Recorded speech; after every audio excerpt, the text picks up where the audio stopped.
vibes. It's a nigga. Let's do or die. It's two faces disguises. Watch your back for surprises. Hot back. Ready to bust retaliation on execution. Fuck the way I got no pictures. It's a must. Niggas die for the lust. Personal vendettas. Where he that's concealed. The situation is days and destiny fulfilled. You don't speak of us and tropes of you and ain't family. We won't fuck with you. Respect you. Get what you do. You watching me and I'm watching you. Trace them around. They got shells with names on them. Sitting some ugly. You ain't ready to die for yours. So did I dust you off public. Give you earth. Where beneath your feet. I'm fighting your sniper. Leaving like some new order from the nicest shooting snipers. When you point for raising step with 1,000 times. You're in your represent on that bitch to shatter your mind. And it's still feeling this. No witnesses. Niggas vacate the fucking premises. I'm even standing mechanics. I've been living from the genesis. Tight risk. I'm listening to Mark got this. So I'll be back in other slums with that chocolate shit. The last look at the 4/5. This whole bitch tried to dim me. Best protect my chest. They scared to show they gray. They scared to show they gray. 2025, man, you niggas still put shampoo in your face and what else they put in your face? Shoe polish? Y'all niggas still put shoe polish in your face in 2025, you niggas is crazy, man.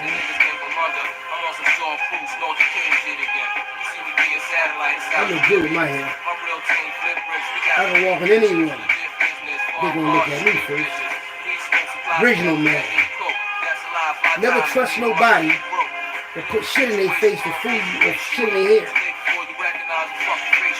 Not me. I'm 52, baby.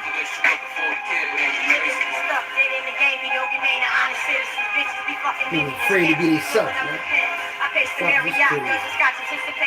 I make a yearning for riches, I can't fake it. Bulgari like Paris, just itchy legs, cushy legs, Cartier in my bottles, Cherokees and presidential comments. On the real, jealous niggas be feeling still. Gotta make a meal for penthouses on top of the hill. What the fuck I wonder if rebellion will lead the struggle. Plus the feds be bugging, collar codes before the snow is thugging. Bankroll with measurements to prove we got shit to move to re-up and stashing up a couple bucks. My luck so gave me destiny, and they be like destiny. 199 deep, follow the beat in the PPs while we pushing trees. With Pelly banging Scarface. Quality shoes and keep it into diamond use, smoke a pound or two. Gotta connect us from Peru to pharmacies banging. Don't come from us, won't be no slanging. What the fuck's up? A spectrum is strictly for rubbers, Philly finest be us. Videos be sporting on some neck the hoodies until millennia be stepping starrooms. Infrared beams, desert eagles be filled to keep the shit for all my people. The peons, they say you're not a safety filled with the shop. Like Bolivia, rockin' the Escada. Silver now, ice rocks up on the stocks. Mommy, what you got it? Need a Vegas, that be the hideaway. Handling shit. In 97, you a highway, bitch. Yeah, though. Fully stand up. Parade tomorrow. Eagles, what's up? What's up? What's up? Yeah, though. You know what I mean? How you woofing? I ain't woofing. How am I woofing? I got clippers, right? One day I'm gonna shave my face so I'll show y'all niggas how to shave. Y'all know what y'all doing. I got clippers. See his hair on this, see? You gotta clean him off, right? I always use my clippers.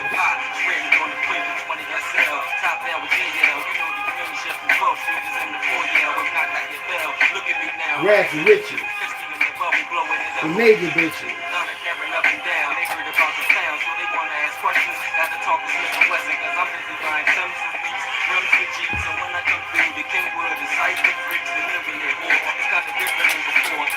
You wanna hear this thing go off? You wanna hear this thing sound? You know?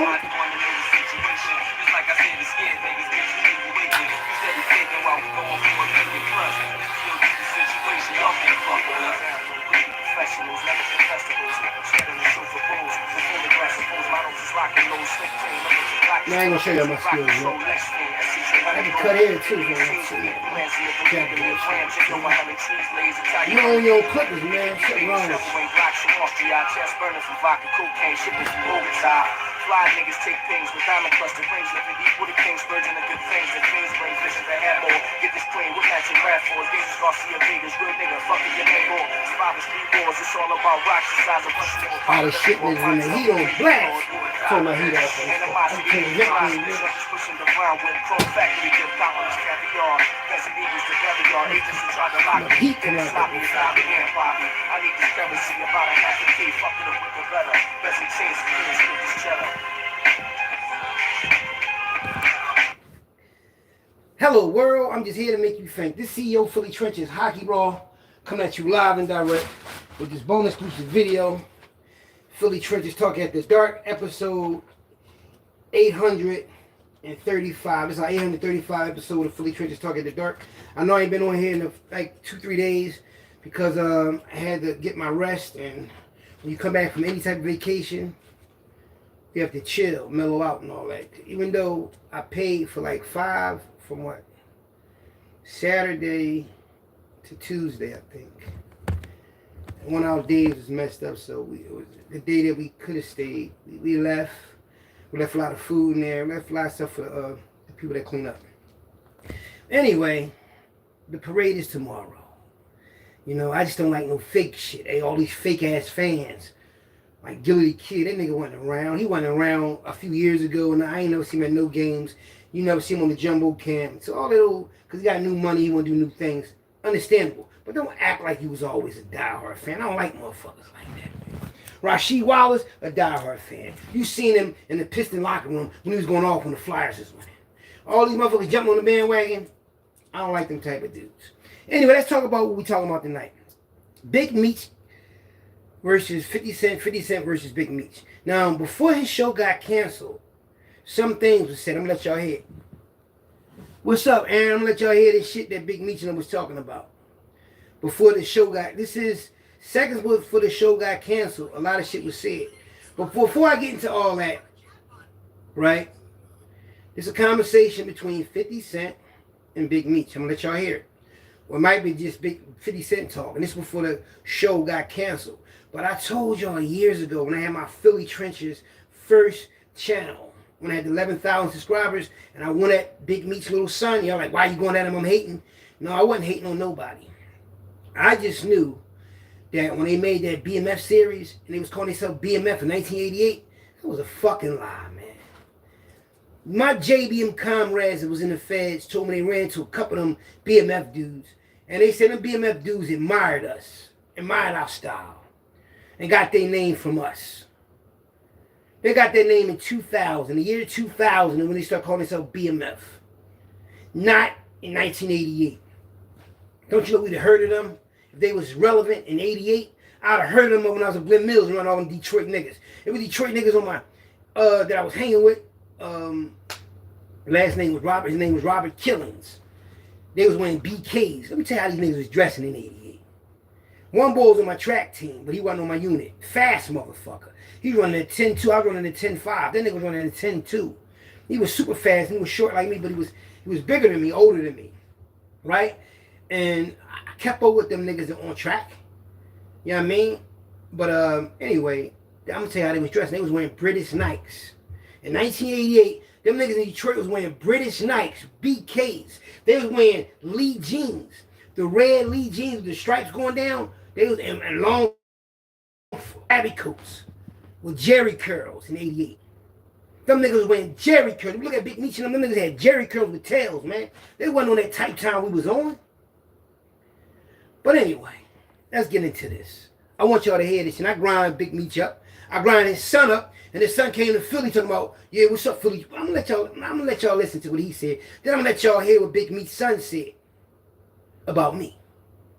Example as to why you should never have an issue with 50 Cent, because once he starts, you know, 50 is like working on Big Meech. I ain't got nothing to do with it, and unless you know, allegations with Finale's latest video.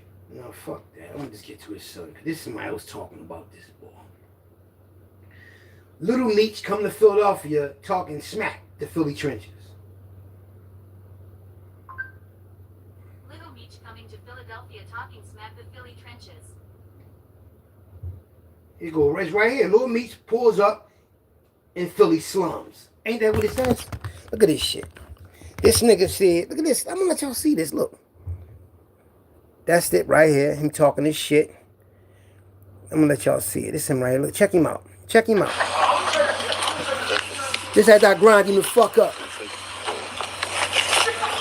Check what he said. My mother, brother, go himself. Yeah, you know, we in Philly with owners right now. Oh yeah. Alright, never off. What you gonna do? The real mob.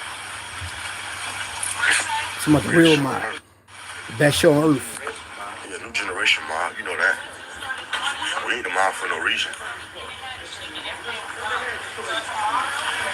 This Thanksgiving, by the way, y'all. And I went on Instagram. I'm in this Instagram, I think. I ain't really sure what this is.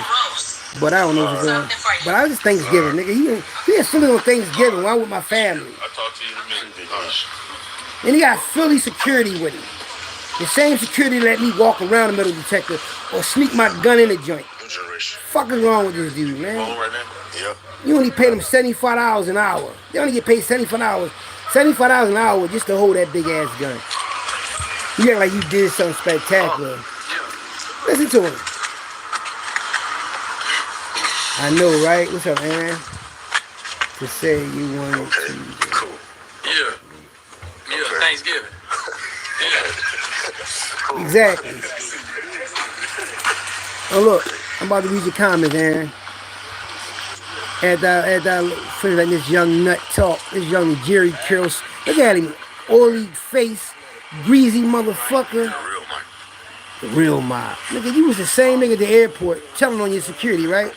You the real mob. All right, now y'all see him talking this shit about Philly trenches, right? What the title say? Don't play with him ever. BMF, Lil Meech, pull up. Look, this is what it say. Don't play with him ever. BMF, Lil Meech, pulls up to Philly trenches with armed security. Just after I said that shit to him, now he trying to say he pulled up on me. Now y'all see this shit, right? Him. Now I'm gonna let y'all see when he got punked at the motherfucking airport real fast. Little Meech snitches at airport.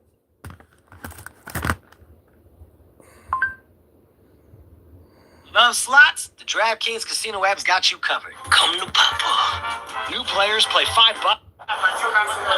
We got security getting. There's firearms in it.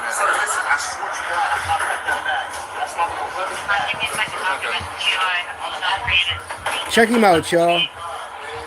And then we're gonna get into why the show got canceled. But I had to show y'all I this. know, but unfortunately, there's some certain procedures we have to follow anytime something comes in that's prohibited, correct? Right. So listen. You understand that, correct? You have your ID on you? Sir, my ID's in my bag. In the bag? Yes, I'm a minor, sir. I have security guards. They left that in my bag. He a minor with all that shit on his neck. Fucking fool. Look like a fucking whole gipper. Look at this gipper, man. I can't make this shit up. Look at him like a fucking gipper. Look at, do he like a gipper to y'all? Fucking. Bag, sir. I did not pack my bag. Now, we can get that all straightened out after the fact, okay? But until then, I have to put you in handcuffs until we figure this out. Okay. Okay, you understand that? Can I call my mom or somebody? We'll do that after. Okay. All right, just turn around for me. He ain't taking he called 50 Cent. He thinking he called his mommy. Audio surveillance. Plus, I'm on body cam. You understand that? I understand. Okay. This is just for your safety and everybody else around you because there's guns involved, okay, or possible guns. We have to confirm it. Okay, X-ray doesn't tell us 100%. Okay? Check him out, y'all. Check out who he tell on though. You understand? Do you have anything else on A you? motherfucker protecting his life, he gonna tell on. Just an actor, sir. I understand. Man. Do you have a concealed weapons permit or anything like No, I that? don't, sir. They left that in my bag. My little brother's he was outside waiting for me, sir. I promise you, sir, that's not mine. Whose is it then? I have security guards, sir. Okay. He didn't ask you anything.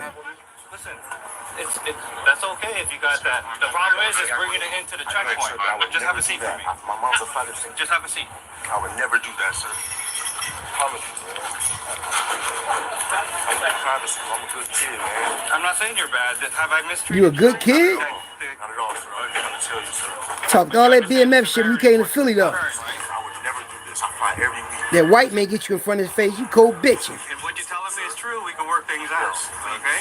Please, officer, please. I'm working. But there's procedures we have to follow. That it looks like possibly 2 guns and a few mags. He's saying that he's an actor and he has private security guards. Does he have security weapons permission? No, No, sir. he doesn't have a. Listen, sir, I just want to tell Right? you. His ID and everything's supposedly in the bag. Listen, sir, I want to tell you 1 second. I fly every week, sir. I have security guards. I'm going to rush into the airport. I have a premiere. I'm an actor. That's why I have a big chain. Me and 50 Cent have a TV show. Sir, this will ruin my Do life. you have a concealed weapons permit? No, sir, but I have Sit never. tight. Don't show it work. That man ain't asked him none of that shit, did he? That man ain't asked him what he did, who he was, and none of that. That nigga started telling, just like his dad told. Like daddy, like son. Now listen. Now, I don't even like to be the bearer of bad news. You know, I ain't like that nigga Gully TV. What you say about him on here? Because you didn't mention this faggot ass nigga. Looking for you, hockey. To say your 1-2s, my 1s and 2s, Big Meech situation. Then your boy Gully TV going fake gangster on his lie behind Meech. First of all, the reason why Gully TV is acting like that, the reason why he the bearer of bad news, is because he mad that he been on this bitch since 2013 and he still ain't make it. But see, what he need to realize is he got something in his body called the ninja. And when you have an outbreak like he just had, why would you sit there and make a video about Big Meech? You got a big ass cold sore on your lip. On your lip, not here, on your lip. Why you keep busting out with that shit on your lip, man? That ain't that. I prefer to go somebody punch you in your mouth. Look like one of them old scars. But this from right here, just like, it takes the cake, man. It just takes the cake. Look at this shit. I watched a little bit of that shit. Not all of it, just a few seconds of it. And then when I seen that motherfucker lip, that motherfucker got a big ass something on his lip, man. That's why he keep coughing and shit. And he's still wearing that motherfucker Beijing. So I'm like, I ain't even gonna talk about him no more because he's still doing the same shit he been doing all this time, faking y'all out. See me? I can sport my gray. I mean, I can come out my shit and still look the same. But if I shave it off, I put you niggas to shame. You know what I mean? So I'm just trying to be like a leader and a role model here to show you ain't got to hide behind Beijing. You ain't got to hide behind paint and shoe polish and all that shit. Be yourself. When you lie to people and they find out you're lying to them, like Big Meech, Little Meech did, they all going to throw you under the bus, man. But you still want to come in 2025 with all that shoe polish shit on your face. That's on that nut. But Big Meech, never had nothing against Big Meech. I could have met him in 2005 in August, the beginning of August when I was in Arizona grabbing all them pounds of weed, but I ain't want to meet him because I was in Arizona too long and I ain't meet my PO yet. So when them niggas got locked up and all that or whatever, first there was some type of new rap wave when I see the BMF billboards and all that, right? Because I just come home, I really don't know too much. I wasn't into them Source magazines and all that dumb shit like some people have in jail, but I really wasn't into like this new era rap because them niggas wasn't about that life. They weren't sitting on paint cans. They ain't snatching nobody. They don't know how I feel to go out looking for motherfuckers to snatch up. They don't know what that is. So I can't relate to their little bubblegum rap music shit. When they came out with BMF and everything, and 50 Cent knew, he knew wholeheartedly that them boys wasn't no BMF and no 88. He made all that shit up. But when he lost control of Big Meech and his son through Rick Ross, 50 Cent got jealous, man. And he had that boy canceled. That's fucked up, man. I ain't never liked 50 Cent anyway. You know, I never did. I was never a 50 Cent fan. Because I knew it was something about that boy, man. I ain't like him because he went against the whole New York. New York is what made him. Believe it or not. The rappers from New York made him. Because without them, it would be no 50 Cent. Without the original 50 Cent that was a gangster in them trenches like me, what name he stole that man's name. That's why I really didn't have no respect for him. How you gonna steal somebody else's name? How you gonna give yourself a name? The trenches, Queens, New York, the trenches of Queens, New York, supposed to give you your name. Not another man's name. They should call you 25 Cent, nigga. Because you're not even half the man the original 50 Cent was. That nigga was in his bag, going after whoever. Major Heart, nigga. You ain't had no Major Heart, man. You went through something to tell in when them feds was coming down on Supreme, nigga. When they was in their heyday, nigga, you wasn't nowhere around. Where the fuck was you at then? Black Just, Big Nose Troy. I know about all the whole Bailey Park. I know about that whole situation of Queens. You know what I mean? I know about Queens, New York so much, I can walk in Queens and break it down to them. That's how much I studied neighborhoods, trenches, gangsters. Because I'm a gangster. If you know, you know. You know, these bubblegum ass YouTubers on here, man. That's why I'm glad I got a lot of platforms. TikTok, Facebook, Instagram, YouTube. I got a lot of platforms. But this is the only channel that there's a lot of hating on here. Like I'm talking about like hating YouTubers. TikTok, ain't nobody hating on you on TikTok. Ain't nobody hating on you on Facebook. Ain't nobody hating on you on the gram. But YouTube, these motherfuckers is crazy, man. And then that nut ass Gully TV gonna say don't bite the hand that feeds you. You bit my hand, nigga. I wasn't monetizing. I was talking about you 90 going north to help your channel out. I wasn't talking about you to belittle you, because your channel was going down. And you sent a lot of people to my channel, which I must admit you did. You told people to watch my channel, right? So when your channel was going downhill, I kept talking about you, putting your name in the title and your picture so you can get the proceeds, because I wasn't monetizing no more. And what you do with that boy, what's his name, members only, y'all sabotaged my first channel. Y'all knocked me down, but y'all didn't knock me out. As long as I get on the internet and talk, I'm cool with that. I don't need the money. I get money at least 6 times a month. I get $8,000 a month, so I'm not worrying about this little bubblegum shit you niggas talking about anyway. That's why we're ATM machine, boop, boop, boop, boop, boop. When that $1,500 land every week, boop, boop, boop, boop, boop. Take a little bit of it out. When that once a month check come, that $1,000, boop, boop. Go cash that. And then in the middle of the month, when I got 1,000 or that 1,500, just take it all out. 3 weeks, I take out 400 to 600. That third week, I might take the whole 1,500 out. Yeah. So that 1,500 with that $1,000 is 2,500. So no matter what they say, what they do, my money ain't gonna never stop, ever. It's gonna get bigger. It ain't gonna get smaller.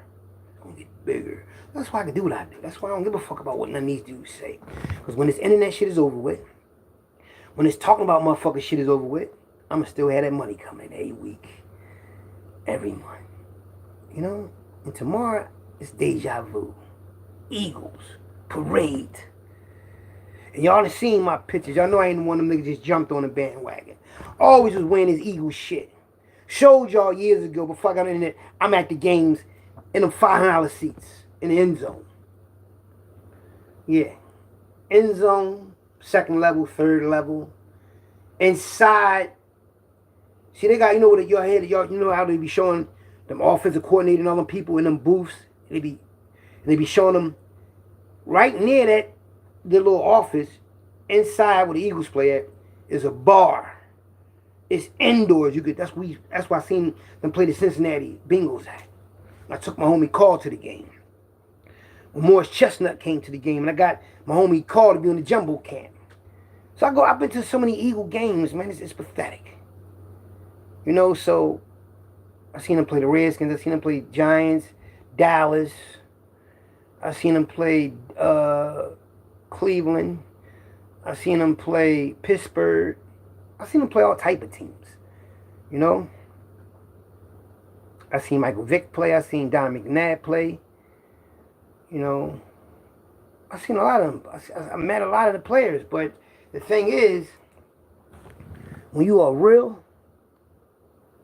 shit happen. When you fake, some real shit might happen, but the end result's going to be fake. It's going to blow up in your face because you're not being real. And when people find out that you a phony, like I knew Big Meech and them wasn't the real deal as far as how we was moving in the JBM.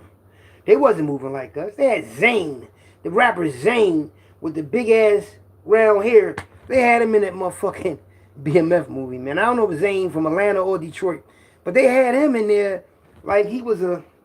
And then they fucked that show up when they killed Lamar. Remember they killed that boy? And then he wound up being on Vlad TV? Man, Lamar and them chased them niggas out of Detroit. Man, that's why niggas started hopping around the city with these. Even though they was getting money, they got chased out of Detroit, man. Come on, man. Anybody and their grandmama know that. But their show got canceled. It's crazy. How you cancel a Big Meech Rick Ross concert?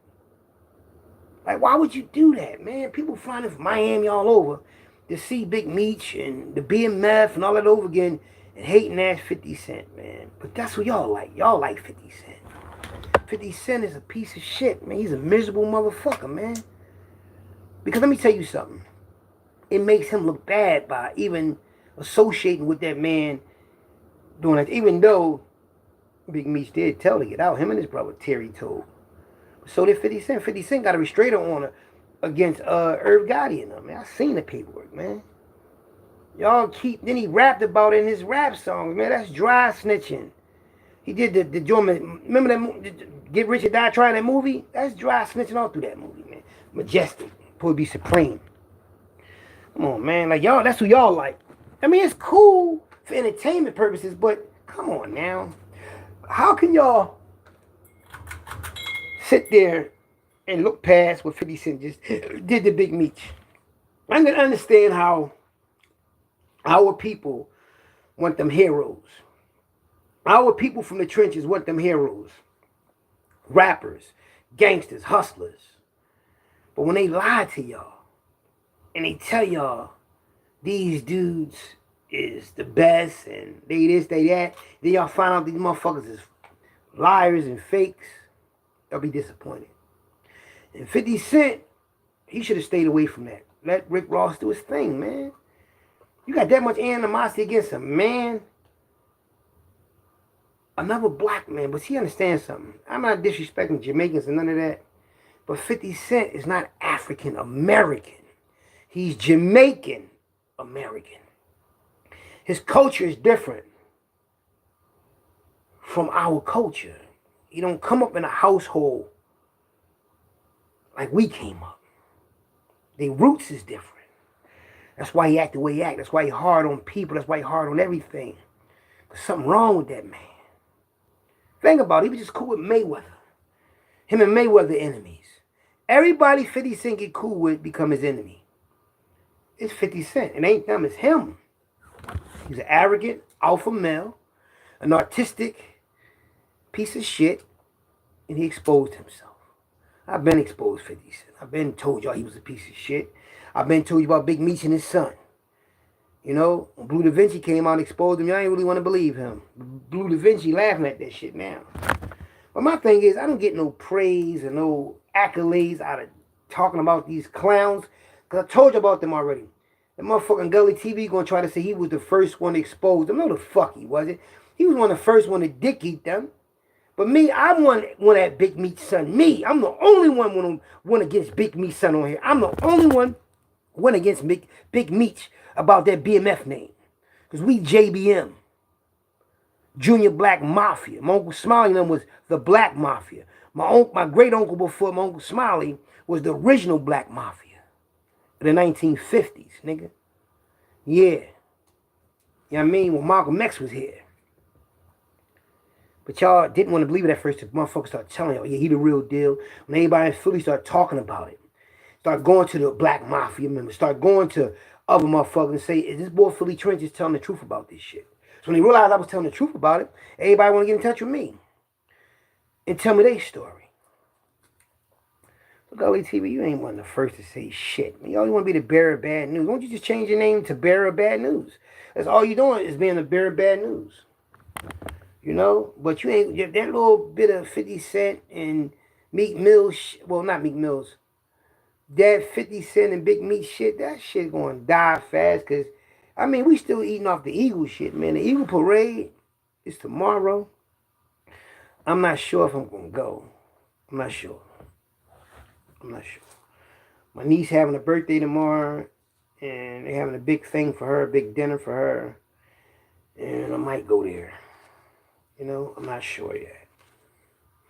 You know, I don't want to miss the parade, but I might just watch it on TV because I was at the first parade, and I really didn't enjoy it because I was too busy selling all this shit that my peoples gave me. And I was damn near giving that shit away. Everybody didn't have money. So a $20 shirt I was selling for $10. Yeah, I mean, because everybody didn't have money. Yeah, people, grandmoms did with their grandkids. I can't charge them up. There was so many people out there, man. It was people. Hey, I just was in one section. I was near Vine Street, Broad and Vine. I walked to City Hall and came back. There was too many people out there. So I'm going to go probably and watch it. You know what I mean? I'd probably watch it with my mom or with my wife. I don't know. I'm going to watch it. You know what I mean? Little bits of it. Respect my team. I told y'all they was going to win. Didn't nobody believe it. See, if you were smart, you'd have bet like I bet. When the season first starts, you can bet who make it to the Super Bowl. You can bet who win the Super Bowl. Yeah. Can't tell nobody how much I won because then everybody be calling my phone. But when I won Atlantic City, I left a day early because I had all that bread. Fuck, I'm gonna stay over there and I got all that bread on me for and I ain't gotta stay over there no more. Told you I bet 5,200 like 5 or 6 different ways. Ways which though I can get back no telling off each bet. Yup. Smart man. You know what thing about it is though, with Barkley? We do favor a lot. You know what I mean? And we both was running backs and everything. He went to Penn State. I would have went to Penn State or Notre Dame. If I went to Franklin High School, I'd have went to Notre Dame or Penn State. They was my favorite 2 colleges back in the day. Notre Dame and Penn State. And his birthday February the 9th, and mine February the 5th. It's crazy, right? It's fucking crazy. And it's a beautiful thing, man, to be a part of this Philly hypeness, man. And can't nobody say I jumped on the bandwagon. Can't nobody ever say that about me. That's all I ever sported was that Philly shit, that Eagle shit, that Flyer shit, that Philly shit. That's all I sport. You know, I ain't one of them motherfuckers get on the team when they start winning like these other dudes do. Fuck no. I was in the penitentiary arguing with niggas about my team. Hearing that shit all in the 80s and 90s about my Eagles. Now look at us. I was 1988. I was 15. No, it was like 89. I had just turned 15. I turned 16. And I'm up Glen Mills. And I went up in the student union. And inside the student union, they got this room, this TV room. This big screen TV. You could sit down like a movie theater. And I was watching the Fog Bowl. There wasn't a lot of people in there, but I was in there watching the Fog Bowl. The Eagles versus the Bears. I was so pissed off and mad. For a moment, I wasn't even locked up. I just was focused on that game, saying, how the fuck are they going to continue this game? You can't even see nothing. They're supposed to stop that game. But they didn't. Because they didn't want the Eagles to win, man. I think it's the year the Bears won. I think the Bears won in 85, I think. I ain't really sure when the Bears. I think they won in 85 or 88. But they didn't want the Eagles to win, man. It was a racial thing. All black team. They didn't want us to win shit. Warren Moon. Black quarterback. All the black quarterbacks supposed to win the championship. The reason why the black quarterback won the championship, the Super Bowl for the Washington Redskins, Doug Williams, I think his name was, is because Redskins starting quarterback when it was the Redskins, they the Commanders. I mean, I think they call the Commanders now. But Washington, first string quarterback got hurt. So Doug Williams won the Super Bowl for him. He was probably better than the first quarterback. But see, one thing I learned, they did the same thing to my brother Ray. He was out Williams Dwarf, PA, that near Redden, where the Rock, you know, the Rock used to wrestle. They lived in the same fucking neighborhood growing up. So I know he experienced racism. But my brother Ray used to make it all the way to the red zone, all the way to the 5-yard line, all the way to the 2-yard line. And they'd take him out the game and let the white boy score. My brother Ray used to tell me that. He showed me, bring us his CDs. I mean, his, what you call them? VCR tapes. And I just see him doing his thing. The 25 count, he got like 14 yards, but 25 counter bumping off motherfuckers, man. My brother Ray was that boy, right? But when he told me that, then I seen that movie actually come out. It was a movie they just show on cable. The team was all blue. Y'all seen that high school football game when they kept taking the black guy out, but in the championship game, the quarterback called them playing, let the black guy score, because they wasn't about how many yards you had, it's about how many touchdowns you had. And they would take the black guy out, man. So this shit was going around the United States. In them racist neighborhoods, communities, they would get the black guy to do all the dirty work and get a white guy to glory. Yeah. They was trying to do that with the Chiefs. They want Chiefs, listen, Steph Curry, right? And the Chiefs quarterback, they got that complexion, whereas though they want America to look like. White people want to interracial date with us and mix their blood with our blood because they dying, and they want to, this allegedly. Remember allegedly, because they take my, you know, these motherfuckers get sensitive with this. Allegedly. Because they dying off, so they want it to be a Steph Curry world, that complexion. All you got to do is look at commercials. Y'all don't look at commercials like I look at them. Look at who's on a commercial. You're going to see a white guy and a black woman, or a black woman and a white guy. You're going to see it. Interracial couples. They promoting that shit. They're trying to push that. Because they know they tried every little thing to kill us off. Black people, they did. They tried every little thing to kill us off. They tried to kill our confidence. But we still here. So they realize that we the dominant gene. They got to mingle with us. They got to mix their blood with our blood. And that's what they've been doing. Mixing their blood with our blood. You know? Hey, what's going on? I fuck with y'all. Y'all know I fuck with everybody when they watch me, man. Look, I know I ain't been on here in 3 days. I had to cleanse my body. I had to get my thoughts together, man. I had to woof. Had to brainstorm. A lot of people can't do it. A lot of people can't stay away. Because they getting paid. This is what they call their livelihood. They talk that hustler shit. They get money shit. But I'm the real hustler because I don't do shit and I get paid. Yeah. Yeah, I'm with my cousin. I seen him there. My cousin Zach from Frankfurt. Gary. Everybody from Frankfurt that was there. They was Dallas Cowboy fans. I ain't even know that at the time. But he's like, man, how you get that check every month? Best that ever did it, man. They have no idea, man. I get this money for the rest of my life. That's wealthy. I don't give a fuck how y'all look at it. If you get $8,000 a month, you wealthy for the rest of your life. You ain't got to do nothing. You know, you ain't got to make videos. I ain't got to do anything. I got to be a spectator. I can be like, yeah, I can just give people money on the channel. That's what I'm going to start doing anyway once this magazine get done. I got a few more pages there, and I'm going to just pay to get it done. Fuck it. It's taking too long for me to do it. I'm going to just pay to get it done. That way, to be professional, go to a professional, like a Keystone book publishing company, something like that. Give it an upscale magazine, like the people in New York, the tabloids, they got in touch with me about Will Smith. When y'all watched my channel before, I'm going to get in touch with her. I still got her number. I'm going to let her know I got all this material. I got everything about Philly. I need to put it in a magazine, a book format, magazine, put it in this series. I got a lot of literature. Y'all seen it. I got shit that can last for like at least 10 years worth. Yeah, I got that much content. But I ain't rushing to hang it because, look, this content I got is generational wealth for my kids, their kids, my family. That's why I did this. I did this for them. See, I ain't mad at my family. I love my family. I ain't one of them motherfuckers. If you don't love your family, something wrong with you. Like, my family did shit wrong to me before in the past, but that's cool. I mean, like, somebody owe me $30,000 or $60,000. 30 for me and 30 for somebody else.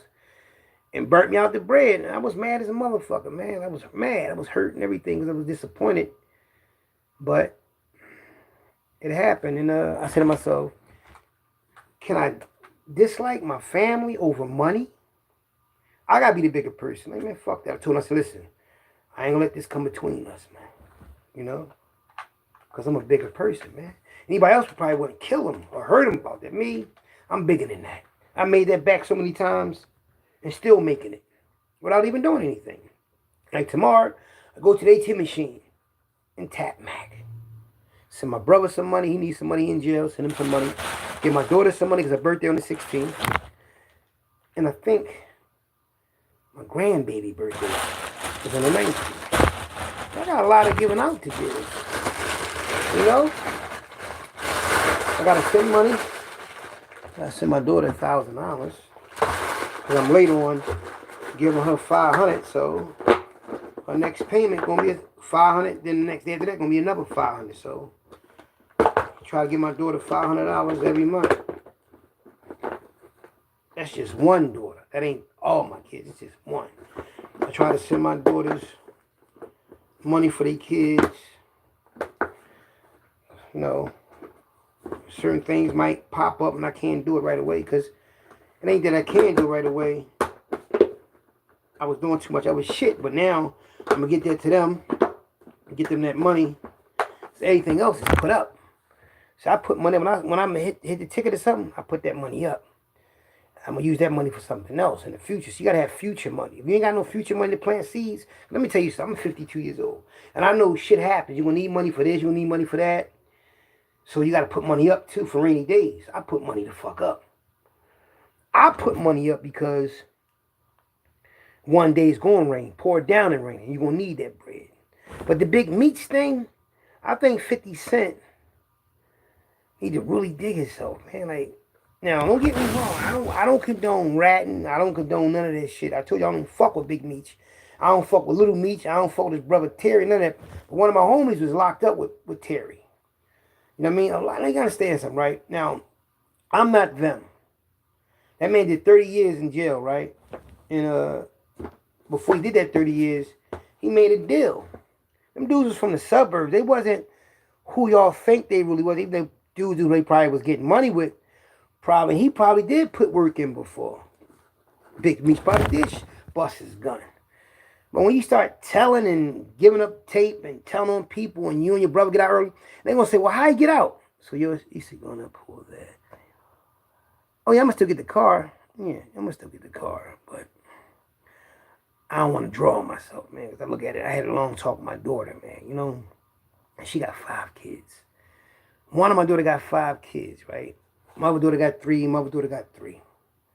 That's 11. Matter of fact, Hakima got 2 daughters and a son. That's 3. Portia got 5. That's 8, right? My other daughter, Aquila, got 2. That's 10. That's 10 fucking grandkids right there.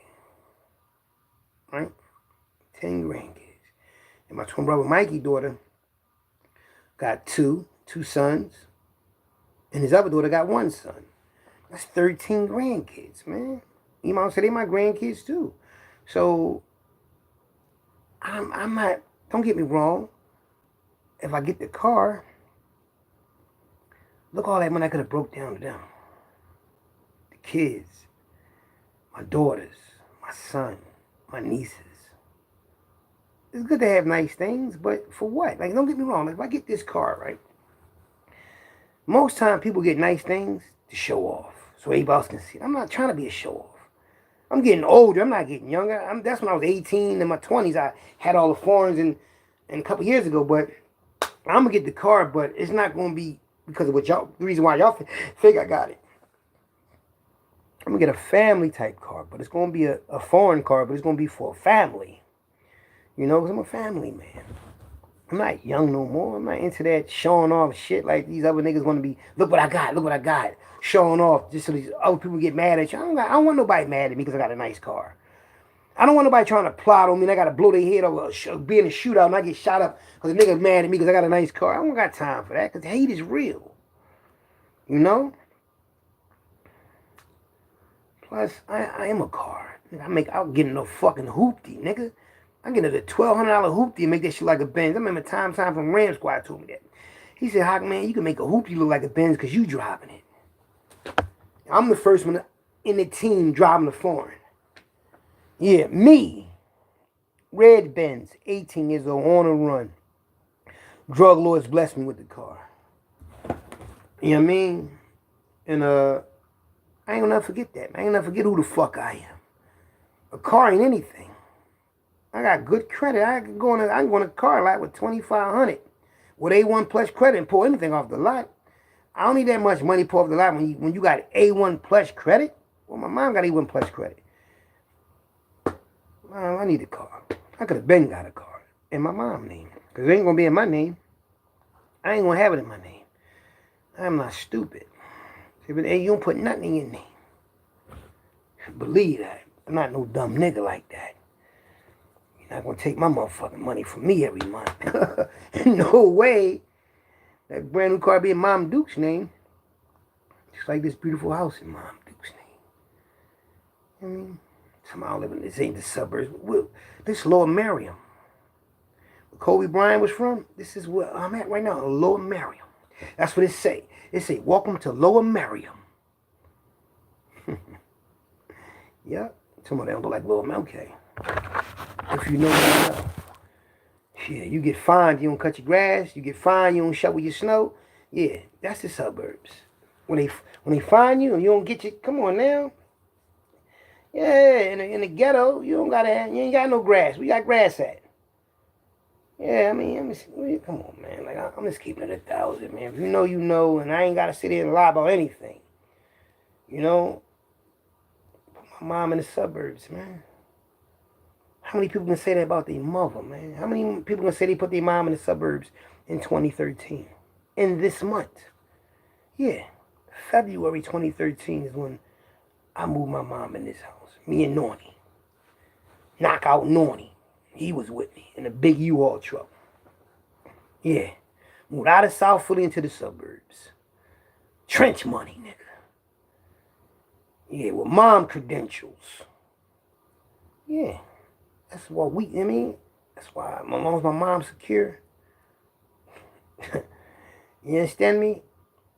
And I ain't had to do too much. But be me. You know what I'm saying? That's why I'm always up here. Mom Dukes. It's hard. It ain't easy, but I had to, man. You know, when you love somebody, you make a way. If you love your mother, you're gonna be there for your mother if she gets sick. You're gonna be there for your kids. You're gonna be there for your family. So I gotta run back and forth every day. Suburbs to my crib. Suburbs to my crib. But we about to move. We about to move in something real nice. Me and my family, we gonna move in something nice. I want a condo. I want to live in a condo, swimming pool, gym, and all that little type of shit. I don't want to have to do too much of anything. We can stay there for 5 years, move somewhere else for 5 years. That's what I'm trying to do. We could just pack up and leave. Yeah, everybody can't do that. Everybody ain't got the luxury to do that. That's why if you ever get some money, never trust nobody that's trying to help you if you don't really know them. 50 Cent, with his Joe familiar ass, got in with Lil Meech, because I think he liked the Little Meech. I think 50 Cent is a gipper. I don't give a fuck what nobody say. 50 Cent like men. Allegedly. I gotta say allegedly, because, you know, that suck-ass nigga probably get the video taken down. But because of his ways and how he is and how close he was to Big Meech's son, why would he help? He could have helped anybody out. He could have helped Lloyd Banks out. He could have helped Tony Yayo. He could have helped anybody out. But he helped Big Meech out.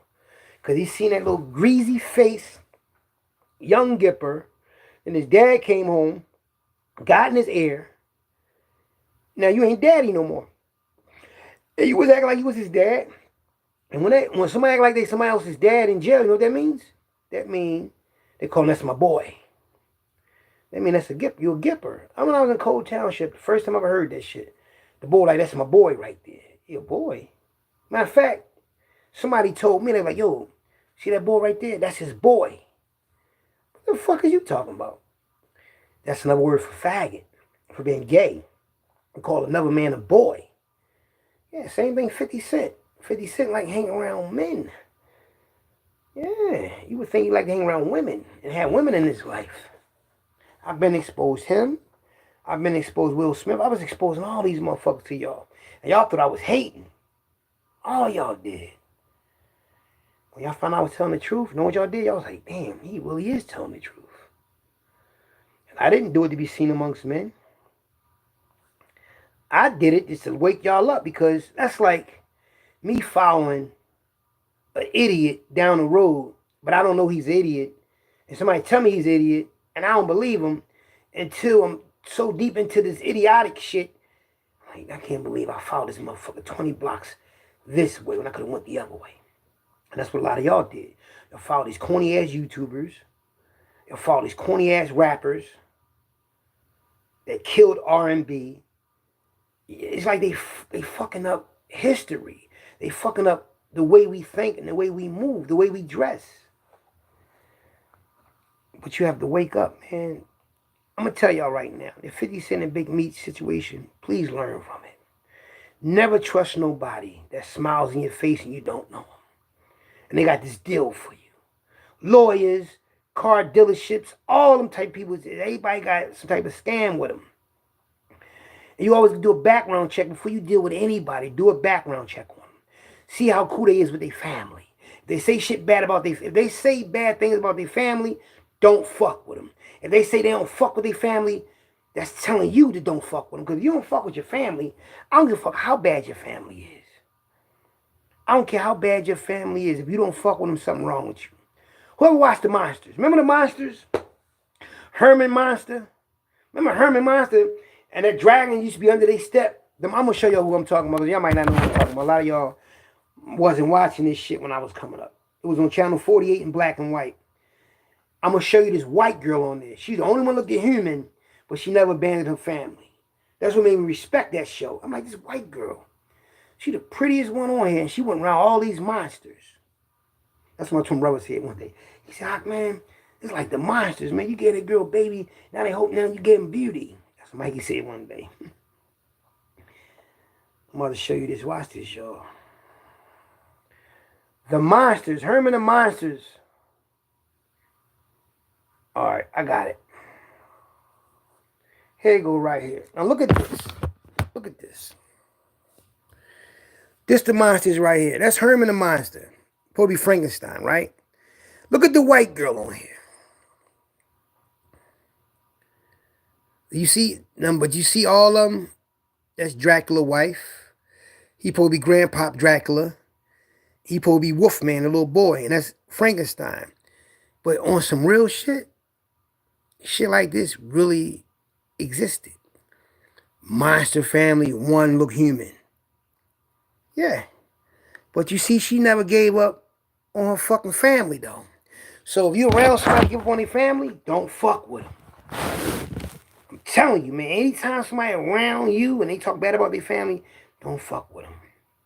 I don't care how my family may be towards each other or towards me, whether it's good or bad. I never give them the cold shoulder because I love my family. I always love my family. That's why I always have family gatherings, cookouts, parties and shit.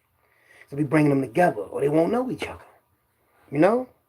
That's how you can judge a person, by how they treat their family. Yeah. And you would think all my family, even though a lot of them watch my channel, they would comment and everything and be more supportive. But I'm not mad at that because they got lives they live. They might not got time to sit there and watch somebody for 2 hours on the internet and all that. But they do watch my channels, though. They do watch me. They respect me. The city watch me. And I respect the fact my city watch me. I respect the fact that my city look at me and say, you know what, Hockey Raw, it's like you the Bible of the ghetto. Like that's what they saying, like far as the content, the nature of the trenches of Philadelphia. I got all information. I know everybody. So if I know everybody, you know, now I'm chilly. First I got that fan on. First I was cold. First I was hot. Now I'm chill. I gotta turn this fan off. You know, got the heat there, the fan on. I'm trying to stay, I mean. But you see this? Motherfuckers afraid to show their face. Man, like, who would be afraid to show? See, me, I'm not going out like that. I'm not putting no Beijing in my hair. I'm not putting that shit on my face. I might shave. You know what I mean? Cleanliness. You know what I'm saying? But I can wolf too. When I'm wolfing, I get more attention from people. Believe it or not. It's like I'm more attractive or something. No Diddy. I mean, they be up on me, man. Going to the store for my mom or something, they be up on me. But I'm loyal to my woman, though. You know, because I take my relationship serious because I'm a serious person. I can easily have 5 or 6 women at one time. And they'll never know. So I've been doing that all my life. They never know. But when you commit yourself to something, I committed myself to YouTube for years, and it could have fucked my marriage up. But you know, I had to pull that rabbit out my head. Woo! I got this. Relax. No. I got this. Relax. Next thing you know, that 8,000 come. Everyone. Hey, you understand now, huh? Patience is a virtue. Grateful now. See what I'm saying? Who wouldn't be grateful to have 8,000 coming in every month? Ain't got to do shit to get it. Only a handful know, but I'm going to tell you something, right? It's a new wave of hustling in Philadelphia. It's really a new wave everywhere, but Philly up on it. I'm up on it. You know what I mean? I can't tell you what it is unless I'm face to face. I ain't face to face. I can't give you game. But you see it on TV every day. They advertising on TV every day. You know, but y'all not gonna be hip. Y'all too busy. I don't know. I'm about to get all this money. I forgot about that. Oh, I forgot about that extra money. That tax money. I'm about to get broke off on 2 tax checks. And I ain't mine, but thanks for breaking me off, though. I'm like, it's good. Forgot all about that, see? See, when you got so much money coming in, you forget about that extra. Yup. That extra. Parade tomorrow. 50 Cent in the doghouse doing that to Big Meech. The thing is this. Real niggas don't like Big Meech or his brother because they ratted. But real niggas don't like 50 Cent for doing the sucker shit, even though he did it to a rat. But if Big Meech would never been with Rick Ross, 50 Cent would still be fucking with the rat like he fucked with 6ix9ine. Yeah, the motherfuckers fuck with all. Listen, man. Y'all let him in the game. I was locked up when 50 Cent came out. You know, I was about to come home from prison. Y'all let 50 Cent in the game. Y'all Joe with the not doing background checks on niggas. Once he did it to Supreme, y'all wasn't even supposed to fuck with 50 Cent no more. The whole New York put get a nigga the cold shoulder, but y'all so busy dick eating the bag, y'all ain't got no loyalty to the game. Because the game is this. If you cross the game, nigga, you cross yourself.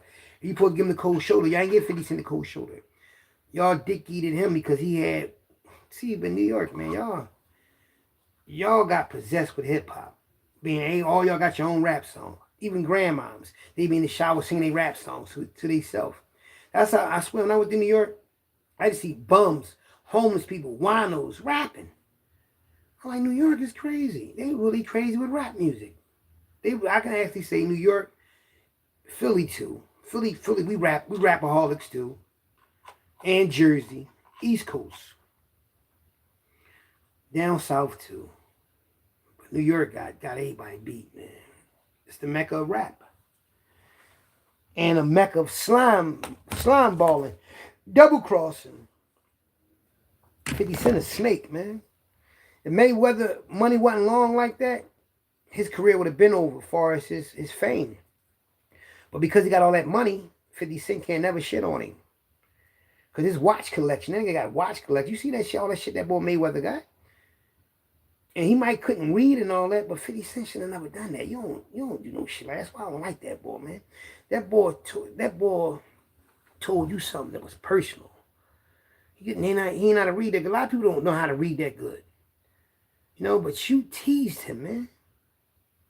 When nobody teasing you, you was shot up in the hospital and you couldn't talk right, nigga. You got a hole in your mouth, man. You got nerve damage all in your mouth. You probably can't taste food the same. You probably get headaches and everything and all that. You fucked up. You the real Frankenstein. They put you back together, man. You're not even fully man, nigga. You got all type of plastic and metal up in you, man. Like you want to talk about. That's what I'm saying. Listen, he got shot the fuck up, man. Allegedly by Homo. Homo got killed. Homo was that boy. Let me show you who Homo was. Homo and his crew remind me of me and my crew. When I first seen Homo and Big Nose Troy and them niggas, I said, damn, these niggas moving like we was moving. Yeah. Watch this. That was Mike Tyson, homie. Mike Tyson, homie, Homo. This Homo right here. A lot of y'all don't know who Homo is, but I'm going to show you who Homo is. This Homo lost his life. This was Homo right here. He was that boy, a little short nigga like me. He was that boy, man. And every time Mike Tyson, Homo was in the ring with him too. Hold up.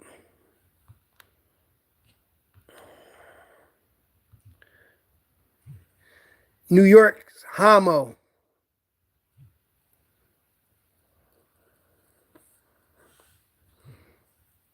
Gangster from New York named Homo.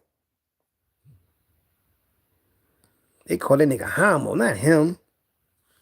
Hold up. We from Queens. Mike Tyson, homeboy named Homo that got killed.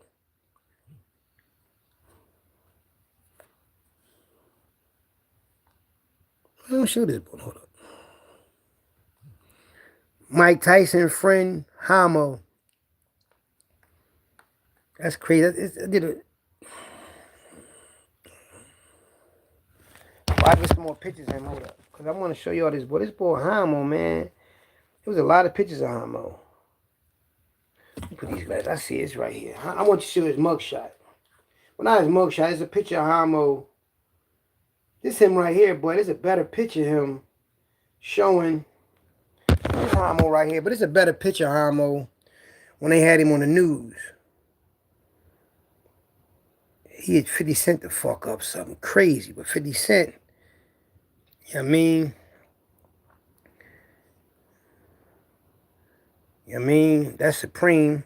That's Hamo. Them niggas was moving like that. These niggas right here was moving. Them niggas was moving, man. I fuck with niggas like that, man. And the thing is, 50 Cent, man, like you shouldn't even be alive right now. Some real shit. I'm being real, man. That's why you got like 50 motherfucking cops with him and all of those shit. Look at this picture right here. This is a classic picture right here. It's the Locks and Hamo and Mike Tyson.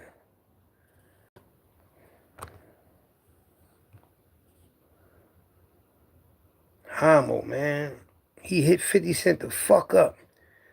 But he couldn't finish the job, man. Bam. He had the wrong bullets in that gun. He supposed to have a motherfucking Jones that tumble. These bullets that tumble. You get caught with this 5 years for each bullet in the feds. 5 years for each bullet. A ghost gun, if you get caught with a ghost gun, they ain't gonna charge you for the ghost gun.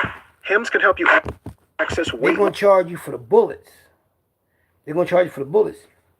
But if you get caught with these flathead bullets, they flat. You know how a bullet casing look? I mean a shell casing, the shell when it pop out the gun, it look just like that, but it's just flat. The surface of the bullet, you can't even see the bullet. You're just gonna see the shell. Well, let me tell you what I'm saying. I'm gonna write it down for y'all because I want to show y'all this shit though. So I don't want y'all to misunderstand what I'm saying. I'm gonna show you what a flathead bullet is. This is a regular bullet. This a regular bullet right here. Right? And this is a flathead bullet. I'm gonna make it big so y'all can see it. This is a flathead. It looks just like a, see how the shell casing right here with the bullet? This is a flathead bullet. It looks just like this. Look like a shell. But up here, it's all bullet that's in the shell, but you can't see it. You can only see the right here. When that motherfucker come out, it's like a blade. I'm telling you how it come out. You know how if you know what a saw is, right? Electric saw, when it's going, a table saw, and you're trying to cut some wood, and that blade, that's how that motherfucker come out. It comes out like a blade. It comes out spinning. It comes out spinning like this. Spinning. And when it comes out, it tumbles. I shot this big ass whiskey bottle before. This big ass is like a jug. I'm about to show you something. I ain't a really good drawer. But it was like a jug like this.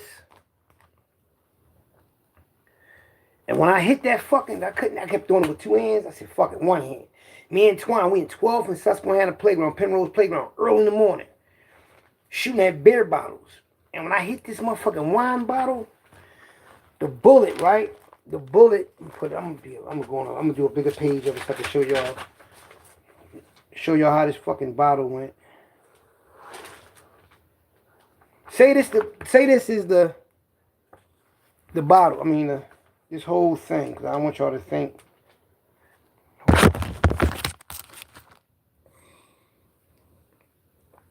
Say this the whiskey bottle. The bullet would tumble. It would go from here. That's how I was zigzagging inside this bottle. Like this, fucking this glass up. I was like, that was just going back and forth. Zigzagging, chopping this fucking... So imagine that shit hit you. That shit gonna zigzag through your whole body till you ain't no more. So, when 50 Cent got hit up, I realized something. 380s and 9mm bullets, man. They must making them weaker these days because 380 bullets don't knock you down, kill you, or 9mm bullets, man. I don't know what it is about these bullets, how they making them these days.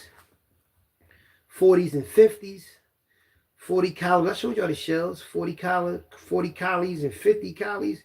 But my thing is this. Weight loss treatment plans that are doctor trust. 50 Cent put himself in too much in harm's way to get famous and rich. He did all that shit to have money and power, but he got to watch his back everywhere he go. Everywhere he go for the rest of his life, he got to look over his shoulder. Who want to live like that? You know? And then he always want to go back to New York where he's from. And he might not be welcome back there. You know? So 50 Cent is a piece of shit, man.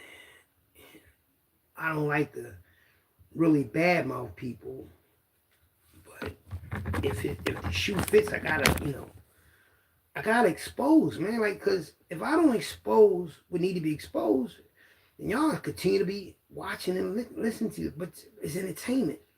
I know why y'all watch 50 Cent, cause he's entertaining. But what if he got you ain't gonna try to say the guy Cuffy, right? Cuffy already got life or whatever for homicide. You still told on him, brother. You don't know what the fuck. He could have got out of that body because you got to understand something. One case can tie to another case. I know people that got cases where if this case get overturned, all that other shit is dropped. And that's what I think Cuffy's situation is. You know, Big Meech, know he wrong, man, but I don't know, man. Why? I don't know if 50 Cent really had his Big Meech concert canceled or whatever. I don't know. But I know one of them is going to have a concert. And 50 Cent needs to just chill the fuck out, man. He one of them type of people that don't never want his name to. He don't want it to ever be forgotten. Newsflash. Nobody gonna remember you 200-300 years from now. You know, you might be like a little footnote because you're not the real 50 Cent. You know, and if your name is remembered, it might be remembered through music. But other than that, man, like, look how many people had more fame than you before you got here. You know who that was? That was the one, Nat Turner. Nat Turner was the most popular black man in the world, him and Frederick Douglass. Then Malcolm X and Martin Luther King. He barely hit Martin Luther King and Malcolm X's name mentioned. So what make you think they're going to remember your name? And Everett's. The Everett's, Mega Everett's. He was better than Malcolm X. To me, he was better than Martin Luther King. He got killed down south. People don't even say his name. They don't want you to remember his name or the other one they said killed all them slave masters. You know? So what makes you think blacks gonna want to remember 50 Cent or any of these other motherfuckers, man? All it takes is the turn of the tide, the weather. The weather can make you forget anybody's name. Yeah. Let it be snowing and blizzard, you can't come outside. You forget about a lot of shit until you back outside again. Right? They said we was going to have bad weather. What happened? Nothing much. Anyway, I just wanted to say this to y'all. Be careful who y'all fuck with out here, man. All money ain't good money. Don't be afraid to be who you are. Don't try to be like nobody else. Be yourself. You know, you can mimic somebody to reach your level in life, meaning that you might take the same characteristics or profile of somebody took to get where you need to go at, but always be yourself. If you be like somebody else, it ain't gonna work out for you. If you trust the wrong people, it can blow up in your face. And the crazy thing is, our people, we so enthused to be approved by white people. It's fucking crazy, man. And it's crazy how our people think. If the white man ain't supporting you, you're a nobody. And that's how we really look at it.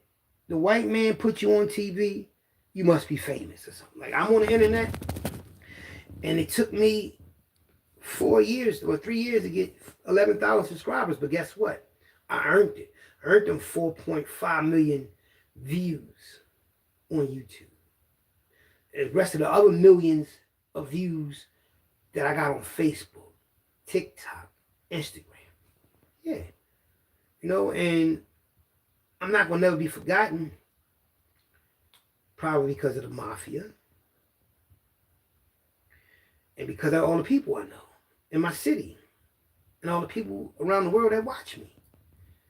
They didn't told their people, I'm talking about, you know, when you got a computer, it lets you know how many people watch you, where they watching you from. I had people watch me from Bangladesh, Israel. I had people watch me from Japan, Ireland, Canada, India, the UK, all over the world. I was surprised, like, damn. They watched me in the Congo. They watched me in Vietnam. It's a beautiful thing, man. And they made me famous around the world.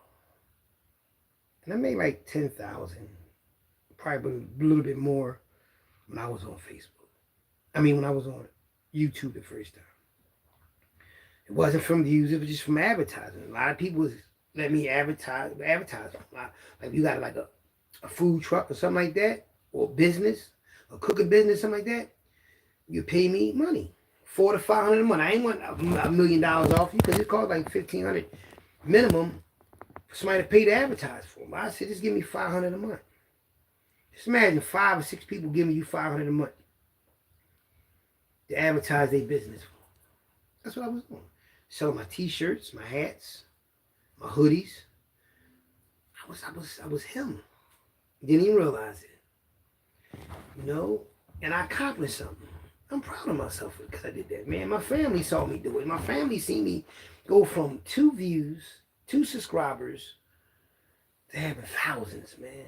All because I didn't give up on myself. When people was hating on me, talking about me, why he doing that, would he lose his mind, and he know he don't supposed to be talking like that. And look what I did. I did it. Ain't nobody go to jail or nothing. Exactly. I know what I'm doing. Now anybody want me to interview him. Because I'm the real deal. Without the glasses. You know? They gonna talk about me. They call me a bum. They said I could use drugs. They said all this shit, but they didn't say I was ugly. Because they know looks, they lose. Looks alone, they lose. And that's what they want bad as the motherfuckers. To look good. To look handsome. No diddy. Them motherfuckers wish they could look like this. Wish they still had hair. I mean, motherfuckers in this world that don't have hair wish they had hair. I mean, I'm not disrespecting nobody. Like or talking about compounded nobody. But a motherfucker will pay a king ransom to grow this back.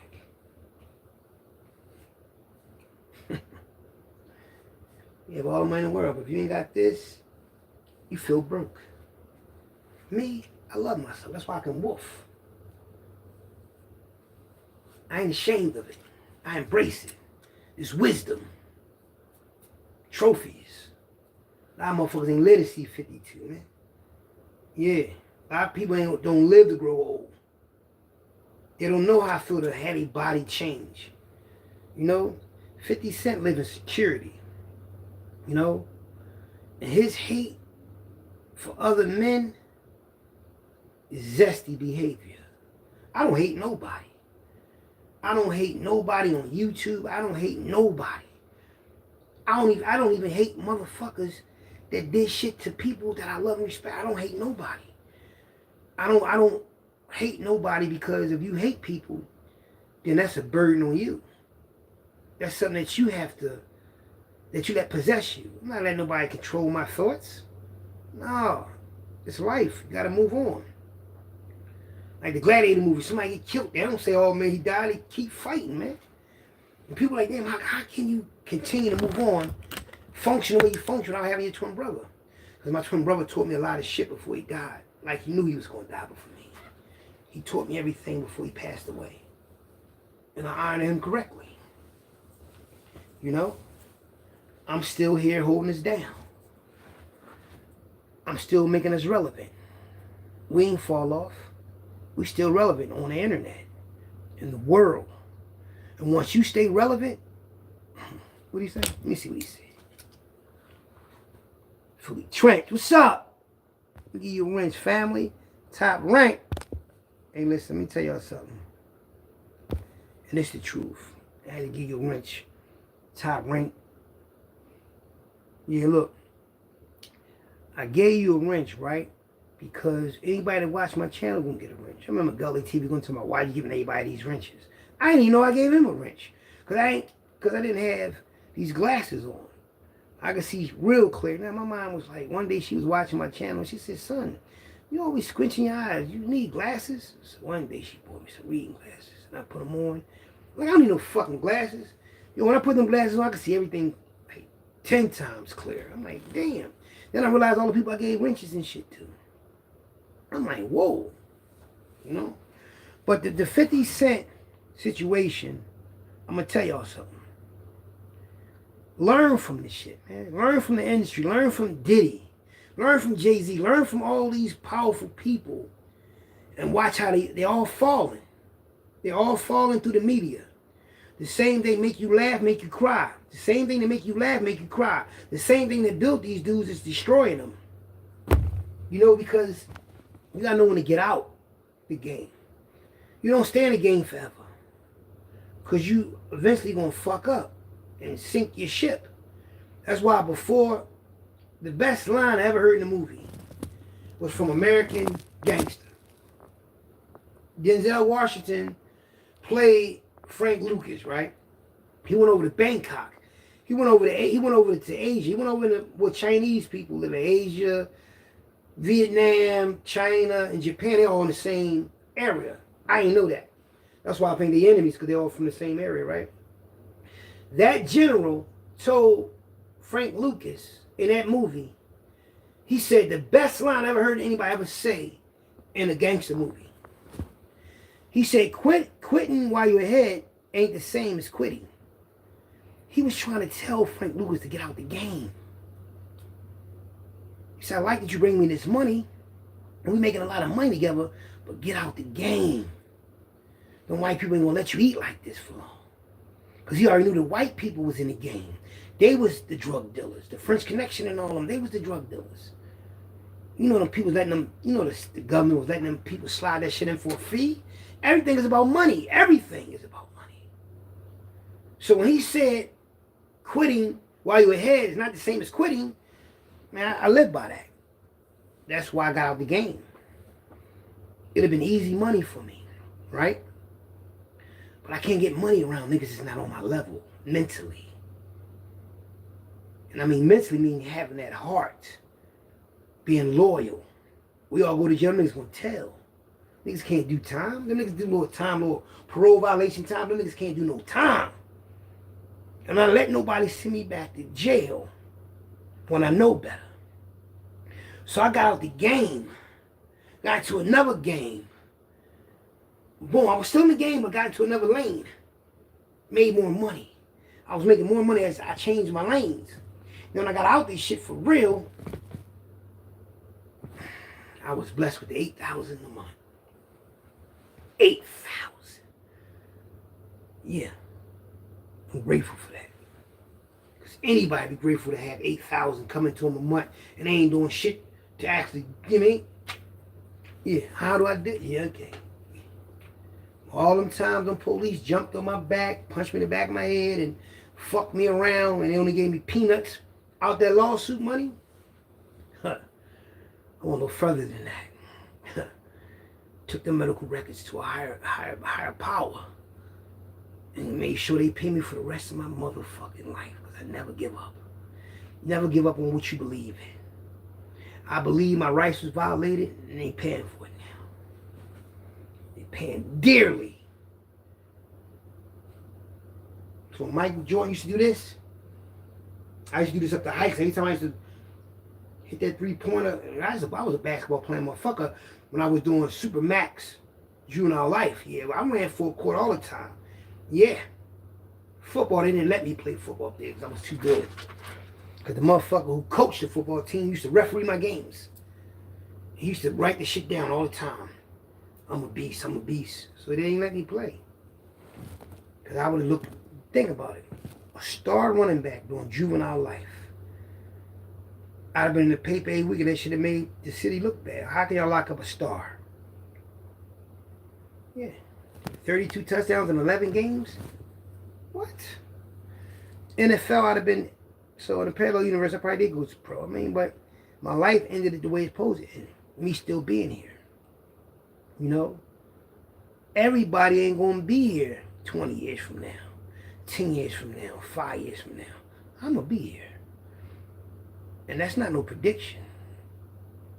I'm about to give up weed. You going to give up weed, hockey, bro? Yeah. I ain't smoked weed like 4 days. Yeah. I'm about to stop eating sugar for real. Y'all think I'm lying? I'm going to show y'all. Look. Come on, weed. I got weed around here somewhere. I'm about to show you. This the weed I had in Atlantic City. I brought an eighth back. I ain't smoking it. I'm about to give it up. I'm giving it up because I'm gonna do something else with that money. I'm spending money on weed on. I'm gonna just give it to one of my grandkids or one of my kids. Because I'd rather just invest that money doing something else. So, I'm gonna show you. Look, I still got all this weed that I got. I got all this weed left, and guess what? I didn't. I'm gonna put it in here so y'all can see how it look. And this weed stink. So this that, I don't know if this that peanut butter shit, or whatever it is. It's strong. It's strong. It's two different. Let me show you. See? Now, I'm about to give it all up, dog. Because I want my lungs to be pure. I want my body to be pure. I gotta outlive these motherfuckers. I gotta treat my body better. You know? I give up the weed, y'all. Oh, I gotta interview my peoples from 17th and Jefferson. Ooh. That's why I gotta interview him. I'm gonna interview him. That's gonna be my next interview. I'm gonna interview somebody from 17th and Jefferson. Alleged somebody down there. Allegedly, he's somebody really important down there. And he want me to interview him. And I'm interviewing. Yep. Because I'm back in the city and I'm interviewing. Not just going down 17th and Jefferson, not just talking about him. And we're going to be openly having a conversation. And he's going to let y'all know how he met me, how I used to come on the block, and how much money I used to spend and all that when I was taking perks. He's going to tell you. The foreign cars and all that, and how I dress and all that. See, and this is just a straight conversation, because, you know, a lot of people don't know. But when you hear from somebody else talk about somebody, it's more believable, right? So I'm going to interview him and let him say what he's going to, I don't know what he's going to say, but I'm going to write down a lot of things I'm going to ask him for his questions. I want to write it down so I won't forget. And then he's going to let it run. The thing, you know, the big timers, you know, what made him get into the game, what made him become a hustler, allegedly. You know? See, anytime you can go back in your neighborhoods, the trenches, and they all show you love, whether you're rich or poor, it's priceless, man. Priceless. I'm not like Willie Mills and all these other dudes. They talk shit and can't go in their own neighborhoods and all this so goofy shit. And all can't walk in and things. See, niggas, no, I'm not playing, man. Like, see, my thing is this. I reached 52, which is a milestone. A lot of people didn't even reach that yet. A lot of people didn't even reach 52. I'm not playing with nobody out here. I don't take disrespect. If I see you disrespect me, you might go to the upper room right then and there, man. It all depends what type of mood I am in. And one thing about me, I don't get caught doing. I never got caught red-handed doing anything.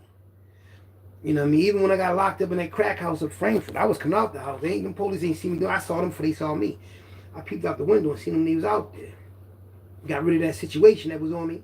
That burner came. Yo, what's up? What's up? They grabbed me, locked me up and everything. Motherfucking white people tell on me, and I'm doing my people's a favor trying to shut down a crack house in Frankfurt. And I want to get locked up for it. I ain't telling nobody. I ain't implicating nobody. I ain't say, no, hold up. I ain't do none of that. I did that time, you know, on the chin. Nigga took that shit, all that. Yeah. And the thing is, when I do things like, that was, you know what I mean? But when I do things on my own, that don't happen. I mean, but it is what it is, you know. It was a lesson learned. I was supposed to go to prison. Anybody who never been to prison, and I don't give a fuck what nobody say, anybody who never been to prison, they wish they wasn't. I mean, like a female, all female, they might not say it, but all of them fantasize of swinging on that stripper pole. All of them wish they could do it. All of them wish they was they experienced prostitution before. All of them wish they was a female pimp. It's just like, it's because it's something that, unlike, they never done before. So it's something that's curious to them, like a man. A man that never been locked up before. He would want to experience jail for like a year or a few months, just to see how it feel. I know it might sound crazy, but when I was a young boy, right, I was like, I want to feel how. That's why I said to myself, I want how I feel to be in prison. When I was coming through the juvenile joints, and I want to fuck the prison. Wasn't nervous, wasn't scared, wasn't none of that. I already had lost my brother. I knew I was going to prison anyway when they let me out on bail, because I was found guilty. You know, me and my son, mom already had broke up, so I couldn't. If I was with, I'd have been hurt. I'd have been fucked up because I left her out there. But we already had broke up, and before I came home, we got back together. And I came home and got on my feet, man, fast. Motherfuckers still was scared of me. Motherfuckers still be scared of you, man. All that work you put in the streets, you come home, niggas still be scared of that. Yeah, and I ate off that too. You know, sometimes you gotta drop a couple motherfuckers. Let no motherfuckers you ain't playing with me in the game. You gotta drop niggas. That's why I want to be back in the game. Cause when I got back in the game, I'd have dropped a few niggas in front of everybody. I'd have dropped niggas in front of everybody, or they got dropped while I was there. I'd have had somebody pull up, drop a nigga right in front of me, and say it. I'd be like in broad daylight. That's what I said. And niggas knew it would have been. What niggas was gonna say? Damn, I would have done that. No bullshit. See, I'd have really turned it up out here. That's why I got out. I'd eliminated. I'd have took over that whole side of Broad Street, man. I'd eliminated a lot of niggas, man. That's why I got out of it. I said, if I get in this game, I'm gonna take out every motherfucking drug dealer that's in my way on that side of Broad Street. I'd have just eliminated all of them. And I just got all the money with my little team. I'd done all. I wouldn't give a fuck what nobody said either. Yeah, I had the right crazy niggas with me too. That's on that side of Broad Street. That's with that shit. Yep. What's up, Brian Glaze Gibbs? I gotta give Glaze. What's up, Glaze? Hey, Glaze, let me tell you what happened, Glaze. And this some boy. This is not no lie, Glaze. What happened was that motherfucker. Why the fuck ain't let me? Do I got you a wrench already? Why don't let me give you a wrench? I'm trying to give you a wrench, Glaze. Hold up, I got you. Glaze, this is what happened, Glaze. This is Brian Glaze Gibbs, y'all. That's on my channel. Me and Glaze go way back when I first came on the tube. You know, we used to talk to each other on the phone. We did a couple videos together. Glaze, this is what happened. I was on the channel doing my thing, you know. I stopped talking about Gully TV, and I just started talking about gangster shit in my city. And my numbers went back up. From 200 a video to 600 something to 1,000 to 1,500 every day. Gully got mad, started talking shit. I was still ignoring him. Then when Diddy went to jail, I start remaking people videos that was talking about Diddy. Instead of just muting it and talking over it, which I didn't know, I was getting 30,000, 15,000. My number was going through the roof. So they gave me a strike and told me I couldn't do it. So when my 7-day strike went up, I said, fuck it, I'm going to use the videos, but I'm going to just mute it. That was cool. They gave me another strike saying that I didn't put in the description, if you under 18, you can't watch this. They said I left that out. So I'm serving that 2-week suspension. I got 3 days left out of the suspension. And then they said, I'm a cyber bully. That's why they took me off the thing. So I like, you know what, man? Because they really told me. They kept warning me. They kept warning me, giving me little warnings. But I was going to get off YouTube a year ago. Because I seen what they was doing. They fucked your channel up. Remember they took your channel? They took your channel. They took Sub-Zero channel. They was taking all black people channels. I'm like, man, fuck this, man. They wanted to take my channel. That's why they took my monetization. But when they took my monetization, my son was like, just take all your videos down there. You got to start all over. I said, I'm not taking all these fucking videos over. But see, I should have realized that I had all these same videos on my Instagram channel and my TikTok and my Facebook. Because I was going live on, when I was going live on YouTube, I was going live on Facebook and Instagram too. So a lot of my videos I saved. They spending my channel for 90 days. That's crazy, man. That's what I'm saying. They told me December 25th, if I file an appeal, I can get it back. But I don't even want to fuck with it no more, man. Don't get me wrong. A lot of people was gravitating to my channel. But when somebody do you dirty like that, y'all supposed to be business partners. Now, we supposed to be business partners with YouTube. A small share of it, right? They making millions of dollars off of us. If this was a regular movie for 2 hours, they would have to pay us millions for 2 hours of content. It's like you do in the movies, 2-hour movie, right? They put these commercials in and they make money off of us. I mean, fuck, I don't want to be monetized no more. Because they making millions off of us. So I said to myself, I might as well create my own app. That's what I'm working on. I'm going to have my own app, man. So I ain't got to worry about nobody saying shit to me about anything. You create your own app, right?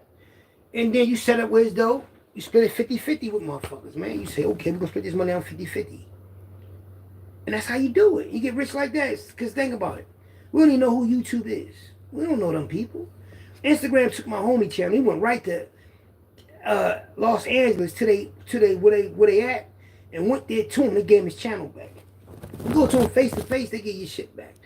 But you had motherfuckers, the channel members only. That's cool with Gully TV. They talk about me and the boy members only. He don't know nobody in Philly. He only 30 years old. He wasn't even fucking born when this shit was popping off with us in them trenches. He got mad because I exposed him and said, y'all shouldn't listen to him because he wasn't around. Why would y'all believe somebody that's getting third fucking hand information when I was there? He got mad and said I stole his picture from Richard Spraggins. Spraggins won $1,000 off me like in seconds because he never shot the dice. I kept shooting the dice. So I got his picture off the internet. He told YouTube I stole his picture. Then he said I stole his Sexo picture from Sexo. A Puerto Rican guy was getting money. They got killed when I was hustling in the crack house in '88. Right? Baby rocking on the boys from 7th and Tioga, 8th and Butler. The Puerto Ricans getting all that money, 18th and Wallace. When Puerto Ricans was really eating, I was around. And I know a lot of them. Some I met in jail, some I met in the trenches. But I'm saying, these motherfuckers got so mad at me, they was throwing, you know what the boy, members only said? He said, yeah, I'm going to find that other video, I'm going to get your channel taken. I swear on my brother Grave, he said that, man. These dudes get so vindictive, man, so passionate with taking somebody's channel. It's ridiculous. But they got fucked up and thought that shit was going to kill me. That shit didn't kill me. I'm still getting money every week. Every month. I got to wait till the 21st or the 26th for no fucking peanuts. You don't get no real money on YouTube.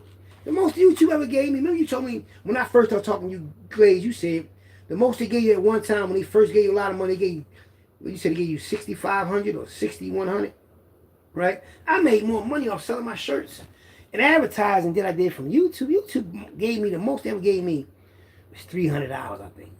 Ain't no fucking money. So all these other dudes, they're not getting no money on here. That's why the boy members only tell me he'll box me now. When I asked him get in the ring so I can knock his head off, he ain't want to box me. Now his channel ain't making no noise. He want to tell me he'll box me for $60,000. He was on vacation somewhere on his birthday, and he showed his face. That's how I know what this nigga looked like. I said, this dude's a gipper. These sissy ass dudes on here, man, trying to come up off of my shit. Saw how I was talking about Philly content and try to copy my ways, man. Like, when I seen how evil this shit was, I said, these motherfuckers is crazy, man. They crazy. They hide behind a white man picture, with a gun in his hand, right? That's the board members only. And then he talk about people that he don't know, not even talking about real shit, period. And then they always talk about the wrong shit. I mean, they talk about Moochie.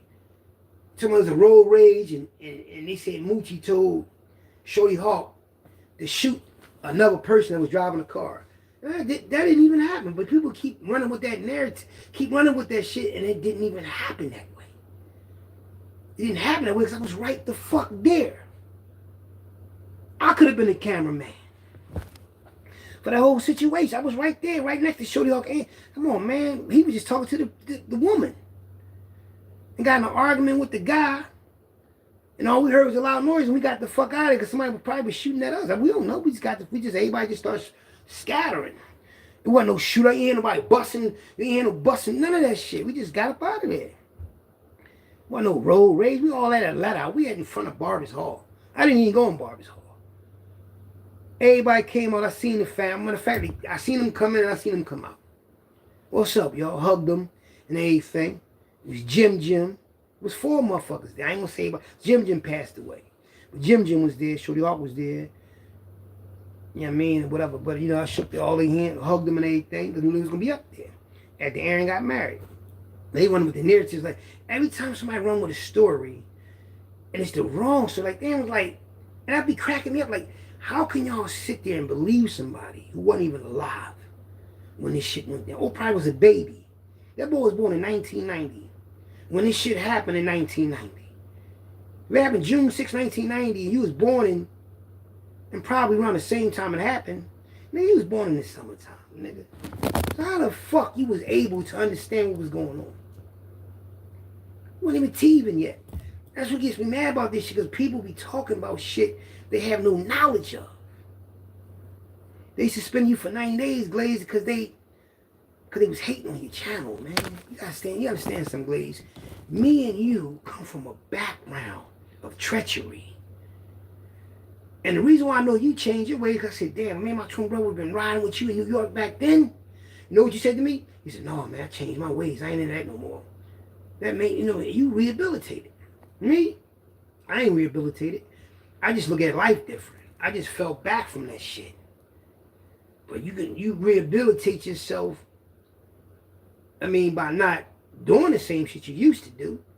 Or you change your lifestyle, but my lifestyle's changed, but I still move the way I'm supposed to move. Accordingly. Motherfucker won't catch me slipping out here, I'll tell you that much. Motherfucking thing is sweet. You know what I mean? And I ain't doing no surrendering. All that old put your hands in the air, all that old shit. What makes you think you ain't better than mine? Because you go to the range? Shit don't mean nothing. Now it's like, I always wanted it, like the 10 paces. In the cowboy days, I used to always love that type of shit, the cowboy movies. Let me tell y'all something that y'all don't know. The Black Mafia, right? And the Black Mafia before that, my uncle and them in the 50s. And my other uncle and them in the 60s. Where do you think they got that gangster shit from? Watching cowboy Indian movies. Not watching old gangster flicks. Watching cowboy flicks.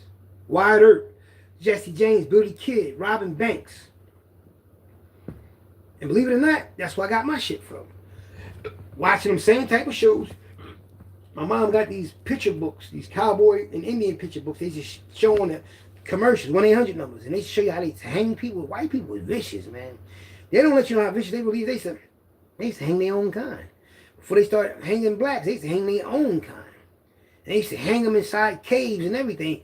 A lot of white people got hung. They used to hang you for stealing a cow, a sheep. If you stole a cow, they hang you. If you got caught cheating a poker game, you got killed. Or had to go 10 paces. If you could shoot, you win. If not. So they greed is a motherfucker. The white man greed is more treacherous than anybody greed can ever be. Because when my Native American ancestors, my ancestors, the Cherokee, the Blackfoot Indian, the Cherokee, right? They used to see white people inside caves. They'll ride by on horses and see white people making all this noise. You know what they say? Look at the white paleface going crazy about Yellow Rock. They used to call Yellow Rock, Yellowstone. I don't know if they use the word yellow, but they translated this what they were saying. Because, you know, my Native American family, you know, we didn't give a fuck about gold. Even though they was trading with the Egyptians.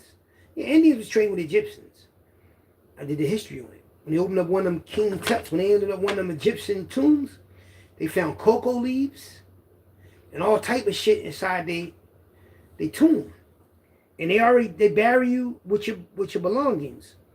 And Egyptians must have been snorting coke. They got buried with it. Yeah, they probably gave them some municipal powers or something. And they buried. So I'm like, where else could they got that from? North America, Native American Indians. And at that time, when they probably was trading good for services, the earth was together.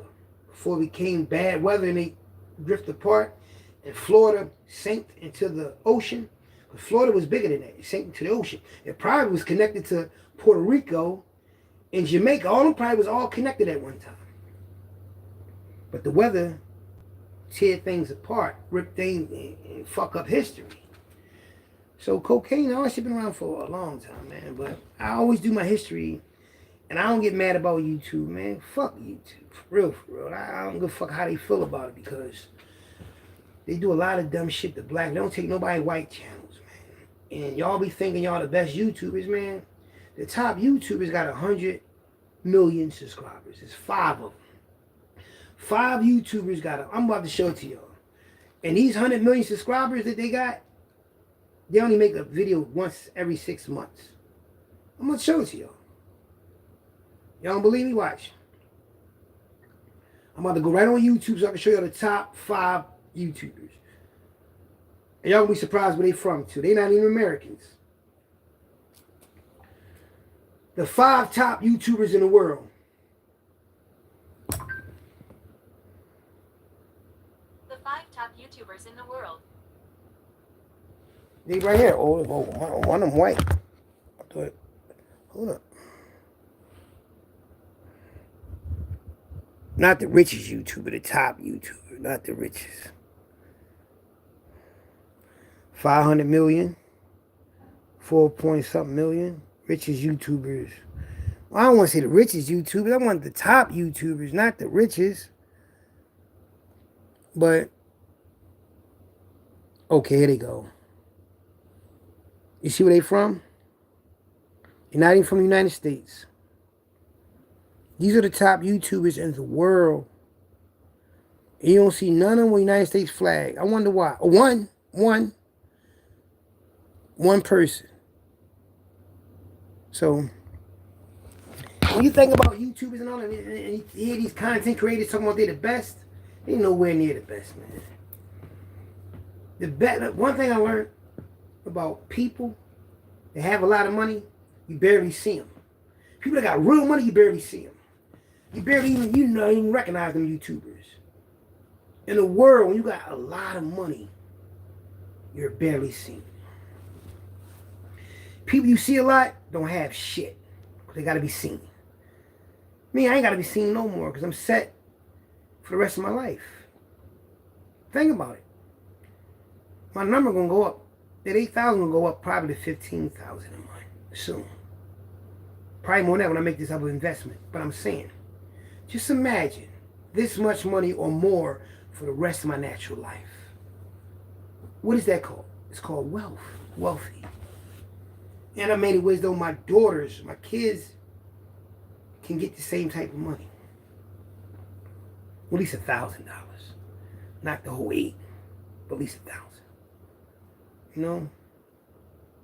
And I'm glad that I'm able, because I didn't give up on myself. I could have gave up on myself when I first started this journey in 2006. When I first tried to get what I'm about to get. You know, what I'm getting now. It took me almost 20 years to get this. I swear I fought nail and tooth. You know what my lawyer told me one time? He said, just drop this claim and start all over. They can give it to you. I said, fuck no. I'm being stubborn and stupid. You know what my other lawyer told me? He said, man, it's hard to get this what they gave you. And the only thing I paid him was $700, almost $800. He got me all this money for the rest of my life.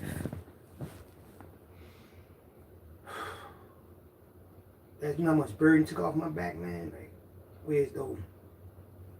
I capitalized off something that, and look, see, if you can't do this, you overweight.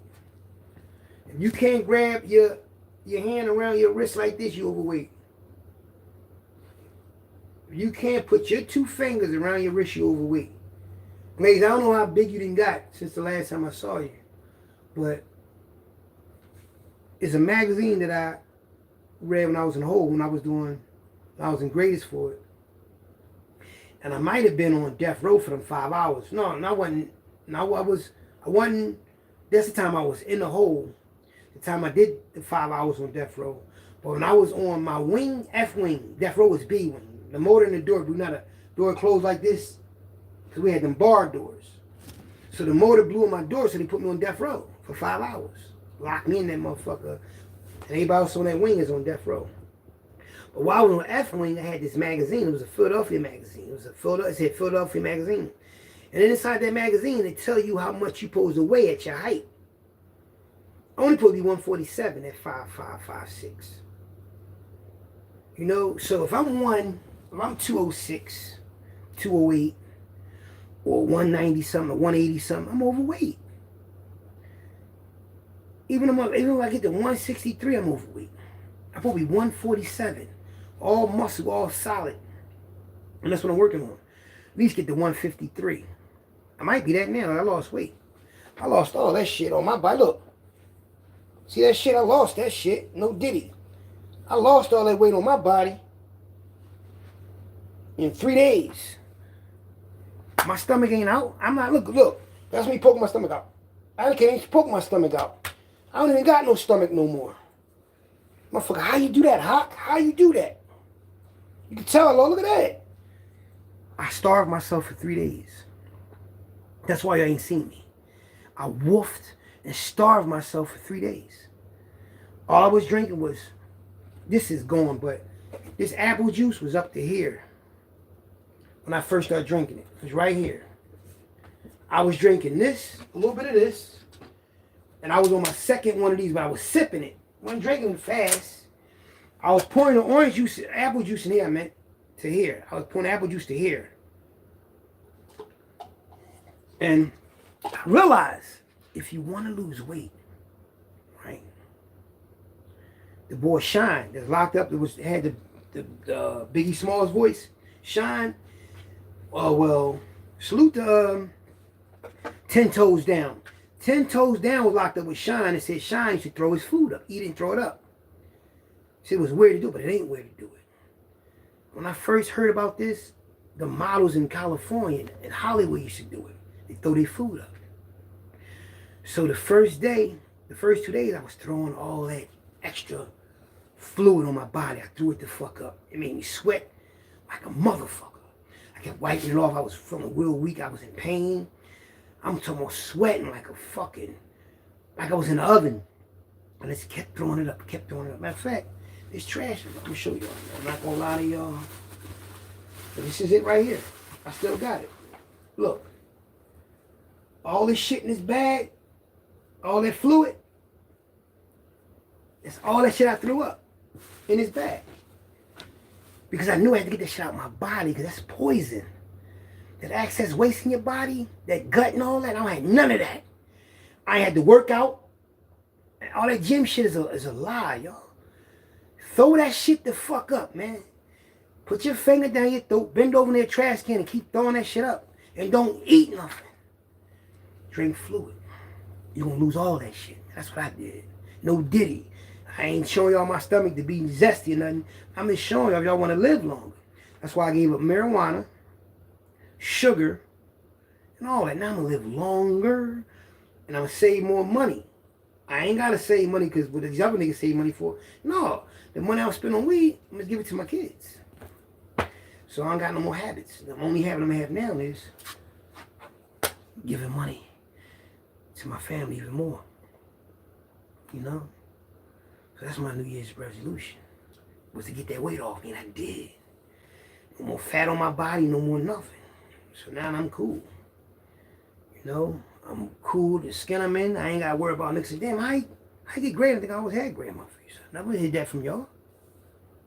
I just trim my face down with my clippers and my razor. Yeah. A whole big ass bag of these. Hey, my brother razors. but I use a few of them, you know. But the good thing about my DNA, I got good genetic genes. I can't afford to fuck these good genes up, you know. So I'm gonna take better care of myself. See, I eat good, and when you eat good, and I'm smoking weed, you know what I mean, all day long, blazing the bong. You understand me, no Diddy? Smoking the weed, eating junk food, getting all chubby for the wrong reasons, you know? You know what I mean? So I said, man, fuck that, man. You know? I might have to chill for a while. See, you can smoke weed, but don't smoke it all the time, man. And give your body a rest. I give my body a rest and shit. But this ain't the first time I've done this. I do this all the time. Like at the end of the year, and my body all fucked up, I'm my own doctor. I know what's wrong with it. If you have a car, you keep having car trouble, you're going to know how to fix a car.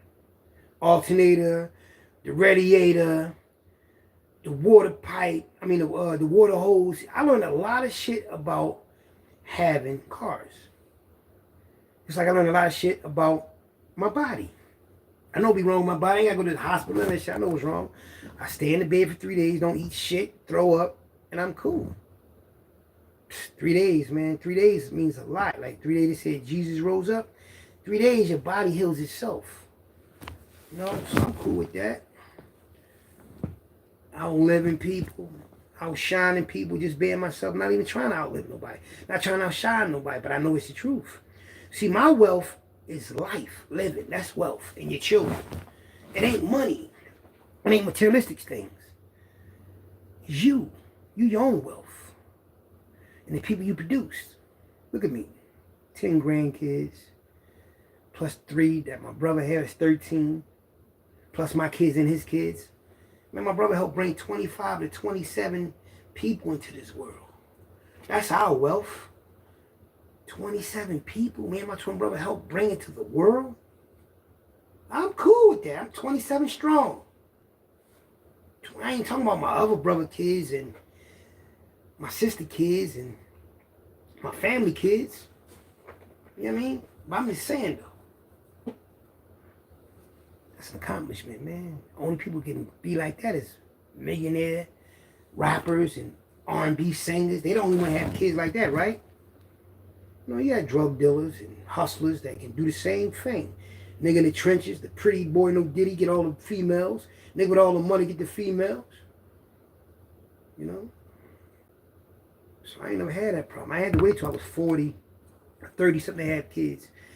I could see my first kid when I was 13. 13 years old. I was in 8th grade. Kenyatta, she told the whole school. I'm pregnant by him. She told the whole fucking... You know why she told the whole school? Because all the girls in that school liked me. And she tried to fucking rain on my parade.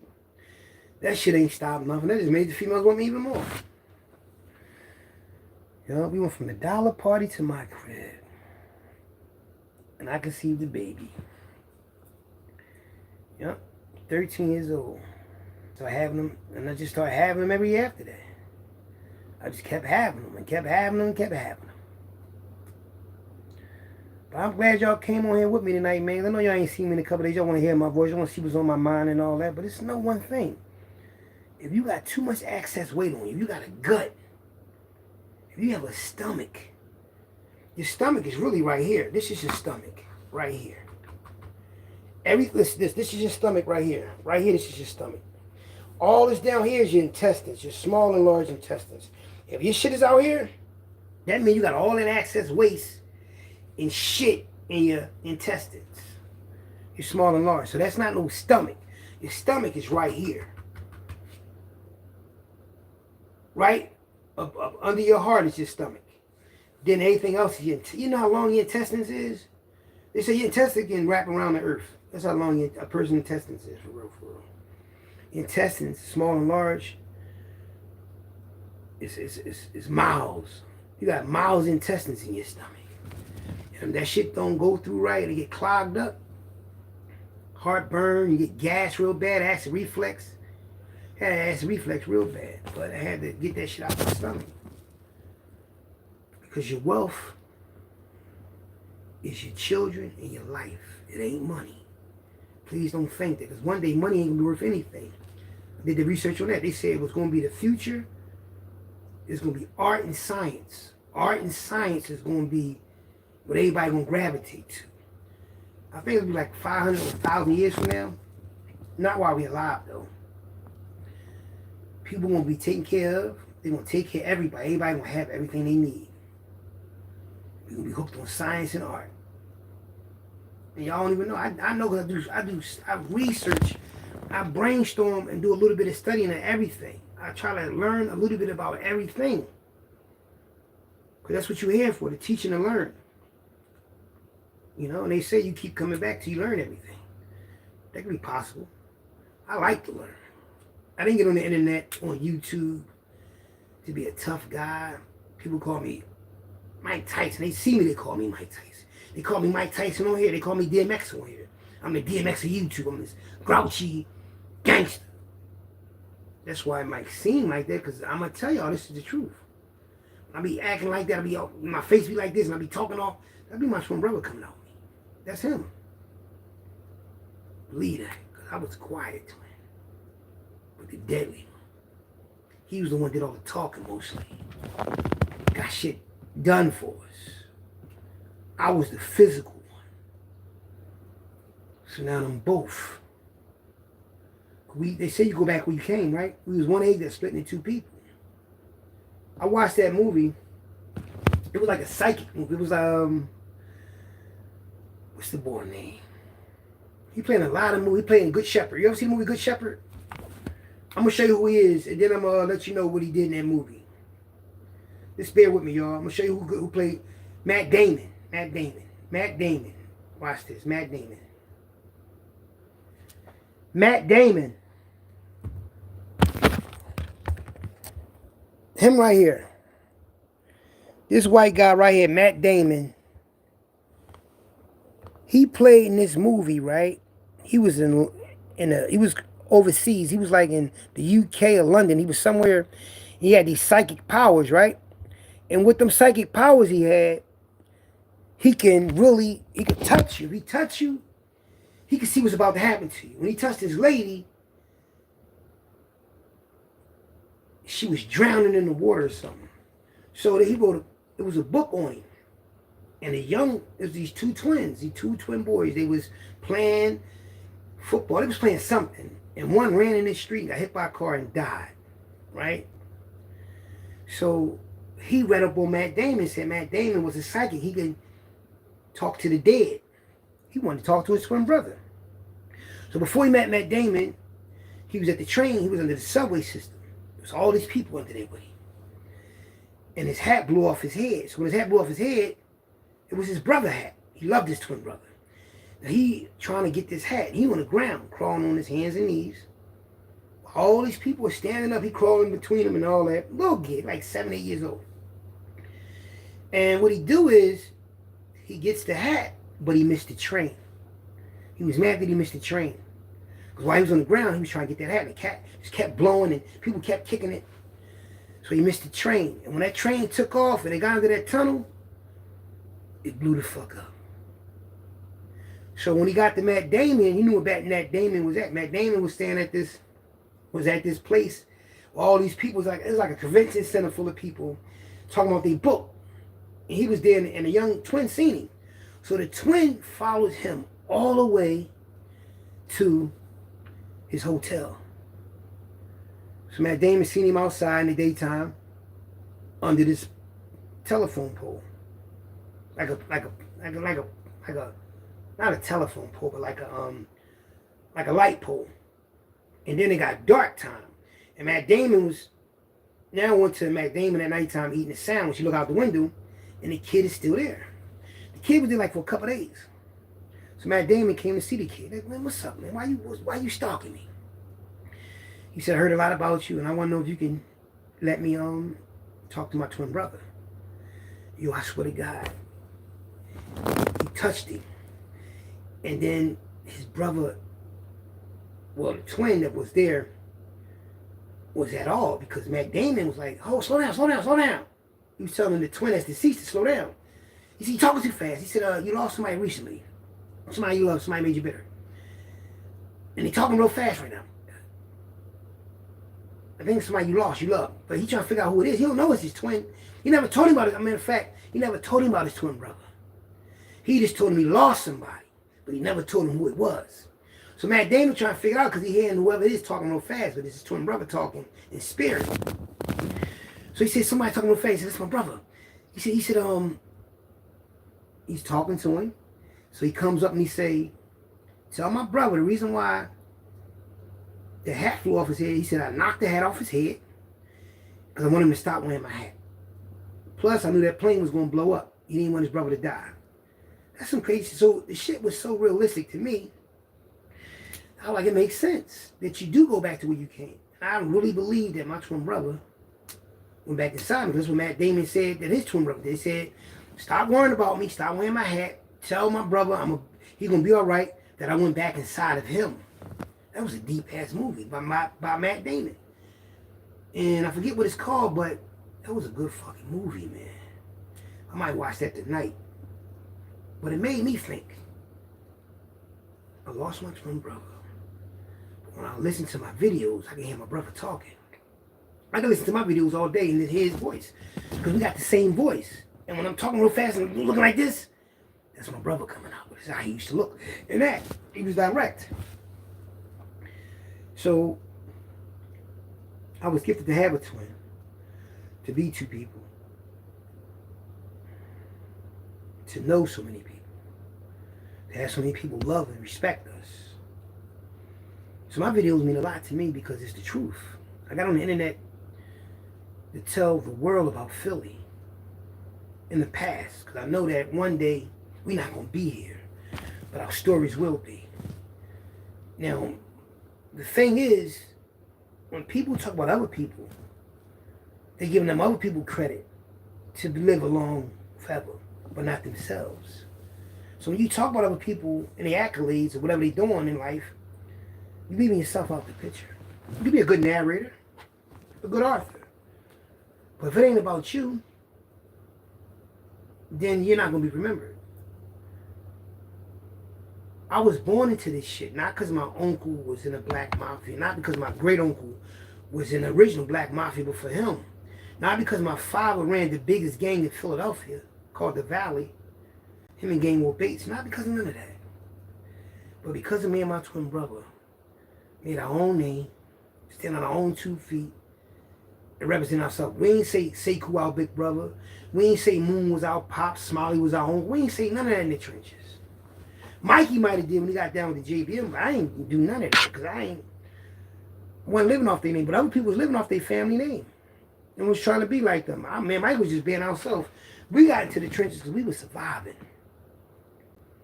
We weren't trying to be seen amongst men. We were surviving. We got poor. See, before my uncle passed away, my mom said my uncle was helping my mom. My mom was doing her own little thing. You know what I mean? Hustling, getting money. My mom was getting money. But when my uncle passed away, she ain't trust too many people. And then she had moved out the neighborhood before he passed away. So when he passed away, when we moved out the neighborhood and then he passed away, my mom isolated us away from that part of North Philly by moving us all over the place. You know, but the good thing about moving us all over the place, we got a chance to know everybody. You know, but she told me, she said, after he passed away, we had to really fend for ourselves, like really. So my mom had a job at the sewing factory inside of a factory, one of the last factories in Philadelphia. She lost that job because she wasn't working, I guess, to their pace or whatever, but we still found a way. We got little jobs, working in barbershops, started boosting and hustling and helping our mom out, bringing food in the house. Taking my mom shopping, taking her to the sneaker store, telling her to sit down. Yeah, my twin brother used to do that. Mom, sit down, let him measure your feet. 14 years old, man, taking my mom shopping for sneakers, nigga. Not saying, mommy, buy me some sneakers. We was buying our mom sneakers. We was giving our mom money at 13 and 14 years old. We went out that door, and we did that for our mother, man. We got in the game to help our mother. That's facts. We got in the trenches to help Mom Dukes out.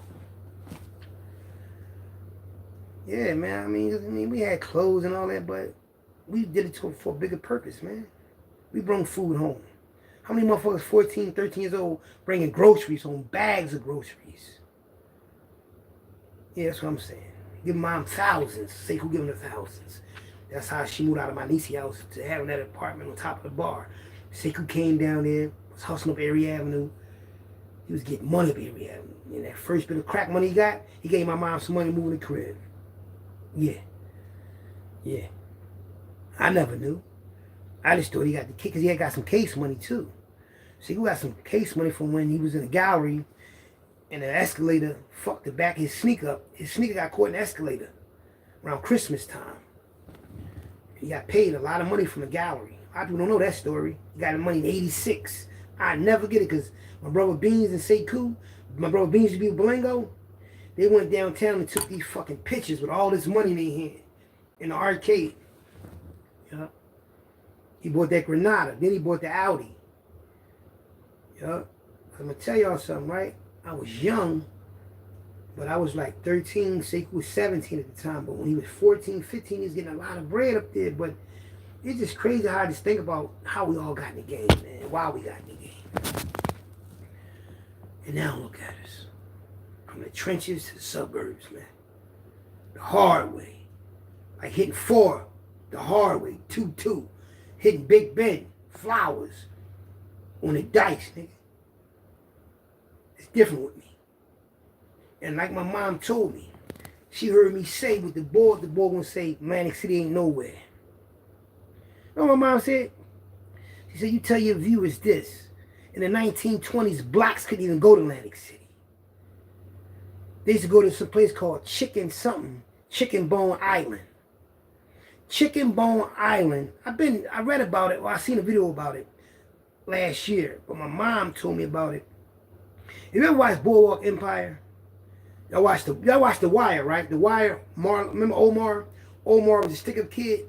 Omar played in Boardwalk Empire. He was a big drug dealer, dealing with them Irish boys and all that, getting money, right? But that was the bootleg era. They show you, if you watch Boardwalk Empire, watch it from the beginning. It'll show you how the mafia, the Italians, the Irish, the blacks, how they was getting money together, how all that shit formed in Atlantic City. Yeah. So at one time, blacks couldn't go to Atlantic City at all. They didn't want blacks in Atlantic City. But they had no choice but to fuck with us. Because we was the money. We is the money. We the bag. We hustle. We the one running lottery. The lottery ticket and all that. Running numbers. Shooting dice. Playing cards.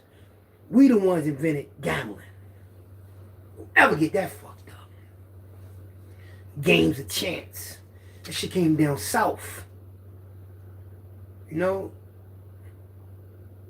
That's history I want to teach y'all. Not this old hating ass, these niggas hating on each other. I don't want nobody to remember me as, oh, all he did was argue with YouTubers. No.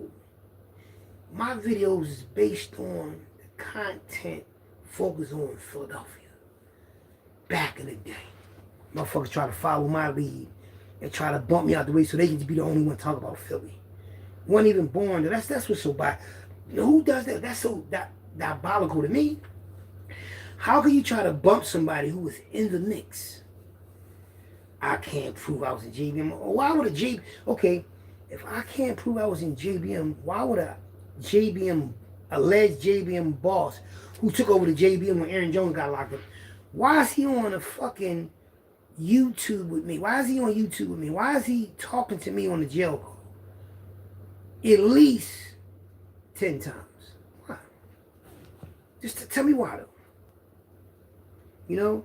See, 50 Cent, if he was a real nigga from the trenches, he had the whole Queens with him. He'd still be in Queens. The Furtado brothers, he'd put them on, let them do a movie with them and all that. He'd go to Detroit to go at the Big Meech's son. A Gipper. 50 Cent gay, man. Allegedly, he's gay. His ways, his actions. Is gay. All day. But he ain't biased. A lot of motherfuckers out here gay. All you motherfuckers that love sports too much is suspect. When I was a young boy, I looked up to certain athletes when I played sports. When I got grown and older, I don't pay that shit no mind no more because I grew out of this shit. Certain people don't grow out of shit because they really lusting off these men. You know? to get their lust on. Y'all don't want to believe it because y'all like them. What else is the reason why they watching them? You can't be watching a motherfucker because you all of a sudden you like them. Get the fuck out of here. You lusting off of them because you lusting off of them. Them the type of guys you gotta watch, man. Now, if your DNA fucked up and you more female hormones than male hormones, and you know, that's what it is. I can't judge you. I can't get mad at you because it is what it is. That's how God created you. I'm not going to tease you about it no more because I know the reality of it, because everybody got somebody like that in their family when their hormones is not 100% what it's supposed to be. Far as somebody's female hormones is bigger than their male hormones. Look. This is G. This is really important because if you're from me or Shorty, right? Yeah. Of course we gonna This is see a it, you know large what I'm saying? drug There's no boss. objectivity there. JBM, the drug lord on the phone. Allegedly. She's prepared from some of the victims' wives, and she said, no, police said. What it say? You understand what I'm saying? Yeah. I'm going to turn it down so I can read it to y'all. It say, alleged ex-JBM crime boss Brian Moochie Thornton and alleged JBM top enforcer Hakeem Hockey Roll Bryant, a.k.a. Philly Trenches, from YouTube. And I made this in 2021. You know how many videos I got of him? That's 1, 2, 3. 3 on here, but I know I got more. Hold up.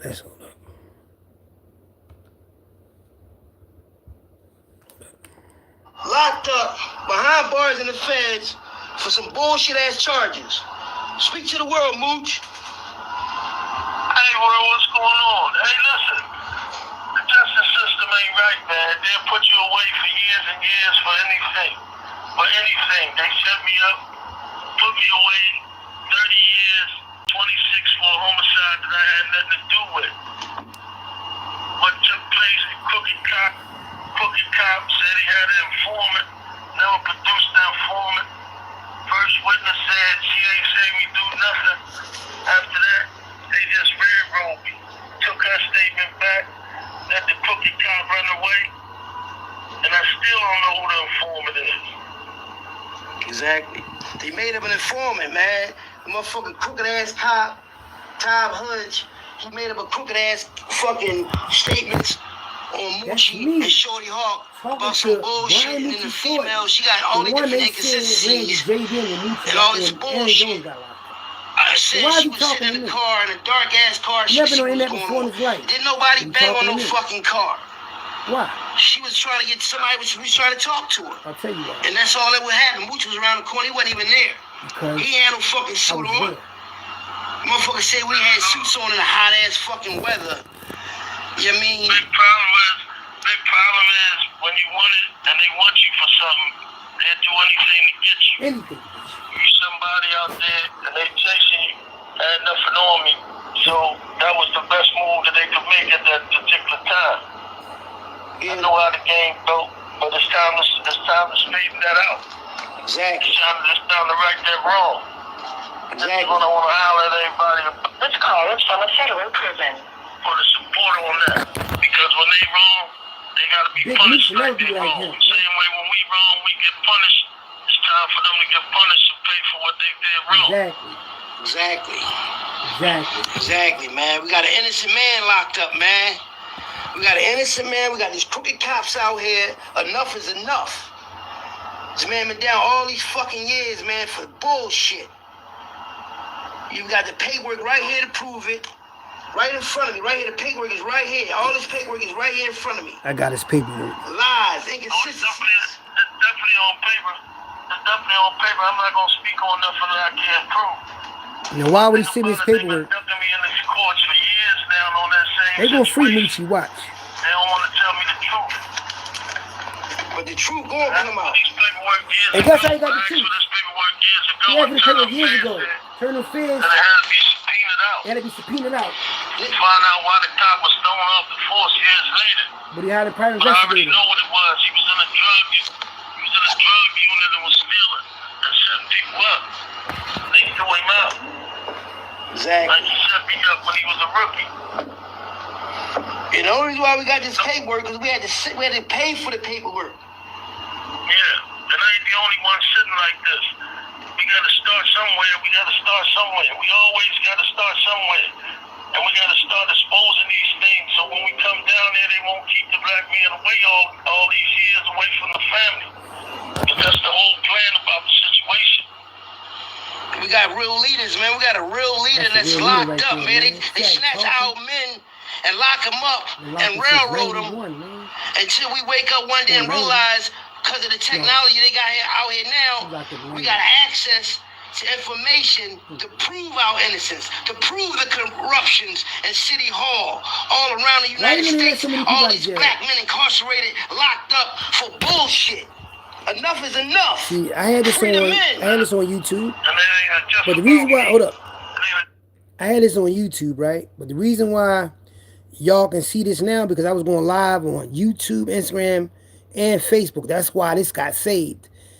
Just imagine if I didn't record 3 lives at the same time. I wouldn't even have this content. When nobody believed me. One thing about it, they've been ducking me in the courts for years now on that same situation. They don't want to tell me the truth. But the truth gonna come out. This paperwork years ago. I asked for this paperwork years ago and turned up fast there. And it had to be subpoenaed out. Find out why the cop was thrown off the force years later. But I already know what it was. He was in a drug unit and was stealing and setting people up. They threw him out. Exactly. Like he set me up when he was a rookie. And the only reason why we got this paperwork because we had to pay for the paperwork. Yeah, and I ain't the only one sitting like this. We gotta start somewhere. We always gotta start somewhere. And we gotta start exposing these things so when we come down there, they won't keep the black man away all these years away from the family. But that's the whole plan about the situation. We got real leaders, man. We got a real leader that's locked up, man. They snatch our men and lock them up and railroad them until we wake up one day and realize because of the technology they got out here now, we got access to information to prove our innocence, to prove the corruptions in City Hall, all around the United States, all these black men incarcerated, locked up for bullshit. Enough is enough. Fact. Free the men. And it ain't just about me. It's about correcting the system of how it's working, how it works. This is what this is all about. So it ain't have to be personal for me. Be about the movement. Be about proper justice for us. These hard sentences that they're giving out. This is what we trying to correct. This is what we need the support about. It don't have to be personally about me. But my case is a perfect example. And this is why I need the support about that particular thing. But the whole situation has to be changed and we can't stop even if I get screwed. We got to continue on. We just got to support because if we don't hear the voices, the silent don't get nothing. So we need the voices to speak up, back my man play, and try to help out with correcting these things. Exactly. So the good men can get back home to their families, raise the children the right way, and stay away from this kind of stuff. Exactly. Stay away from these kind of things. Exactly. Because you brothers, they out here, y'all done put drugs in our neighborhood. Y'all don't want to give us no jobs. Y'all took the factories away in the 80s. And then y'all sat there and manipulated and locked all our men up and gave them all this fucking time to put them in them fucking plantations. And now we got the tools and the know-how and the legwork to get our people out of here, man. Enough is enough. Y'all been railroading us for too fucking long, man. Y'all gotta, there's a lot of brothers that's locked up that need to come the fuck home. And Brian Thornton is one of them. Good. So I'm putting this on notice. Go ahead, Moose. Go ahead and talk, brother. And for the men out there, it's time to stand up and be men about the situation. We can't keep putting ourselves in situations where they take us away from our families. So we won't have this problem. But we got to be aware of the problem, and we got to do what we need to do also to take care of children in the neighborhoods. And we got to start doing right by things. We can't keep doing wrong and think proud when something go wrong. Exactly. So this is what this is about also, about the men standing up and being men and taking care of our situations. And we're going to start right here with this movement, and then we're going to filter out and get all the good men and try to make all men good. Exactly. Because brothers like Brian Thornton is locked up, man. Like, he's one of the pullers out community. He's one of the leaders, man. Like, this is the reason why these young boys out here fucking up now, because we don't have our real leaders out here. They lock our real leaders up so they can come in here and swoop our young and lock them the fuck up and let them kill in the streets. This shit got to end. We want justice, man. We want justice for our black men that's locked up. We want them gates open the fuck up. I got Brian Thornton on the phone, a.k.a. Moochie. I got him on the phone. He's talking his innocence. He's talking his truth. We got to free him. We got to free him and Oscar Watkins, a.k.a. Shorty Hawk. We got to free real men, man. We can't keep them incarcerated. We're going to do whatever we can in these court systems, and we got to rally, picket, whatever. We got to let these brothers out of these walls. Lord, that's a good move, brother. You know, free the men. To the young brothers out there, stop killing each other. Stop killing each other. If we can't respect each other, how are we gonna get respect from other people? We gotta start respecting each other and let them be known that our lives is worth more than just what we show. Because if we don't value our lives, nobody else is gonna value. So let's start with self first. Let's start with self first. Stop this old foolishness and killing each other so they can stop treating us any kind of way. Because they think we don't care about each other, so they don't care about us. Exactly. Facts. If we stick together, that's facts, yo. There's more of us than it is of them. Yeah. They create ways so we can divide so they can conquer. For sure. Opportunity is out there now. We don't have to hold on to the old ways of this. We gotta do this and we gotta do that. Be educated enough, and there's enough opportunity out there for us to make it the right way. Exactly. This call is from a federal prison. This is what we gotta start doing. And lead by example. But let's start with ourselves first, and then we get to these other people that just treating us any kind of way. We feel better about ourselves. We know we standing straight. Yeah, we gotta stand, we gotta be strong, man. We gotta unite, man. We gotta put all our differences to the past, our pride to the side, and work together, man. All people of color need to stand up and stand together and fight this injustice. You know, I was a celebrity on here, y'all would have probably been released, Moochie. You know what I'm saying? But I am a celebrity in my own city. So I want y'all to understand one thing, man. It's too many motherfuckers that have been locked up too long. They just paroled my uncle Lonzo Robinson of Albia. He been locked up 41 years. He ain't home yet. But he was, in that Black Mafia area. They just about to release him. After they got all them years out of him. Y'all gotta can't leave good brothers in jail for all these years to fit your agenda while all this madness is going on in the world. Y'all created this fucking problem. Y'all take our leaders away and then y'all make us fend for ourselves. Yeah, but we know how to fix that. And we don't have to, and all we have to do is stick together and use our minds.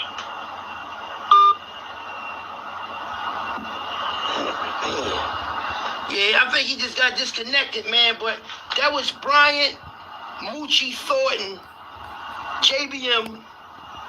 He's trying to get out of jail. I'm going to help him get out of jail because you motherfuckers out here locked him up on all these false-ass charges. You never produced a CI. I was the fuck right there.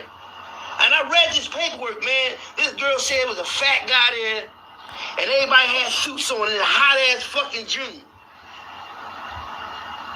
If y'all look at the wedding pictures, Aaron wedding pictures, if y'all was so-called there, FBI, whoever y'all was there, y'all see Moochie ain't had no white suit on. Shorty Hawk ain't had no black suit on, no double-breasted suit, no double-breasted nothing. That girl lied. Ain't nobody knock on no motherfucking hood of no car. Shorty Hawk was trying to talk to that girl. Her husband got mad. That's what that shit was about. Meech was in the parking lot some fucking way. See what I mean? So that cop down Richard Island who had it in for Meech jealousy because he was doing all that crooked shit and all that, got him on, he had a CI and all that. There's no paperwork on this CI. It's all about the hearsay from this nut-ass cop saying, this is what the CI said. Usually you would see statements from a CI, right? And then you'll see at the bottom the CI number. This shit was made up, man. You know, I told you I was serious about it. I was not making no shit up. A lot of people think, oh, he might be. No, I'm not making no shit up. Y'all just heard that phone call conversation from Brian Moochie Thornton. You know, we got to get the brother out, man. That shit is not thorough, man. Y'all got brothers locked up. Other brothers like Moochie locked up on fucking railroading them. Like my man Freddie Akins. He locked up for something he didn't fucking do. You know? Oh, because this Moochie right here. I'm going to show you Moochie. Anybody can just come up and say, oh, he did it. No physical evidence, no nothing. It's just fucked up in this world how people are, man. Like, it is really fucked up. I just had this Brian Moochie right here with Allison on the phone. So if I was just talking to this Moochie right there. Start the live over from the beginning. And it's Allison. And y'all can hear Moochie talking. Now, before he got on, I was talking to him, explaining to him, because he's been locked up for 30 years. You don't know how technology is out here. Because one thing I know, the new everything is the internet. This is why Hollywood slowed down on movies and all that. And they ain't really got him a lot in here Netflix has taken over Hollywood. North Philly, Southwest, geographically. Look how much power Hollywood had before Netflix got invented. But because of Netflix technology, Hollywood had to gracefully bow down and bow out and take the back seat and let Netflix and internet do their thing. So my idea was to come on the internet and talk to the world about Brian Moochie Thornton innocence. See, I don't play with the system, man. They railroad me, I sue the shit out of them, man. And y'all can look my name up, Hakeem Bryant versus the city of Philadelphia. You'll see I done sued all of them. I done sued the SWAT unit. They scared to death of me, man. The boy, he jumped out on me one day, Leatherberry. He jumped out on me one day, right? Look like an African boy. He jumped on my face, right? I said, you know who I am? I said, I'm the one that's suing you. That motherfucker turned around and was walking away from when I was still in his face. He was scared to death. And he told the lawyer and the judge on me. You violating me. You keep jumping in my face. I'm just letting you know who I am. Before this shit get any further, let you know I'm the one that's suing all 12 of y'all for coming to my mom's house, pulling out guns and machine guns and riot pumps and all that shit on my mother, because you looking for my brother. That's not even in my house.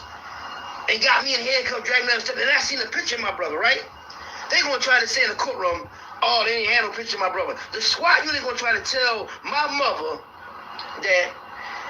gonna tell the courts that when they came in my mother's house, they didn't know who they was looking for. Now you mean to tell me these people gonna come in my mother's house and not have a description or a photo array of my brother? My brother got a police record. You know damn well they got his picture.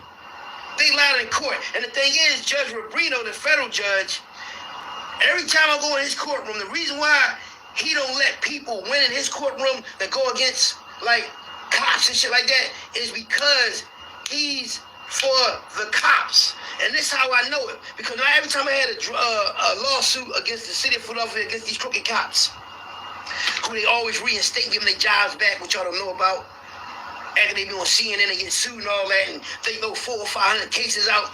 They be in front of 400 or 500 cases lying on people, stealing their money, stole money from me, and then they give them their job back. But Joey Molino, there's a mafia racketeering case, right? And the mafia lost that case against Judge Rubino. So in the hallway, the attorney general is talking to one of the alleged mafia members' brothers.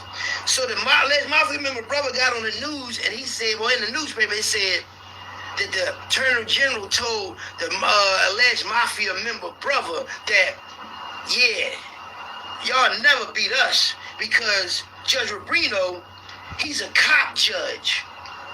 And this is exactly what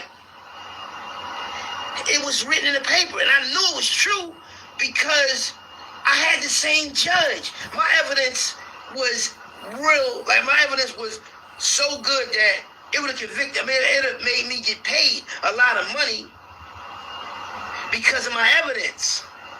But he didn't honor my evidence because he's with them. They pay him.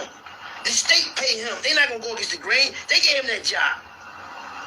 He's selling this out. He ain't even American. He from Colombia somewhere. He's not even from the United States. And how they try to blow his country up and all that. And he's sitting here riding with them. That shit, that bad pig shit, that shit was real. That's why Kennedy got killed. Because he wouldn't go against Castro and kill and blow Cuba up for the mafia so the mafia can keep their casinos in Cuba. This shit is bigger than y'all think, man. They sent all these immigrants over here in 1907. The roughest, rowdiest immigrants in the world in Italy, from Italy.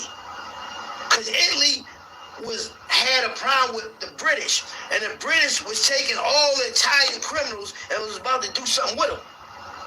But the Americans like, no, we'll take them and bring them all over here. And the reason why they took them immigrants over here is to slow black people down. Think about it. Why would y'all keep bringing immigrants over here? Even in the 1940s, right? And you got blacks that's in this country that helped build this country, and you won't even help them. But you got time to help all these immigrants around the world, but you won't help the black man who helped build this country. You see what I'm saying? They do dumb shit like that. Why do you think on every corner you see all these Indian stores, these Dominican stores, these Chinese stores, and you don't see no black stores? Because they don't want to give us nothing. So we gotta unite, y'all. We gotta stop all this, boy. I'm telling you, y'all gotta stop killing each other. Y'all gotta stop all this bullshit. Because when you dead and going locked up, you got kids, your family, they're gonna suffer. Because the white man gonna continue to do what they do to us, man. They're gonna continue to lock our people up. They're gonna continue not to do shit for us and let these immigrants over here make all the money. We get them all our money every day, all these stores and everything. There's supposed to be black-owned stores in every ghetto. There should be nobody from another country come over here and just reap the benefits of all the shit that we had to adore and go through, and they get to come out of nowhere and make money. Y'all don't understand. Them poppy stores that cook food, 'cause I had a poppy store before, so I know. See, you got a poppy store that cook food in the back, they make anywhere from $2,500 to $10,000 a day on cooked food. And that's real shit. Y'all eat lunch, breakfast, and dinner in them stores. Off a greasy spoon. And they charging you up. What the fuck do they do in your neighborhood? We never gave something back to you. They put these slot machines in these fucking neighborhood stores, right? Taking y'all money. You got a Russian boy, he put the slot machines in the store, right? He let y'all fill the machines up, right? And y'all think y'all wanted money. You only wanted your own money back. And it fell to $1,000. My fault, Jordan.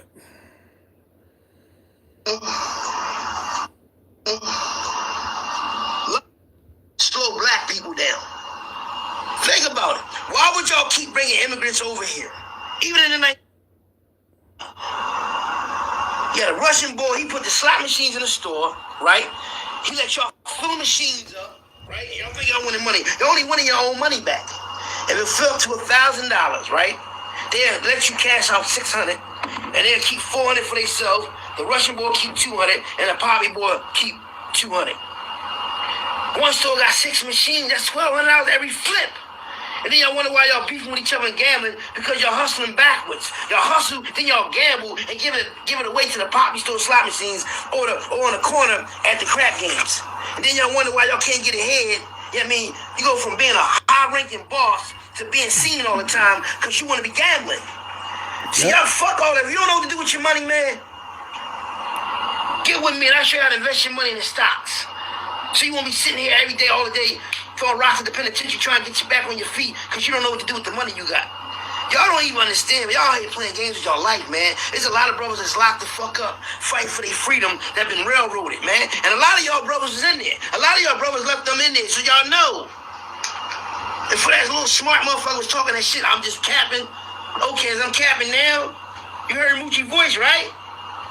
You heard his voice? Exactly, man. I'm well connected, man. I'm gonna show y'all something else. Hold up. I got another video for y'all, because y'all know I got them on a couple of joints. That's it. Let me see. Oh, that's one locked y'all. up That's one y'all behind just bars see. in the Fed. Hold up, this one. Arrested and everything. You understand what I'm saying? Yeah. Where all the stuff come, this is where everything get crooked at from the very start. You know, lawyers not gonna go that deep for you unless you pay them a whole lot of money, because they get money for going to trial. Yeah. So you know they get billed for the hours of going to trial. But things that happen just like in our situation, right? Yeah. Nobody never checks the arrest warrant, what they said down the station, how they interviewed their witnesses. You follow what I'm saying to you? Yeah. This is when all the crooked stuff start getting lined up. What was said to the magistrate judge to get the arrest warrant and stuff like that. All on Fourth Amendment rights. You feel me? Yeah, see. So we had a program like that, went in from the beginning. And when you send me those two chicks, I'm like, see, this is where everything is at. That's where it's at. When you're talking to cops and stuff. You follow what I'm saying? Right from the start. Yeah. See, once the DA withheld the evidence, right? That's the main issue to get back in court. Arrested and everything. You understand what I'm saying? Yeah. Where all the stuff come, this is where everything get crooked at from the very start. You know, lawyers not gonna go that deep for you unless you pay them a whole lot of money. And then they took the loan off the case. They took the loan off the case, and next when I came back the next morning was Manfredi was dead. Yeah. You see what I'm saying? And then that's when all this other came up. That's why I said you got to get the testimony from Ty that was in front of Judge Delone. Exactly. Then the fact that the cop boiled right to the shooters and how they was introduced to you, y'all partying and everything, and all of a sudden he got amnesia to that one his cousin, but he got introduced as him being his cousin. Yeah. You know? You see what I'm saying? Yeah. See, Dal the one getting amnesia. Like I told you, that's what Todd, the cop boy, that's what he testified to. You see what I'm saying? Exactly. He testified to that. That's why I said I never messed with Todd. I mean, Dal and them. And I know Todd Quee was good with them, so that's why I never really pressed it. I'm glad you was in position. You follow what I'm saying? Exactly. I'm like, I wasn't really feeling that. You know, and I asked him twice. This was years and years ago. You feel me? Exactly. When I was first on this shit. But I found out where the ball was at. That's how I found that, because I had investigated. That's how I found out that the ball had got thrown off the force. He had turned into a knockout, got thrown off the force. Yeah. When I tried to locate him, he was a guard down VA. And the last time I checked on him, he was a security guard down one of them hospitals in Jefferson or something. So he went always from being a narcotic cop, lying on you, getting kicked off the force, hopping around the institutions, and now he's a security guard. His whole MO. Last time I checked, he was a security guard down Jefferson Hospital. Yeah, that's how I get to the, because I tried to get the records from Internal Affairs, and they said, no, we can't tell you why he was thrown off the force. You see what I'm saying? Yeah. You need a subpoena for that. You know what I mean? Oh yeah, but all that's gonna come out because now we're gonna have these investigators and everybody on this team, and everybody working with us. You know what I mean? Everything will come full circle. Everything is gonna come, and you're gonna show a pattern. Plus they already know how they doing the cops, so they ain't gonna put up no resistance about it, and they not gonna protect me. You see what I'm saying? See, once I knew he was thrown off the force, any implication that he did something wrong in my case, I know that they not gonna do nothing. They're gonna throw him to the wolves. They ain't gonna protect him. No, hell no, they not. You know that. You see what I'm saying? They're not protecting that. They're gonna say, listen, first of all, like I told you, we got another case where y'all district attorney withheld evidence on me and Jay. You see what I'm saying? Exactly. For the jailhouse. This call is from a federal prison. Withheld statements in that case. You see what I'm saying? Somebody had already took the case. Y'all still trying to give it to us. Frog tried to take the case, but they tried to give it to me and Jay. Exactly. So y'all got Jay on that. is Aaron Jones, y'all. Exactly. Jay is Aaron Jones, y'all. And now you got another one where you withholding evidence again on me? You know what I'm saying? With a crooked cop, come on.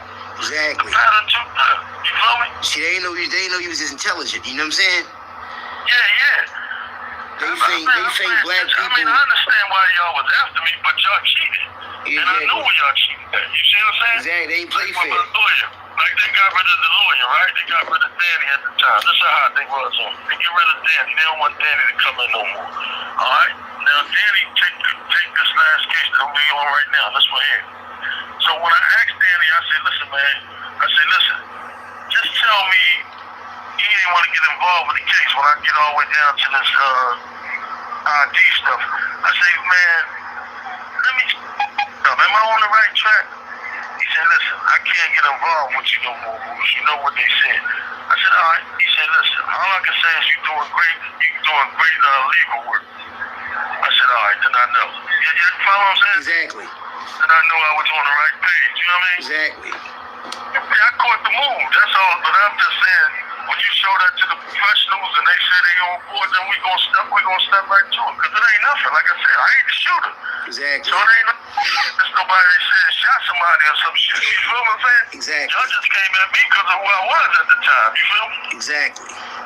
I mean, that was it. They did everything was So just politics. Yeah, that's all that was about. That's all it was about, man. But listen, the next time we talk, I'm gonna talk to you, but my minutes come back on Tuesday. So, all right. Listen, I try to see y'all the money, but something's wrong with y'all. Something's wrong with y'all system. You just gotta keep trying. All right. All right. I love you, man.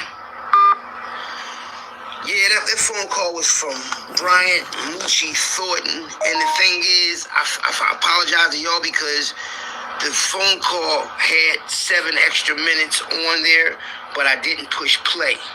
What we talked about earlier was about the fact that one of the cops who lied, the cop that lied on Moochie and made up all this bullshit, he was related to Daryl Schuler and them.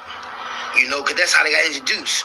When Daryl Schuler and Moochie was together out partying, they introduced this cop to Moochie as their cousin. And then later on down the line, he acted like he got amnesia. Oh, that wasn't my cousin. But, you know, it's on public record because it's on the testimony and everything because this was introduced in court. You know, but being though there's a lot of loopholes and lies in their case, I'm reaching out to certain people that's for helping black men get their freedom back, right? And one I stumbled across when I went to Calissa Bass' funeral, made Calissa rest in peace, because the same person I'm going to get involved with is trying to help my cousin Rashid. Now, the reason why I showed y'all all that is to let y'all know, man, like motherfuckers be talking that mafia shit, be talking that gangster shit, and want to say, I'm not JBM or I don't know no JBM or no shit like that. Who's I on the phone with? Why would somebody tell me about the situation like that if they don't know me? I must know him. I must was with him. You see me dictating that conversation.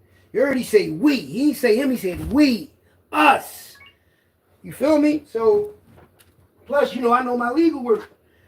I mean, the average motherfucker won't know how to hold a conversation with him. They be scared to death to even talk to a man like that. A real king. You know? But me, I'm a different type of animal, man. Always was a leader. Always around danger.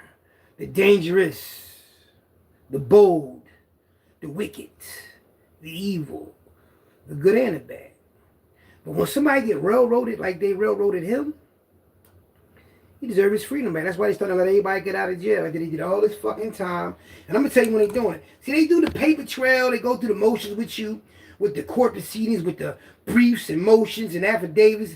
All that shit going back and forth for years when they could just let you go.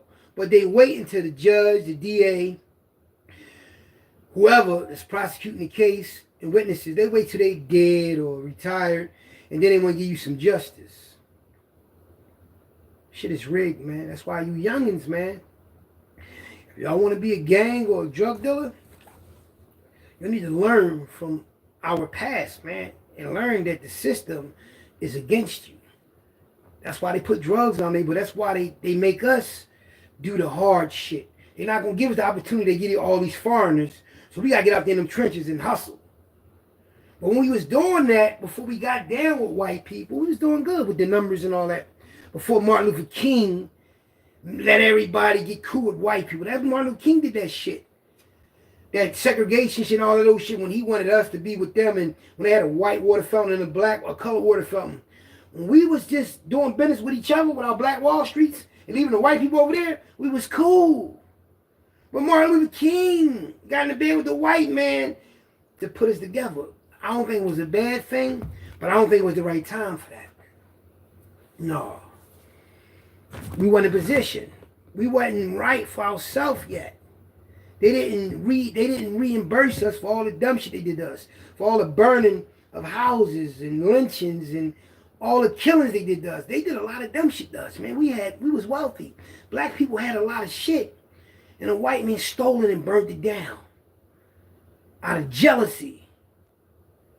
And they want you to stand up in the morning, pledge allegiance to the flag after they did that dumb shit to us. No, and then they still doing it to us. That's why I left the streets alone, man. Because I didn't want to be in a position that Meech in, trying to get out of jail, trying to fight for my freedom, knowing that motherfuckers in the trenches would try to put you in jail. Because they jealous of you. They envy you because you're thorough. They get intimidated when you come around. Because they know they don't got a chance. You know, when you ain't around, they number one. When you around, you're number one. So I stay away from all that negative energy that people that be jealous of you. I don't know if you ever felt that. When you come around, people be jealous of you. You can feel that energy. That's why I stay dolo. That's why I get the money by myself. Because I don't got time to be around fake motherfuckers, man. Motherfuckers ain't real. No. I was real around everybody. But everybody wasn't real around me. Motherfuckers know how I was coming. How I was moving. Wasn't nothing fake about none of the shit I did. I wasn't faking nothing of the shit I did. I didn't perpetrate, fabricate. I was me in them trenches. Young boy with the still in my hand. Shaking everybody down that was drug lords before I got down with the JBM. They already knew what type of monster I was. They didn't know how intelligent I was, though. You know what I'm saying? They didn't know I knew the law. They didn't know I could sue the police and all that other shit without a lawyer and win. Think about it. You imagine suing somebody you win without a lawyer? You know how hard it is to do that?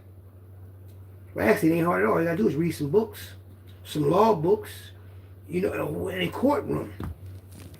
The court, now, you might need like a little lawyer for that, but when you go through the motions in a lawsuit, all it is paperwork for 2 years, back and forth, opposing this, filing this, opposing that, opposing what they saying, they opposing what you're saying. Then you got once you get past a 12B6 motion, a 12B6 motion is get your case dismissed. A summary judgment motion is to get your case thrown out and all that. But once you get past them two hearings, now it's trial. I get past both of them. Yep. If they call a statute of, if you got a case, right? You got a criminal case, right?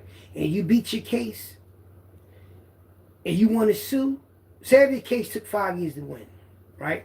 Your statute of limitations starts when a case is terminated in your favor. You could do some time. They're like, well, you did 5 years, but you just got your case overturned, but it's a 2-year statute of limitation. No, you filed Hicks versus Humphrey. This is what it's called. Hicks versus Humphrey. Hicks versus Humphrey is a 1994 case. I'm going to push it up for y'all so y'all can see it. It's a Pennsylvania case. It's a Third Circuit case, a 1994 case. And this is the case I used to keep my case in court. Somebody was doing life told me to file this case, file this motion, and I did. Hicks versus Humphrey.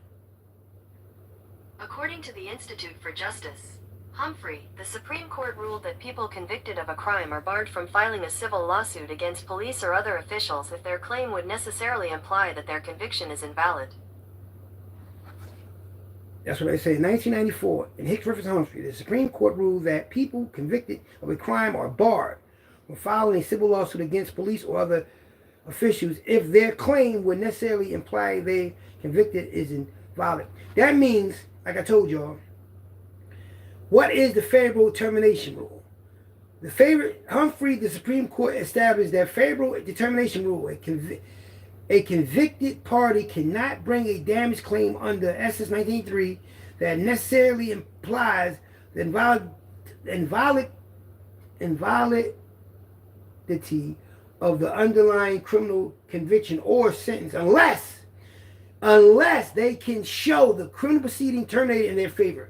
That means if you get convicted of a case, right, but you get it overturned on appeal, or if you beat the case, you can sue. Even if it goes past 2 years. Because the 2 years is the statute of limitation that you have to sue somebody after they do something to you. You got 2 years to sue them. From the date they fucked you around, violated your rights, you got to be 2 years. But if your case get terminated in your favor, that's when your statute of limitation starts. That's when your 2 years of statute of limitation starts for you to sue somebody. When they file that shit tomorrow, your case should be terminated because the statute of limitations ran out. No, you cite Hicks versus Humphrey, Third Circuit, Pennsylvania case. That's how I got that. That's how I beat that case. I went to Tone from 11th Cumberland. He going life. They kicked him out of jail. He's helping too many people get out of jail. I said, dang, Tone, man, they finally gave this to me in the courts. What do I do, Tone? Tone looked at it and said, file Hicks versus Humphrey. That's all you need to file that one case with a motion. I did that, and they gave me $5,000 because I beat a drug case of Frankfurt. I was so happy to beat them, man, because when you're in jail, you have to occupy your time. You have to do shit while you're locked up. And while I was locked up, I studied criminal and civil law. I was a beast in jail when it came to that law work. And they released me, and I got the $5,000. The lawyer accountant came to me. He said, I hope you like big bills. They gave me 50s and 100s. I just was counting it so fast, I wasn't even really counting it. I came home with 5,000. Soon I came home, they gave me that 5,000 in money. They ain't give me no check. They gave it to me. I ain't give me no check. They gave me the money. They know I had no ID. They know I couldn't go to no bank. They gave me 5,000. That's raw, right? That don't give a fuck what nobody say. I came home with 5,000 in my pocket because of what I did in jail, writing the courts in ink. I filed everything in paper, yellow paper and pen. I ain't had no typewriter. All my motions was on paper. They said it could be on toilet paper as long as it's legible. Got me fucked up. And I picture myself going up the court steps. These big ass court steps with the wind blowing and all the papers just flying out of my hand while I'm trying to get into the courtroom. That's what I picture. And believe it or not, I became more intelligent in prison. Because I got my accounting certificate, my carpentry certificate, my GED. I studied criminal and civil law. I wrote a lot of books that I didn't get published. I wrote a lot of poetry. I gave a lot of that shit away because it just was in jail. But I knew that the shit that I wrote was at its best because I was at my best when I was locked up on all levels.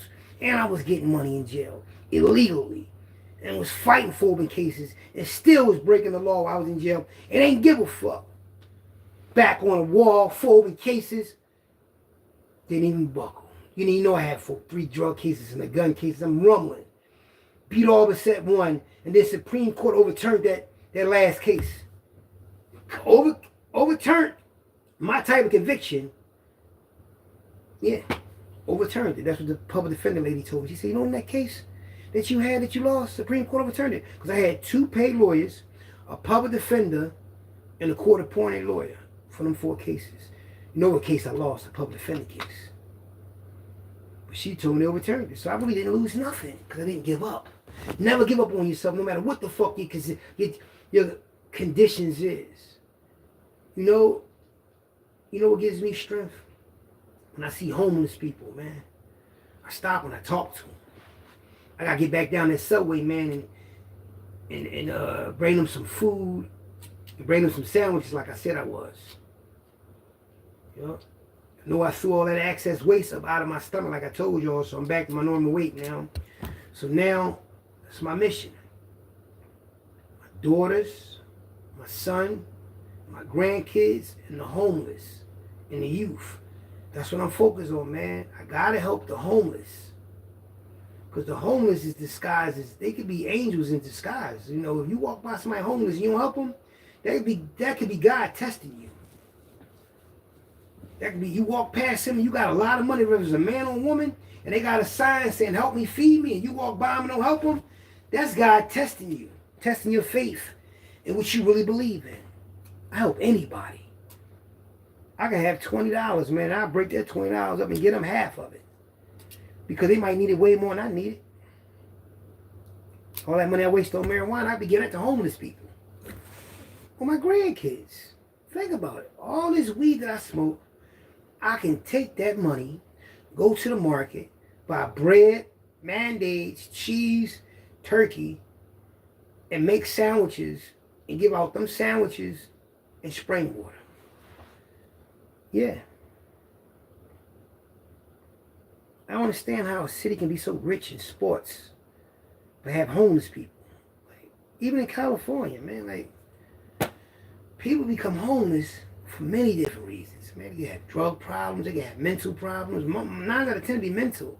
And when somebody got a mental problem, their family like to turn their back on them, man. Never turn your back on your family, man. You know, I ain't never turned my back on nobody. Not one time, man. I sent people money in jail. I done sent people money in jail. I done wrote people. I done sent the pictures. I done helped people in the trenches, help feed their families and all that. Yeah, I did it. I did my part. And I'm going to still continue to do it while I'm here. You know, whether I'm on the internet or not, I'm going to continue to help people. I'm trying to help people get out of jail, man. I'm trying to help people get on their feet. I'm trying to help people get off the streets. I'm trying to help people get out the streets. All you youngins out there, y'all might think the streets is cool now. I'll be seeing young girls and young boys in Center City on like on the subway system. When I get on the train, I like to see people on the trains or the subway or the L or walking downtown. You see them and you see how lost they are. And they don't even know they lost. Because when I was young, I didn't know I was lost. You don't know how you're going to look when you get older. You don't know because, you know, you in the now. You're 15, 16 years old, 17 years old. You're not thinking how you're going to be when you're 37, 28, 42, 53. You don't know. But you can prepare yourself. You can prepare yourself now. Take care of your body. Stop using drugs. Stop drinking. Leave that shit alone. Because later on down the line, your body will need you, man. Don't fuck up a young body, man, for some little idle time. Don't do it. Don't fuck up your body for some idle time. All that drinking will fuck up your liver, your kidneys, your intestines. Don't fuck your body up. Your lungs. Take care of yourself. Love yourself. One person told me before that I helped him save his life, man. He told me that shit. That shit touched me. He said, Hockey Raw. He said, I watched your video. This one I was fully trenches. He said, man, you helped me, you saved me from killing myself. He said, I watched your video and decided not to kill myself. Whoa, that shit was deep, man. Because I told him he might have heard him, he might have been on perks or something. And he probably couldn't deal with him or wanted to hurt himself because I was on perks real bad before. I used to ask myself, how the fuck I get on these perks? The fucking doctor. I didn't go on the streets looking for drugs. The fucking doctor. I got shot in my knee. The doctor kept giving me Percocets, but I wasn't taking them. And then when I started taking them, it made me feel good the first time. I was a hell of a feeling. Then I started abusing it. And then it became that I had to take them so I wouldn't get sick. I started getting mad at myself. Because I wanted to be sober bad. I didn't want to be high no more. I forgot how I feel to be normal.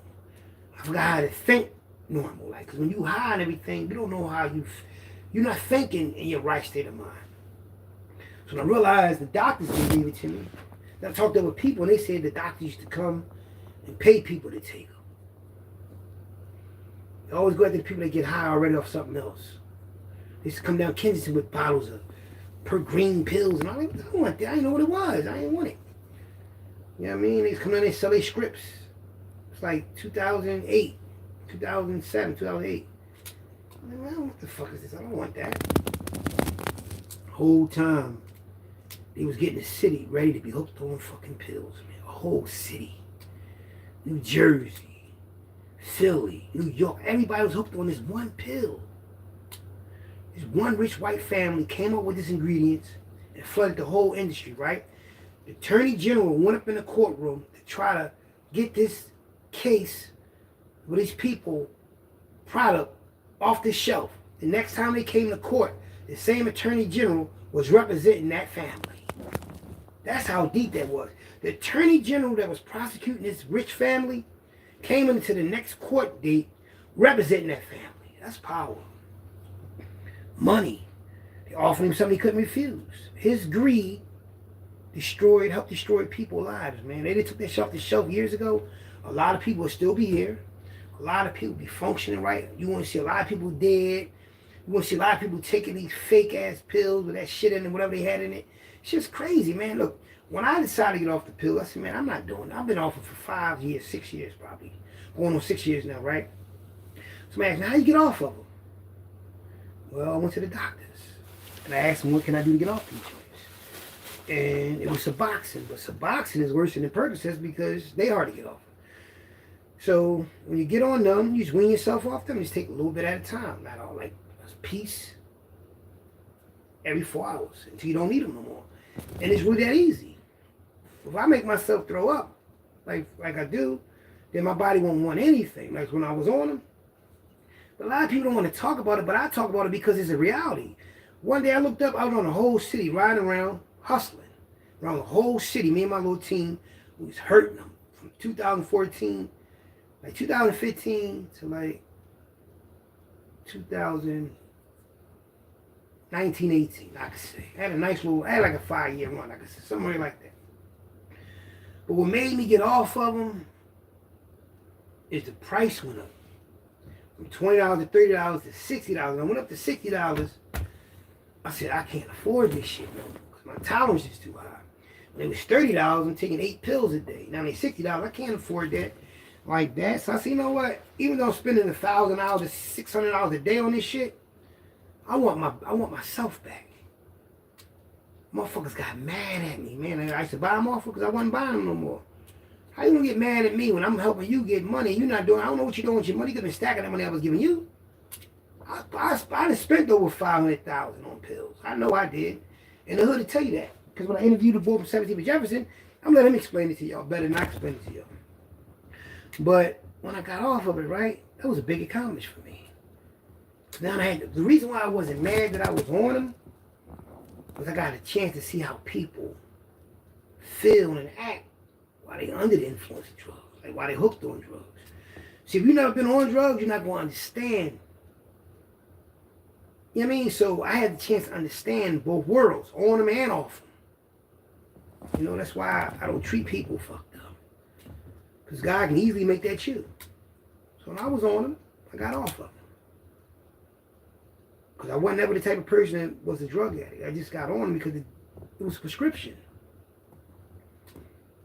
You know, and I was getting 2 different scripts. I was getting 10s and 15s from 2 different doctors. One I was paying for, the other one, the insurance was paying for. So I was cool with that for a while. And I was getting rid of them. I wasn't taking them either. Then take some of them. That was a whole roller coaster ride. But I survived that shit. And the whole time I was on them, I was getting money every day though. So that's a rich man high for real. $30,000 a month. I swear on anything I love. Phone bill, my phone bill, my wife's phone bill, our bills period, plus me taking them perks, $30,000 a month I was kicking out my pocket. $30,000 a month I was coming out my pocket. $30,000, I think it was $18,000 or $30,000, one of the two, but I was kicking this shit out my pocket every day, monthly. Some niggas was jealous of me, like, how the fuck you getting all this money? Where you getting this money from? Drug dealers was jealous of me, not knowing that I was a stick-up kid, a real stick-up kid before. They don't even, niggas probably told them. So I was like, man, you niggas have no idea, man. The animal I really am. But I'm not that animal no more because I don't want to be that animal no more. Then they hear about it. This nigga was in the jail. He was doing, damn, they was somebody. And I lived through it, though. I weathered all the storms I've ever been through. Only strong DNA can do that. Only a strong DNA can weather those type of storms, man. And continue to live good, eat good, and feel good. I'm living good, feeling good. I'm living good, feeling good, and eating good. So, you know what I mean? Think about it. I'm doing all this, and I'm still taking care of a lot of people. Don't nobody no more on these Percocet. People I'm buying them off of, people I'm around, and my woman. And I never wanted my woman to see me in a weak state at all, ever. You know, but I weathered that storm, got off that shit. And then I got my life back. Been had it back. That's why I never pass judgment on nobody, man, because you never know what people go through, man. remember the first time I heard a young girl got killed, right? I think she was from 19th to Jefferson or 17th to Jefferson. And she OD'd off a Xanny bar, a fake Xanny bar. I know somebody that was locked up with a Glen Mills, he OD'd off a Xanny bar. Motherfuckers was dying off these fake pills. I don't know what the fuck they was putting in these pills. And you understand something, if you don't know nothing about chemistry, science, don't fuck with ingredients, man, because you be thinking, because you got a lot of something, you got to add it all. A pinch of that shit can kill somebody.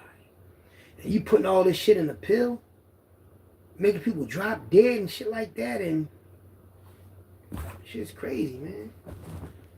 That's why I left the pill game alone. I left taking pills alone. I had to get out that life, man. Then when the feds came down trying to jump in this city and lock motherfuckers up for all type of shit, I said I gotta fall back, because one thing I know about Philadelphia, how Philly is, it'll be a nice wave of getting money. They'll let that shit in. They'll let everybody in the city get money. Then when motherfuckers slipping, when it's too quiet and too good, you know something about to happen. That's when they come with their sweep. I learned that from Operation Ceasefire, Operation Safe Street, Operation Sunrise, Operation, all these operations they come up with to lock a lot of motherfuckers up, man, to reach their quota. I said, I'm not gonna never get caught up in no shit like that again, ever. I got caught up in a wave like that before, in 2000. May 2000, Memorial's Day. I got locked up. I was in a cell with no bullshit. You know how we in 8th and Race, every cell was filled up. They had me in the last motherfucking cell. And it was nothing but homosexuals in there. Like, no bullshit. It was motherfucking faggots in there. At least like 7 or 8 of them in the cell with me, man. They were sleeping on the bench, under the bench. And that's when they put me in the cell. And they said they was out there prostituting and hustling. That's when I realized, man, that the homosexuals, they run the world. Hollywood and industry and jail, they run the world, man. They do. They do. And I was saying that the industry, even the clothing line, who makes the clothes? The gay people, the gays. I mean, I'm not talking about them, I'm just saying that's who got the fashion. Versace was gay. His gay lover came in and killed him. Mainly all of name brand people are homosexual, gay in some type of way. And when I was in the cell with them, I was like, what the fuck is going on? I think they had me in the wrong cell at first. I thought because they had wigs on and everything. That's what the fuck they got me in the cell with women? Then they started talking. I said, oh shit. Man, I was mad as shit, but what could I do? They couldn't put me in no other cells. Everything was filled, packed, into more packed. I got out the next morning, man. You know, and for the first time, I saw my people, man. Like, they was my people. Even though they was homosexual, they was my people. They was locked up with me. And that's when I realized that there's no discrimination when the white man lock us up. They don't give a fuck if you crippled, retarded, gay. If you black, you got melanin, they locking you the fuck up. You know, that's when I realized, man, we ain't got a chance, man. Then I went back to jail for 5 years as a parole violator. And the counselor didn't even like, my counselor I had didn't even like me. He didn't like me at all. I don't know why. Maybe he didn't like me because I had the armed robbery, looked at my juvenile record, and I'm beating all these cases. And they don't like, they from all out in the Poconos, all out in Western Pennsylvania. They don't like people from the city. They think we city slickers. We talk slick to them. Cause they got farm. They raised in a farm, in a barn, a farm. When I got off them grounds and I was in Huntington Penitentiary, they put me in the mines, the trailers, to be engraved, to work outside as a carpenter. When I went to carpentry school, they put me in the mines. We went to this fucking farm. I used to get car sick because I ain't been in the car in 5 years, and they had me on a van. That car knew I was throwing up and everything because I was getting seasick, car sick from being in the car. They used to take us all over the place. I was scared as shit because I was locked up and people look at you all funny looking, but that neighborhood like inmates because the inmates help them with floods and help them with they land. They should get fucked up. They get the inmates to help them. And I didn't know that till I seen the pictures on the wall, all these old inmates that was in prison before me that was helping this community out. I was like, whoa, that fucked me up to see that. But we went in this barn, right? We was on this farm. And we went in this barn.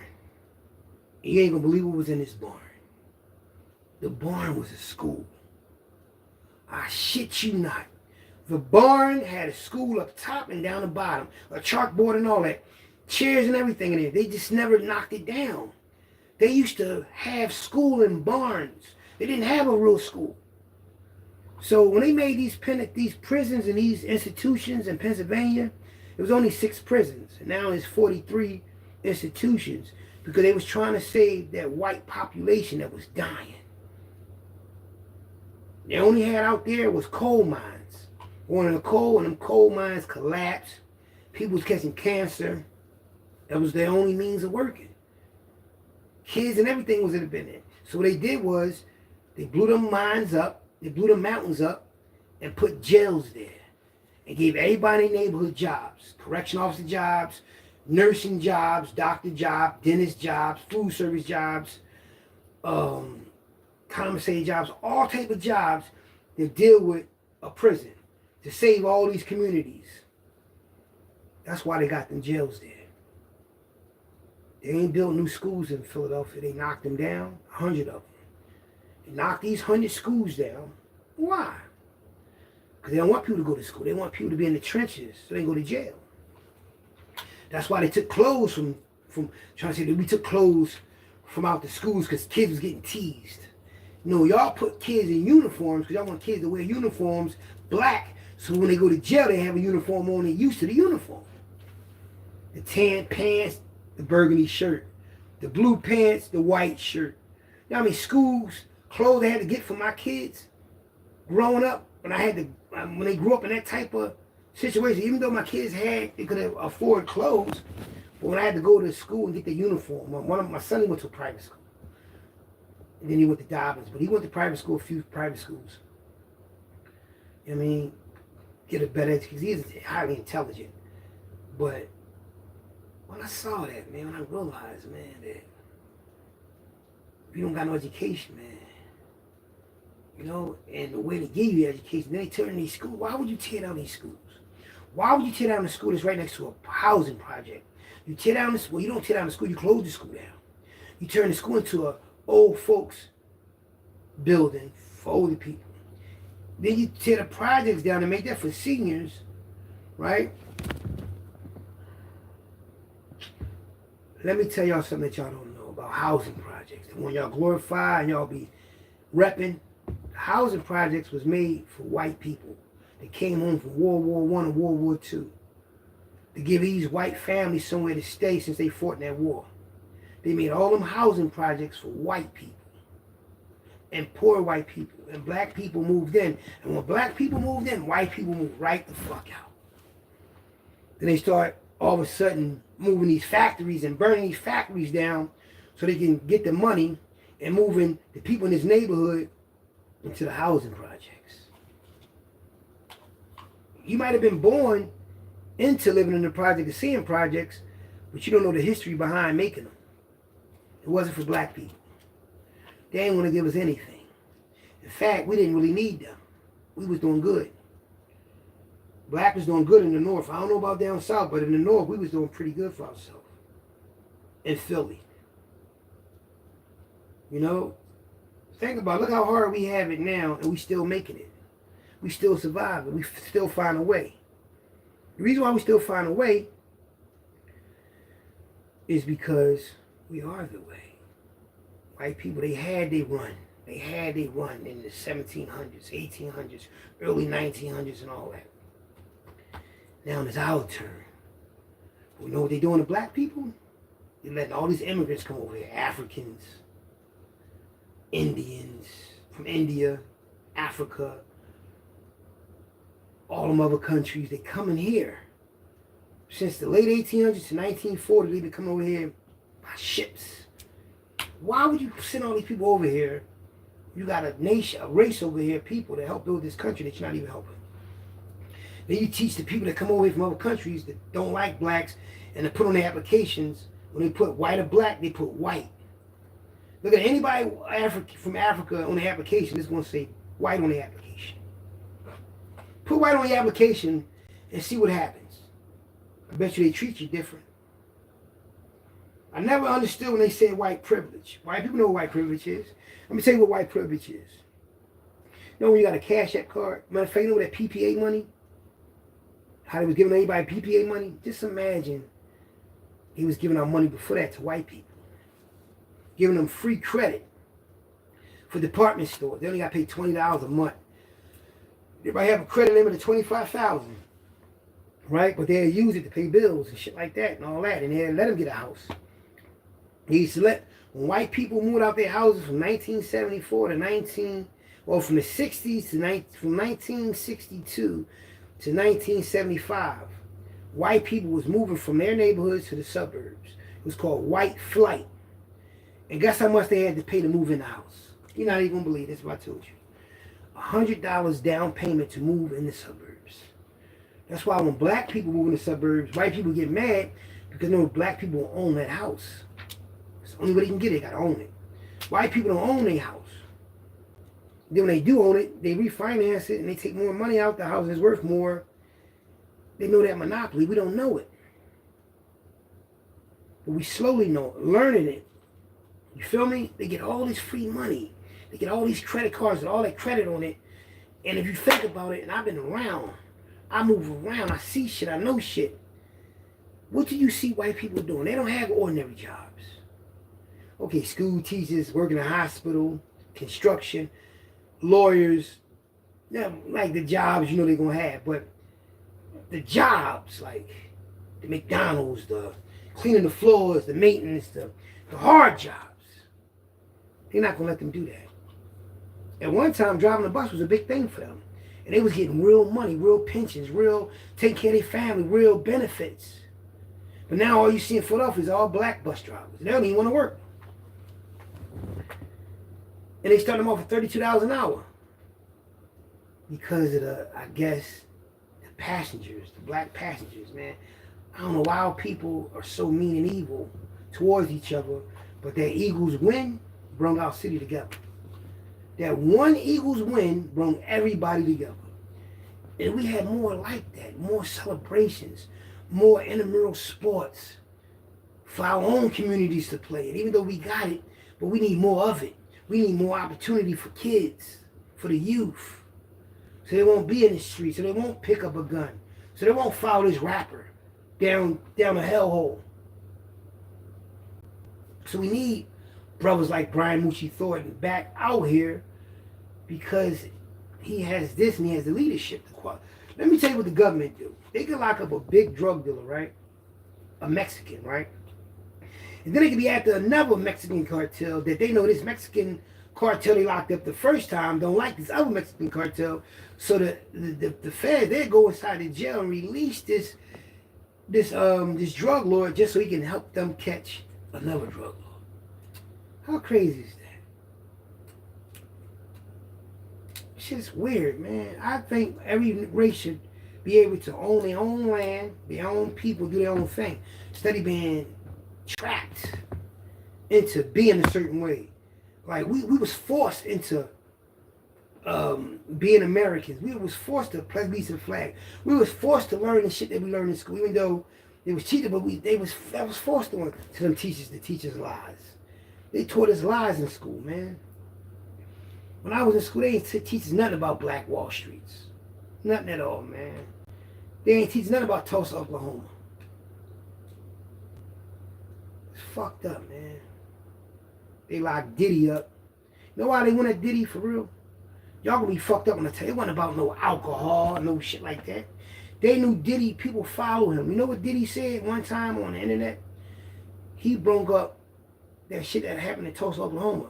He said they was dropping gasoline bombs and barrels out of the helicopters. He told it to the world that the white people did that, the government did that to us, our people.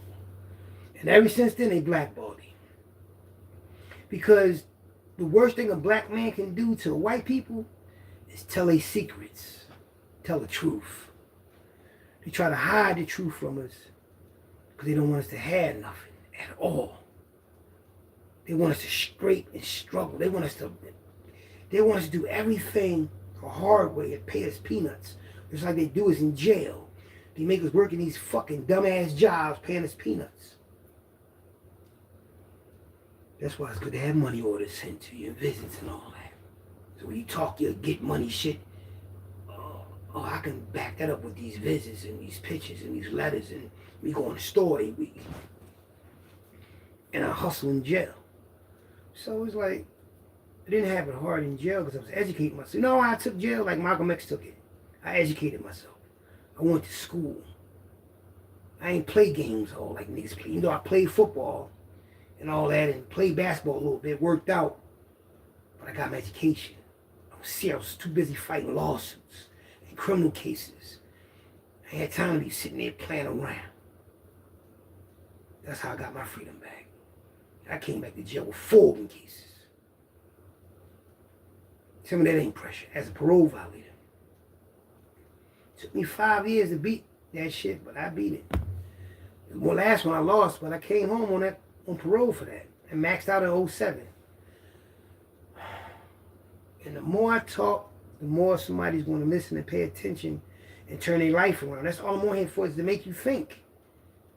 I'm not on here for money. I'm not on here for fame. I've been famous damn near all my life in my city. My city know me. Now I'm more famous by being on the internet, but I wasn't trying to be famous. I wasn't trying to be rich. I was trying to do something I was supposed to do years ago. I was telling me and my twin brother's story, how he was in the trenches. We knew everybody. There was somebody. Thorough. Without thoroughness, it gets nowhere. So, for us to have that much love and respect in South Philly, and South Philly is very geographical, as well as Southwest and West Philly. And them neighborhoods love us, man. Because we thorough. And this is how I know everybody should get along with each other, because they got something in common. They got me in common. They got the Eagles in common. Everybody like the Eagles should like each other. Everybody that fuck with me should fuck with each other. But everybody don't fuck with each other. Because everybody ain't going to treat everybody the same. But the way I see it, like I told somebody before, I said, how you and him don't get along when y'all both got something in common? I ain't got nothing in common with that nut ass nigga. You got me in common with him. Y'all both got love and respect for me. He thought about it like, damn, you right. And that's how they became friends to me. You know how many people became friends because of me? Even when I was in prison, I had people became friends because of me. Yeah. Band in school, sitting at a certain table. Now everybody wants to sit at my table. Everybody want to play cards with me. So now I got people that never even spoke to each other, friends. All because I sat down and played cards with them. The card game cost $2,500 rummy. I called it 5,000 rummy. I made the one-eye king worth 1,000 points. I made the one-eye jacks 500 points. Yeah, I invented a game. And turned it up. And if you miscount the money, when you count the money, and it don't add up to what it is in your hand, that goes back in the pile. Whoever in the next hand get that. It's bragging rights, having something to do, killing time. It's either that or I play chess. Hell of a chess player. I'm in my baby mom nephew. He older than me, Walt. And Walt from Germantown had a hell of a basketball game. Him and his brother, they from Somerville. And he was playing this old head ball out in the yard in Huntington. And he had the big ass chess pieces, right? So I'm behind him. Right? And he losing, but he ain't losing. But if he make a wrong move, he gonna lose his game. So I whisper in his ear. I said, move your knight. Look at your knight. You seen that move and beat him. See, sometimes it's good to back away from the game. Look at it from another angle. Yeah. The only person that could beat me in chess, but I had to master this and beat him in chess. If you play somebody in chess and they playing slow, because they scared of your game, they can wear you down like that. You play somebody slow, they playing real slow with you, you're going to fuck up your next move, because you already got your next move. But if they take too long, it's going to make you... So when you play somebody slow, play them slower than... You already know your move. But you play them slower than what they playing you. Oh, man. When I'm playing somebody that smokes cigarettes, so they light the cigarette, yo, you cheating. You cheating because you light a cigarette up. You trying to boost your shit up. Don't do that. Start laughing. It is cheating to me. If you need something to kill your stress, nigga, I ain't taking nothing. And I'm playing I played these two old head brothers. They're from LA. They got locked up in Pennsylvania and got life. Two brothers, they was old as shit too. Yup. And they ain't fuck with nobody on the block. And he used to go to dialysis a lot. I used to play him and his brother, man. They was brothers, man. And they was old as shit. And they still had that gangster shit in them. And it's just crazy, man, how somebody can take a liking to you that really don't talk to nobody. I'm good at that. I'm good at having people like me that don't like people. I just know what to say at the right time. I was lifting weights, right? The guard knew I was in that riot of Cold Township, even though I had nothing to do with the riot. You know, I came down cold shit because of the riot. Goofy looking white guy, he's always like, he used to do the count, and he used to come through and shift change. He used to bring me in bubble gum. I ain't had bubble gum in years. Bubblicious, Big Red, all type of bubble gum. Some in the yard lifting weights, blowing bubble gum. Nigga, how you get that gum? Dink from Southwest and the other boy, they both doing life. I'm working out with them. So we didn't talk. I'm blowing bubble gum. How you get that gum? So you want some? Get both of them a piece of gum, right? Them motherfuckers told me their whole life story while we was working out. One piece of gum made a motherfucker tell me everything. And the crazy thing is, that piece of gum brought back so much memories to them. They ain't had gum in years. Sometimes you gotta break the ice with people, man. You don't want to have enemies. No way. Not saying they wasn't my enemies, but they was very geographical. Not that day they wasn't. Then when I got the weed in the jail, I'm fasting during the month of Ramadan. That's the month of Ramadan now. I'm fasting during the month of Ramadan, right? And what happened was, my celly Doug, well, he wasn't my celly at the time, but he wound up being my celly. Doug from 8th and 9th in Clearfield. Doug was getting the weed in the jail. He was always getting the guards to bring him in, females to bring it in. So one day, the balloons came through, and my niece was coming, three of my nieces came up. Lord Tina, Keisha, and my Kia. Calissa, before she passed away, she'd always bring my nieces up to see me. And they used to bring Frankfurt used to come see me. Everybody from Frankfurt used to come see me. Vinny, alleged drug lord, everybody used to come see me. So I'm at the water fountain, but I ain't at the water fountain yet. But Doug come to me like, man, with a balloon in his mouth. I can't swallow this shit, man. Too many balloons. They're too big. So me and Limerick from 8th and Diamond, we get a balloon from him. I don't know what I'm doing. I never did this shit before. I'm just helping him out. I swallowed the balloon, or got my niece in my hand. She a baby. I'm at the water fountain, drinking the water, swallowing the balloon, while my niece is doing a big hand bounce. You can't eat, you can't eat. They tease me doing this, saying I can't eat because they funny as shit. My little niece is doing a big hand bounce, laughing at me because I can't eat no food. So I'm belching. I can smell the weed. I said, I don't believe this shit. I did this, man. I'm risking my life for my freedom, for my homie. Because if I take a urine, they always make me take urines. Security urines because of that riot. I take a urine, I'm done. So you gotta shit the balloon out or throw it up. Now, I want to shit it out, but I want to throw it up. But I want to get it out of my body fast. So they said you gotta drink shampoo. Drink a little shampoo, and you'll throw it up. Drink shampoo. I'm not drinking no fucking shampoo. They said stick a down your throat, and it'll come out. I'm gonna show y'all what I had to put in my throat. Well, they told me to do this. My toothbrush, look. They want you to put your toothbrush down your throat and throw it up. So me, I'm stupid, though. This is how I throw up. I'm over the zinc, I'm over the toilet, but I'm standing up doing it. I don't know you're supposed to bend all the way over to throw up. My whole face had red dots in it. All my face, like I had freckles. For putting all that, I don't know if I was busting vessels in my face. I might have had a blood vessel in my eye bust. I know what the fuck I was doing. When that motherfucking balloon came up, though, I was like, woo, woo, woo, woo, woo, woo. I used to always do that Martin Jones. Woo, woo, woo. When I go on a visit, they call me a night visit. Come on. I'm probably the only one on the block to get night visits. I used to tell the CEO I used to tell Spank or Clark from Young Guns. Clark from Young Guns, he used to write the passes out for visits. So I used to let them know, this is my name, my number. I'm going on the gym. Call me on intercom if I got a visit. They call me. I get a visit at nighttime. I come out myself. If I'm not going out in the night yard or if I'm not going out in the gym, they call my name. I come out on the tier right out on the block out, and I'm like, woo woo woo woo woo woo woo woo. With that Blue Nile, that Blue Nile cologne, that was some Blue Nile cologne oils. These some Muslim oils. We was on lockdown during this for man. I was moving and shaking. So I get the night visit on the dance floor. I like the night visits though. They're only 2 hours, 3 hours, but still somebody coming to see you, man. That shit mean a lot when somebody comes see you at night. On a weekday, you feel me? So I was getting that type of love in the jail. When I was in Huntington, I was getting visits too. Baby mom got locked up coming to see me, man. Because she drove up there to see me in her car. And they had the dogs and all that. And she not thinking, because she don't know. She smoked weed.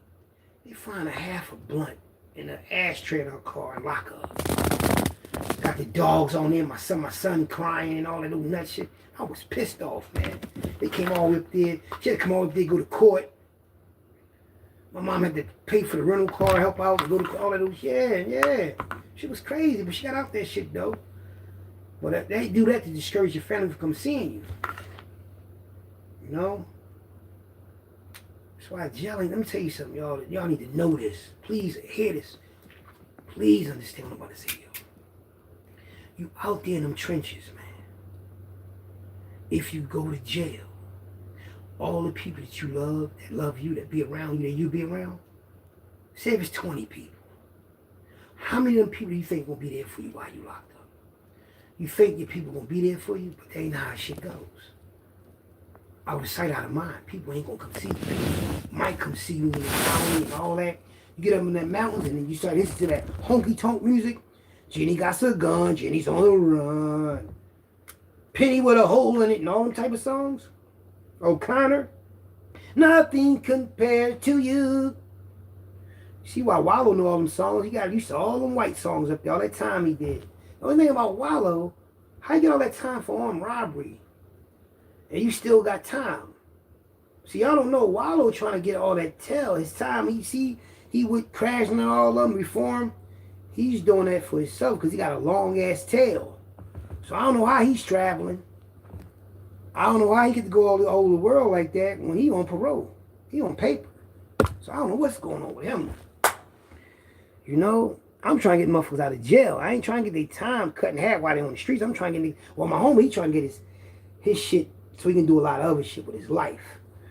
I ain't letting no system stop me from doing anything with my life. I got my own rules and regulations, my own laws and policies and procedures. Because I mastered the white man policies and procedures and realized that it got flaws in it. You could beat them. Yeah. They revise their shit and redo their shit to benefit themselves, not to benefit us. Y'all voted for people and all that. Now look what's happening. Shit is it's fucked up than it was before, it seemed like to me. But I don't rely on that. I rely on what I relied on. That's why I am where I'm at. Not voting for nobody. Not doing all that old dumb shit. Why do I rely on somebody to help me feed my family? No. That's why that voting shit don't mean nothing to me. That shit all propaganda. That shit all bullshit. You know?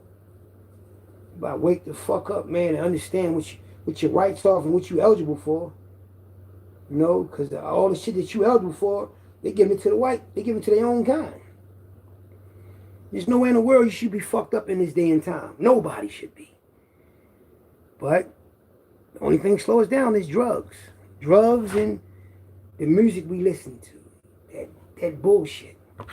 And I really mean that, man. This is what I meant to say. I'm going to get back to what I was getting at. If you go to jail, you ain't got no real money put up. Lawyer money. Commissary money. Money to take care of your family if you left them out here money. Then you in the wrong game, man. Get out the game. Because most people go to jail, they broke. You might have been getting a couple of hours. Once you're into that jail, you broke. Because your money going to go to that lawyer or to your family. And most niggas get their money to their woman. And she want to fucking somebody else and giving it to him. So it's like, the best thing to do if you want to be in the trenches, don't be in a relationship with nobody. Don't love people like that. Because if you go to jail, they're going to hurt your feelings. You know, so it ain't good to be in a relationship while you're in the trenches. If you're going to be in the trenches, get your money up. And turn that money into something else. Ram Squad, the best ever said. He said he took the case money, turn that to rap money, turn that to dope. I took my case money, turn that to dope money, turn that to rap money. I think Boy Back said that. He took his case money, turned it to dope money, turned it to rap money. So take your money, invest it into something else, and get out the trenches, man. Because the trenches don't love nobody. And the thing is, we do good in the trenches. But every time Mr. Charlie come in there and do his little ones and twos, what happens?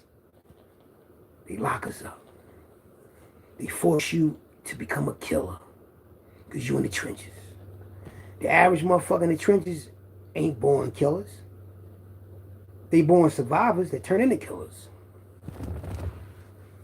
The average motherfucker that's locked up for homicide right now, they wish they could take that day back. They might not come out and tell you that. They might not come back. They ain't going to tell you that, but they wish they could. Anybody wish they could turn back the hands of time to be free. Instead of being used and abused in jail like a sucker. I felt like a sucker when I was in jail, but I knew the system, it was me against the system. You know, and when I got out that motherfucker, I realized that the white men only respect one thing. They only respect if you know they lingo, if you know they law. If you know they law, they reward you. That's why every law book, every criminal law book, on each criminal law, I'm going to just show y'all what I'm talking about. Because y'all might not understand it, but I'm going to show it to y'all. Every criminal law book is a skeleton key on each page. And that key symbolizes of your freedom. Watch this. Watch it. A criminal law book page. Oh my God, they can show it.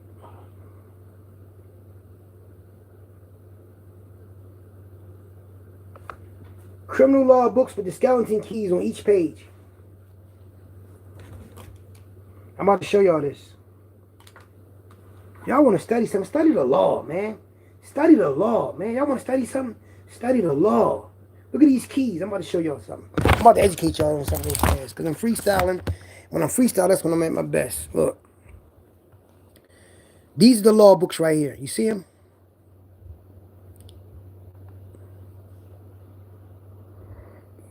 These are CID law books. Look. Western, Reporter, 51, Series, and all that. I know how to read those books, right? Now I'm about to show y'all. See these skeleton keys? It'd be keys like this, right? Like these keys right here to be on one page. They be on the back of the book. See the keys right here, see? See that key right there? Right here. Those keys symbolizes your freedom. These skeleton keys, man. The criminal law handbook. Yeah, y'all want to buy a book? Buy a law book. Or Georgetown Law Journal.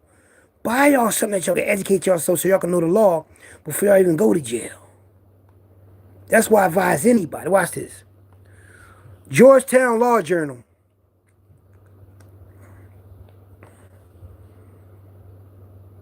These books, these Georgetown Law Journal, right? That's how you get a free one.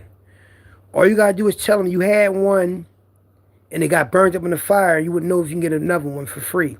And they'll send it to you.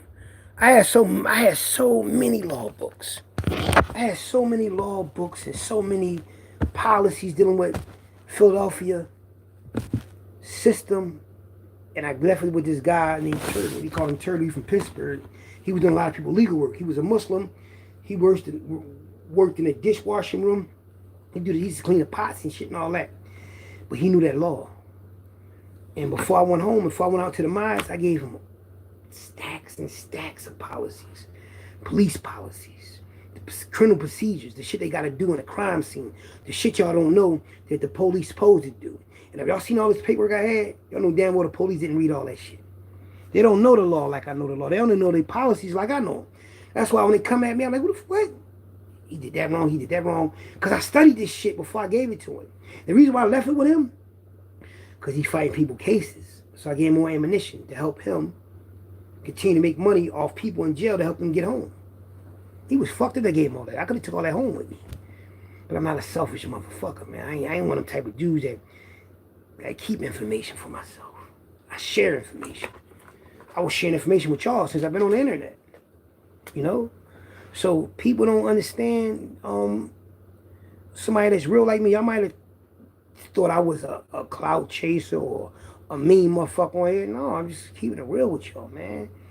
And I just hope one day, man, that y'all capitalize off some of the stuff I tell y'all, man. Because going to prison, I'm glad I got that shit out the way in my early 20s. I came home, I went to jail 21, did 5.5 years, came home, I was 26, was home for 14 months and 14 days. Went back to jail for 5 years. So if I was home for 14 months and 14 days, that means I was home. I got locked up when I was 27 going on 28. Right? Did 5 years. I came home when I was 32, I think. Yup, I came home when I was 32. Might have been when I got locked up. So I still came home early and I was preserved. So you go to jail, jail preserve you. I'm eating real good food. I'm working out. My skin is glowing. I'm preserved. Yeah. I was preserved. So, and I wasn't using drugs at all. At all. I probably was drinking alcohol at the club or something.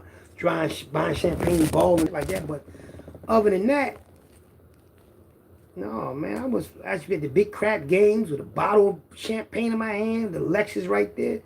I was balling. I was doing my ones and twos. Everybody saw me out here before I went back to jail, and they saw me when I came home and took over.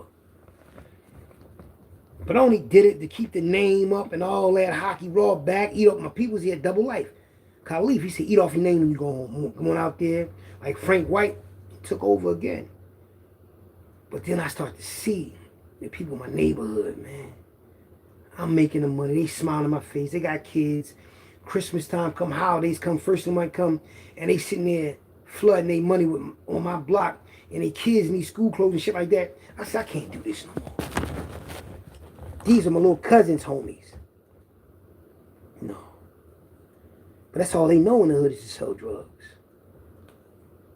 Because the athletes that was in that neighborhood stopped being athletes to be drug dealers. So that's when people start following that. And that's when I start sticking everybody the fuck up. Because they fucked the neighborhood up.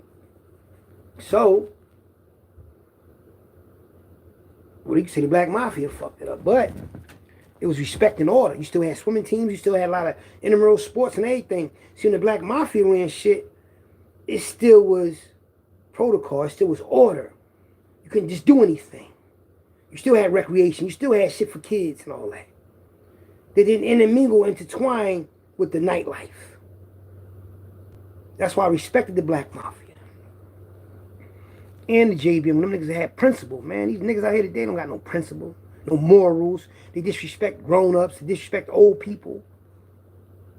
And that's what you heard Moochie said. Brian Moochie Thornton said, he said, the white people ain't going to respect us till we respect ourselves. And we respect ourselves and stand on what we supposed to stand on, they'll never fuck with us, man. They know they just throwing little shit in our face to slow us down. Like, you know how you throw bird crumbs out there to the birds? The birds ain't going to fly away from them. They're going to fly to you. And that's the same thing we are to them, pigeons. They throw rap music out there. They throw jewelry out there, cars out there in commercials.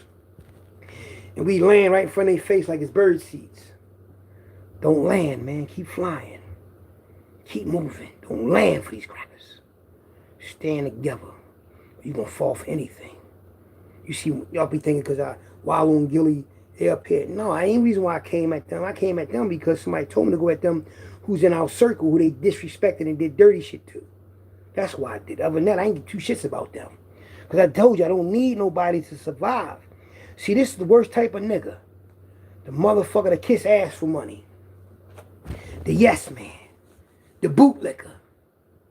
The bootlicker, yeah, yes, is we sick master. No, is we sick? The motherfucker laugh when ain't nothing funny because you're laughing. Because he got the bag. I wish that I ain't never going to be him. Anytime somebody do that, like Tony the Closer, the real estate guru, the rich young boy who father is a millionaire, billionaire boy in the real estate game, toward his Sunday game, liked it rappers, liked it Meek Mills and all them type of rappers, and got cool with them. They seen how gullible he was and how easy he was, and they used him.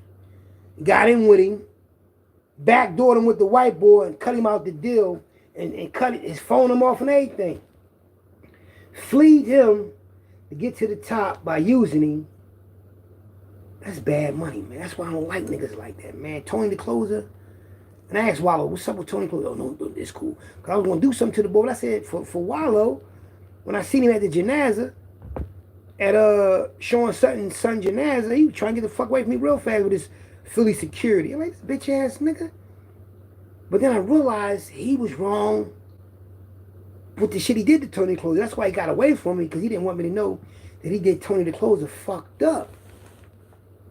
So I'm like, right now, everybody dick eating them because the Eagles won and all that. And they won't run off. They're going to try to run that wave. But y'all niggas not real fans, man. But that's another story.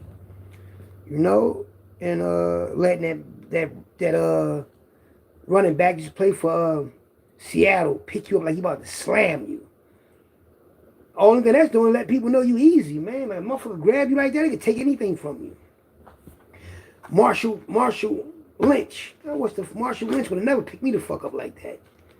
Yo, what the no, we ain't doing none of that. Walking around with a helmet in your head looking stupid. Now I got a helmet in my head inside. I'm the one started that helmet shit. I started that helmet shit, man. You don't believe me? I'm gonna show you right now I started that helmet shit. I'm not trying to like rain on my parade, but I started that helmet shit up in 2017, 2016. No, you didn't, Hockey Raw. You lying. You weren't trying to take that boy shine like that. I'm about to show y'all. Philly trenches.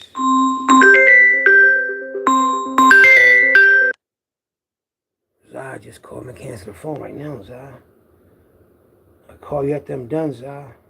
Give me a second. I'm about to show y'all my picture of me with the Eagle shit on. And then like, oh, Hockey Raw did have the Eagle shit on before the boy did. Because I'm trying to show you where he got it from. I put this on a video one day, right? And then Guilty Kid started putting the helmet on his head. I started doing it. Because I don't want to put it on my head and y'all think I'm acting like him. I'm about to show you. I'm going to show y'all all my pictures real fast. This on my Facebook page. Look.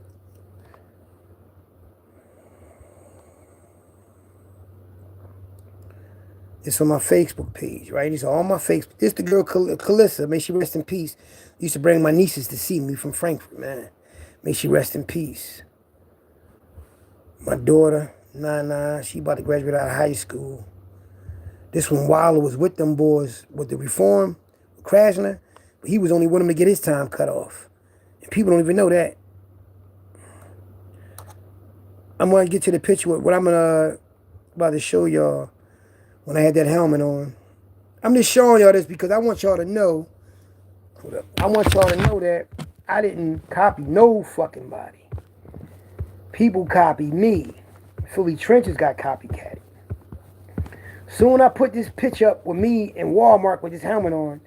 Then he wanted to walk around with a helmet on like he Mr. Eagle. He stole that from me, man. And you know what's crazy? And I'm not like the Bull Gully TV team. I'm the first to do this. I'm the first to do that. But I just want to show y'all this because I showed y'all before. But I want to let y'all see this because if y'all see this, then y'all going to know I was the first guy that showed the world myself with the Eagle hat on. The Eagle helmet. As well as the Eagle champion. See, look, he ain't got one of these. See, when they won it the first time, that's the championship jacket right there I got on. All Eagle shit, me. So when they won the championship, I got it. Because my brother already had the jacket. He already went up in there and grabbed them all. What was you talking about?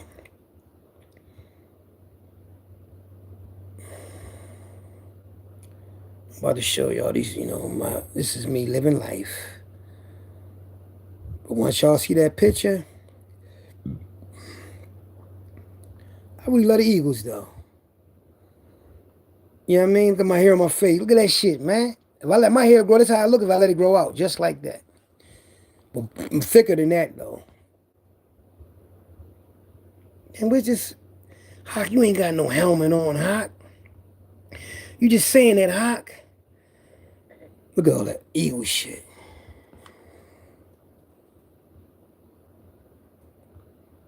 Y'all about to see me with the helmet on. Look at me. When was this? I'm trying to figure when it was, though.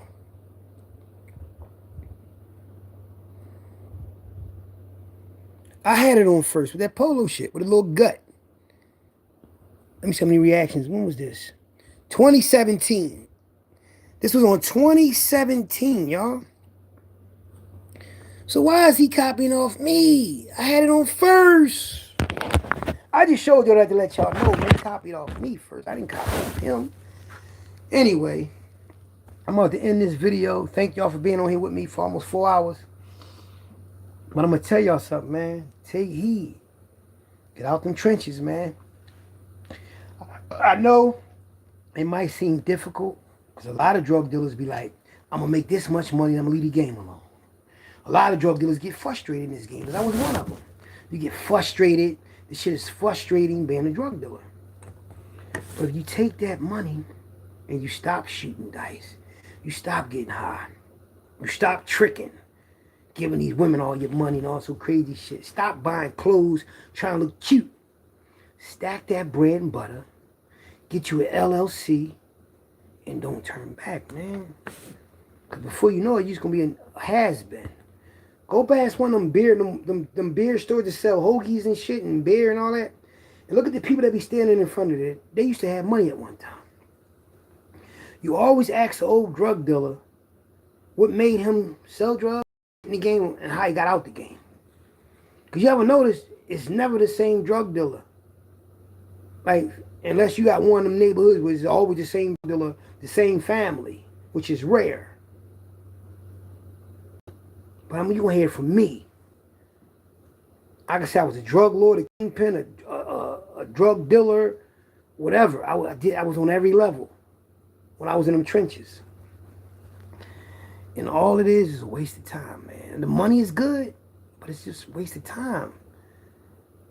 You get the money, you have a little nice time, and then it all just disappears because it don't last forever.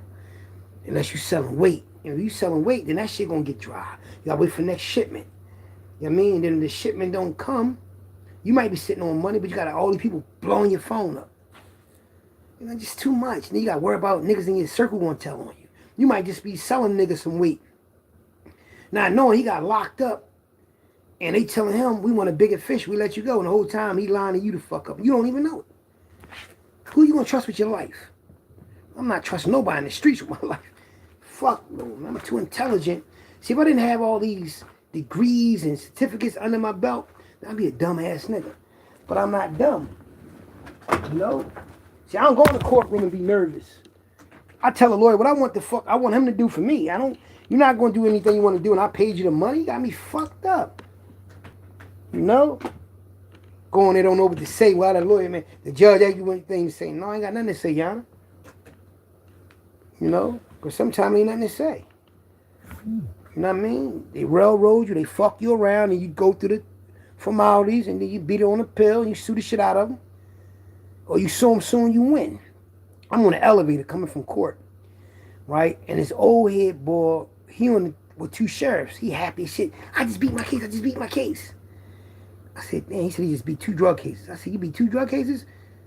Why you ain't suing him? Why you bragging about beating him? Why you ain't bragging about suing him? See, that's let me tell y'all something, black people. If you beat a case, sue them. They're going to pay you. Sue them, they're going to pay you. Look up Bryant Chacker. Bryant Chacker. He will sue the police for you. Tell him I sent you. Say Hakeem Bryant sent me to you. Bryant Chacker. He was on 18th for Spring Garden. He will sue the police for you. Yeah. And the reason why I'm telling y'all this is because this will stop all this police brutality, false arrest bullshit. If we parley the desk up with lawsuits, hurt them in their pockets, they leave us the fuck alone. You got to hit them where it hurts at. They pocketbook, they wallet. Fuck all that marching, you got to sue them. Put that shit in the courtroom, let the world see it. They'll leave you the fuck alone then. See, I know that. I done seen SWAT unit run from me when I saw them in Kensington when they jumped out on me when I was on a bike. Yeah, scared to death. They respect authority. They respect their own law. So if you sue them, they be scared to death. The motherfuckers riding that green Tars, that blue tinted Tars in Kensington, Roosevelt and them, they were scared to death when they jumped out because they saw it was me. Yeah, they know. They ran down on everybody but me. At first, I didn't realize it. I said, they know it's me. Yeah. You better sue them. I ain't got nothing against the system. I ain't got nothing against nothing. I'm just telling y'all what y'all should do if they lock you the fuck up.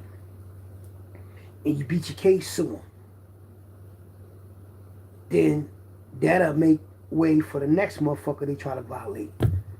Put it on their jacket. Keep shit on their jacket. Keep a paper trail. So when somebody, even if you lose the lawsuit, it's still on their jacket. So when somebody else sue them, that shit gonna stick, man. I'm telling y'all something that I experienced, that I know. You know what I'm saying? My YouTube, I should make a YouTube page just based on the law, based on how to beat cases, how to file lawsuits. What is a summary judgment motion? What is a 12B6 motion? How to file a 1983. 1983 is for poor people to file a lawsuit and the system granting you the rights, because it costs $5,000 to file a lawsuit. But if you're poor and you're indigent, they'll let you file it for free. But it got to be in the 1983. Man, once I knew that in jail, I was filing lawsuits left and right. Giving me something to do while I was in jail. My time was going by fast. I used to look on the board for mail, for legal mail, packages. My shit was up there every day. Them over here thought they knew the law. They used to be hating on me because I was beating cases and turning them into lawsuits. They just wanted to beat cases. They wasn't suing nothing. Like, y'all crazy. It was, I seen it. I heard it in their voice.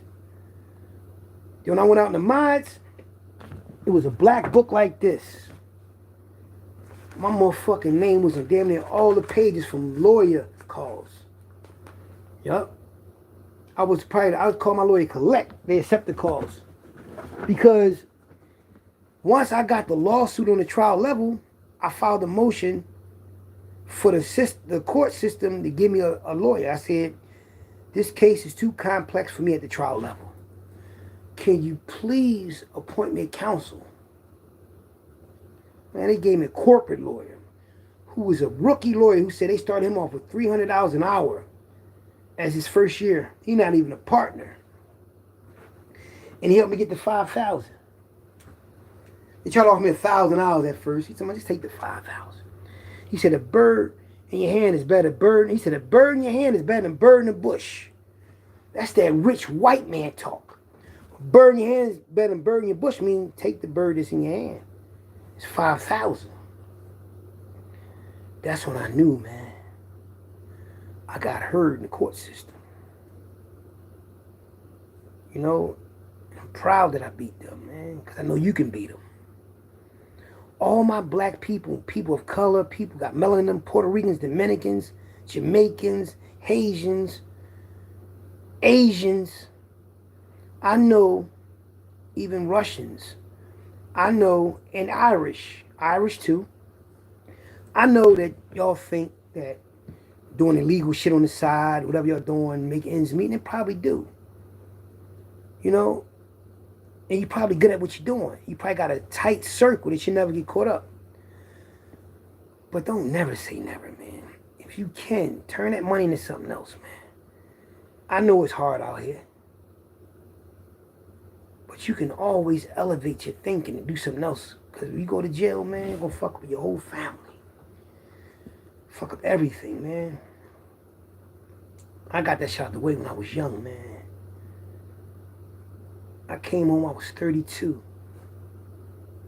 That was 20 years ago. I've been out here for 20 years. Been in the county a few times fighting drug cases, but I ain't never go back upstate, though. How many people can say that about themselves? and I slimmed down. I lost all that weight. 4 hours in, I'm feeling great again. Look, 4 hours, man. Slimmed down. I'm chiseled back up. No Diddy. Six pack coming back. No fat on me. Stay in shape, y'all. Please, man. There's this food in these markets. You got to watch what y'all eat, man. If you can, avoid things with a lot of sugar in it. They making food now to fuck people up just so they can gain money. They're not making food like they used to make food. You can make your own food. You grow your own vegetables. I'm not eating sugar no more. I'm not eating meat no more. I'm done with that shit, man. I'm done with eating shit that'll fuck you up. Please, y'all, save yourself. Your wealth is your health. It ain't money. You know? That's all I want to say on this video, man. Share the video. Hit the like button. Brian Glaze Gibbs, thanks for coming on the show. Aaron, thanks for coming on the show. Who else? Everybody that been watching me, thanks for coming on the show. The real top rank Gully, thanks for coming on the show. Appreciate all y'all, man. Share the video. I know they fucked my channel up, but they ain't fucked me up. I still got a voice. I know everybody like, damn, I got to your channel. You know, they do it to everybody. I ain't the only one they take channels from. But I got many platforms. Man, I'm cool. I'm all right. Philly Trenches, Philly Trenches, Philly Trenches.